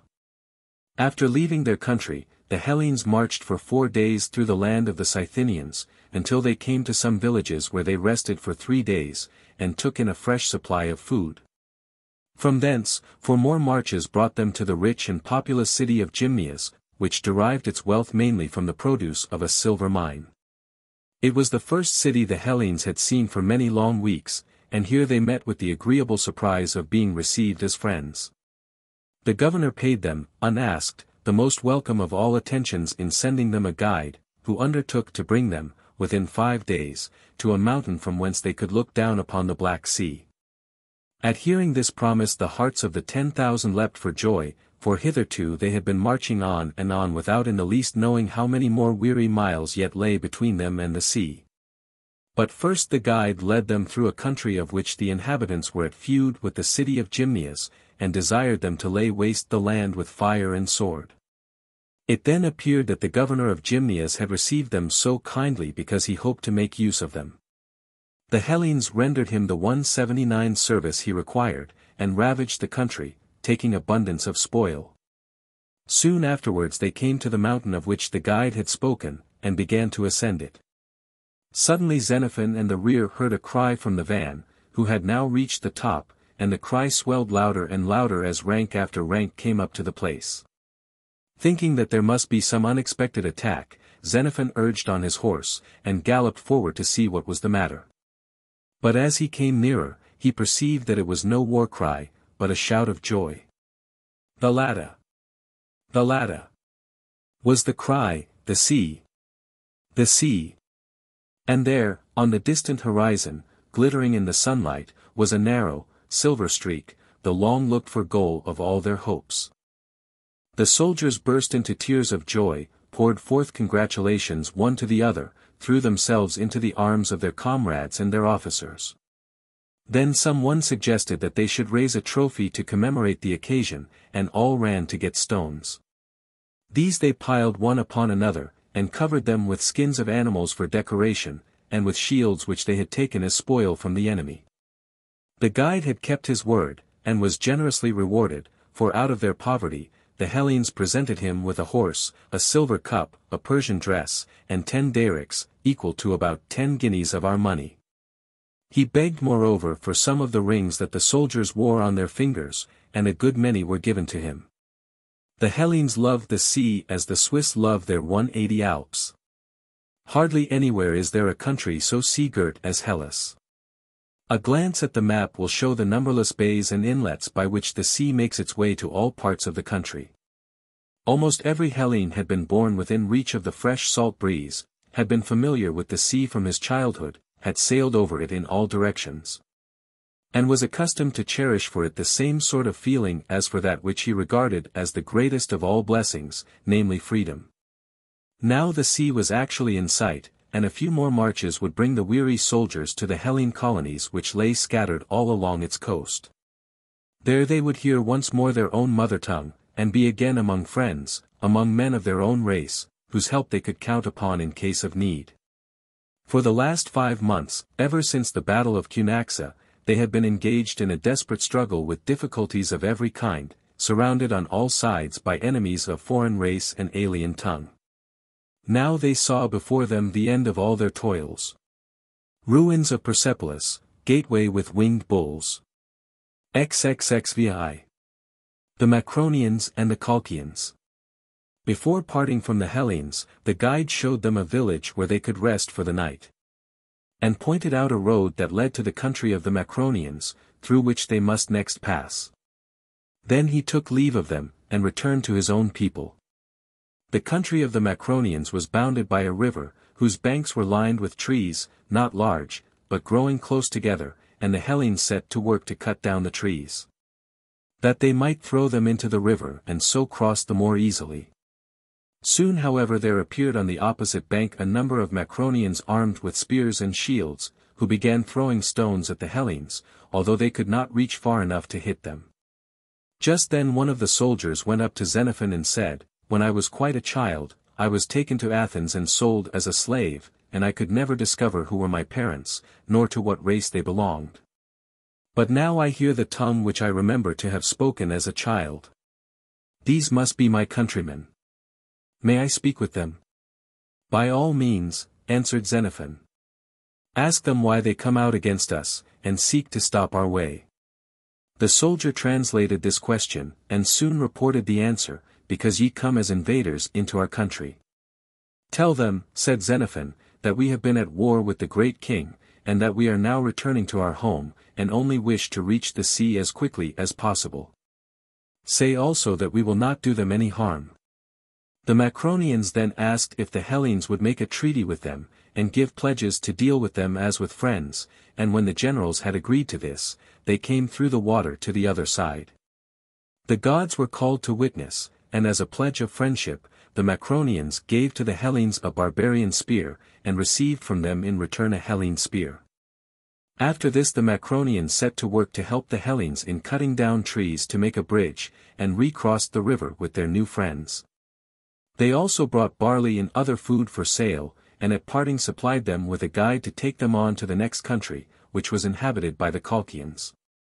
In 3 days the Hellenes came to a chain of mountains already occupied by the Colchians, who were drawn up against them in battle array. The mountains were not too steep to be scaled, and the Hellenes halted and took counsel as to how they could best make the attack. It was at first proposed to advance in the form of a phalanx, that is to say in long lines, each close behind the next, but Xenophon thought there were many objections to this plan.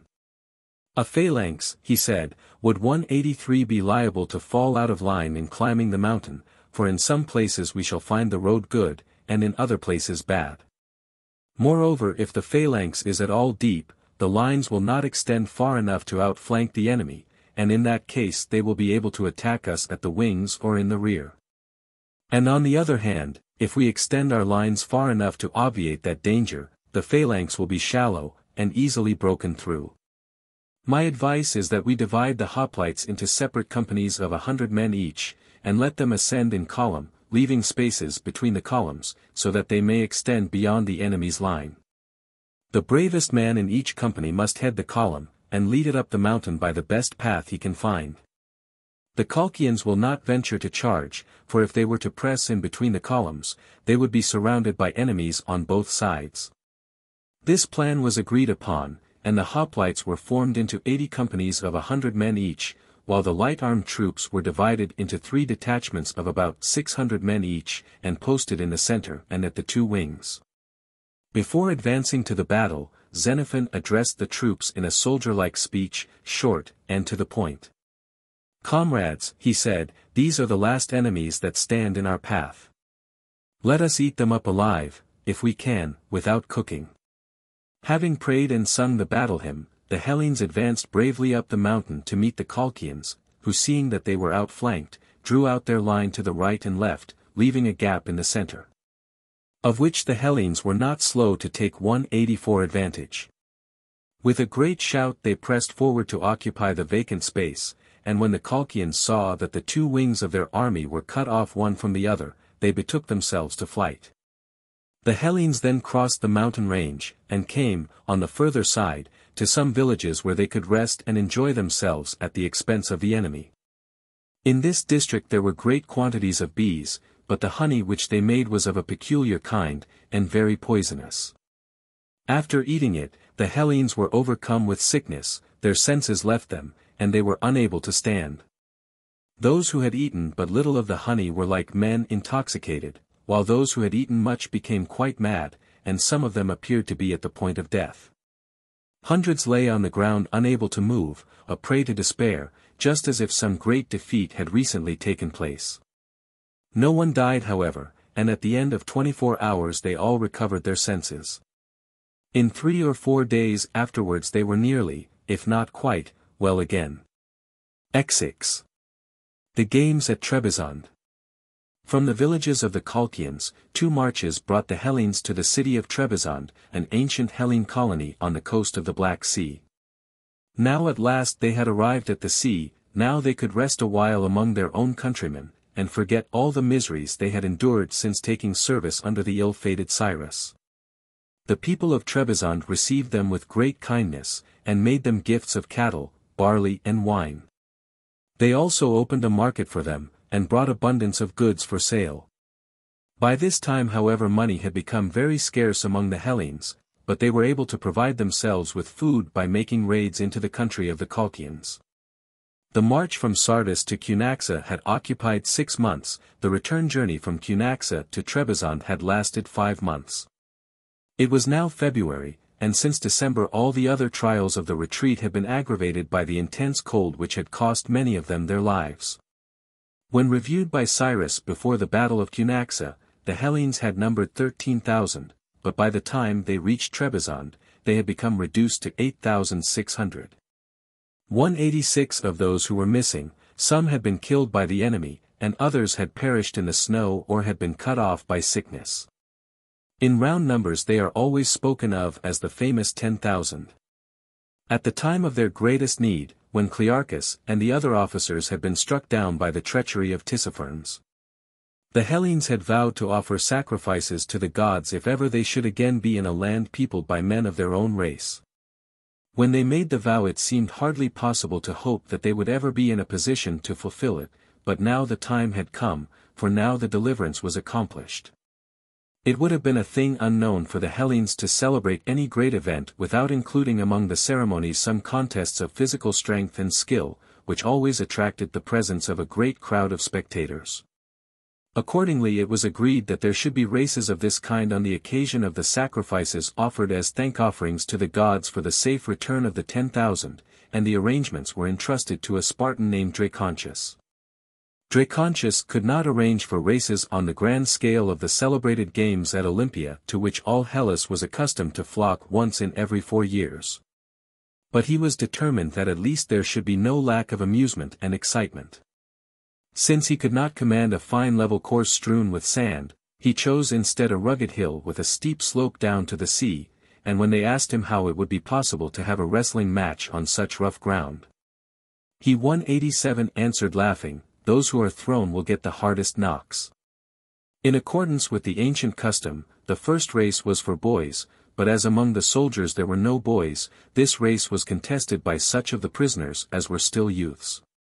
Then came a foot race for which more than 60 Cretan soldiers had entered their names, followed by a wrestling match, a boxing match, and the game called by the Hellenes Pancration, which combined both wrestling and boxing. All these games were watched with great enthusiasm by a crowd of spectators, both men and women. Numbers of people had come out from the town, dressed in their gayest apparel, and mingled with the soldiers, lining both sides of the course. The successful combatants were greeted with tremendous applause, and those who were defeated with shouts of laughter. Best as well as last of all, was the horse race. The riders had to race from the altar at the top of the hill down the slope to the sea, and then turn and climb the hill again. They started off at full gallop, but many of the horses tripped in the uneven ground, and rolled over and over, while others who had gone down well enough, came toiling back, unable to get beyond a walk.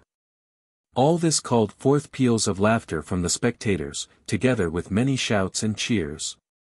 The prizes given to the winners were the skins of the animals that had been slaughtered for the sacrifices.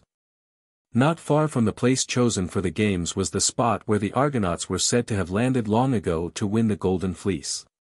The story of Jason and his brave comrades was one of the old tales that the 188 Hellenes loved, of dauntless heroes helped by the gods to accomplish tasks beyond the power of mortal men. If that old story was remembered by the Hellene soldiers as they took part in the games, they might have reflected with pride that although there was nothing superhuman in the task which they had just brought to a successful issue, yet it had nevertheless demanded courage and endurance, and by the help of the gods they had triumphed.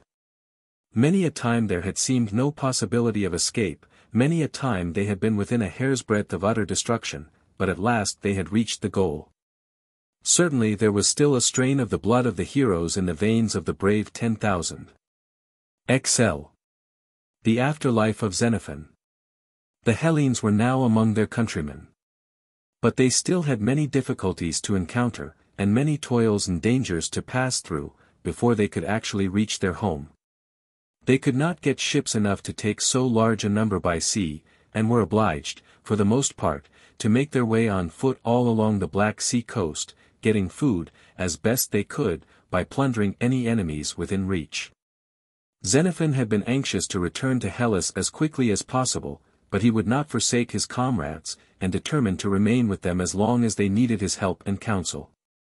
After a time, however, the greater number of the soldiers decided to join the Spartans, who were just then sending an expedition into Asia to make war upon Tissaphernes. And Xenophon resigned his charge to the Spartan general in command of the expedition. Soon after leaving Trebizond, the spoil taken from the Colchians and other enemies had been divided among the troops, a tenth part having first been set aside for the god Apollo, and his sister, the goddess Artemis, whose magnificent temple at Ephesus was one of the wonders of the world.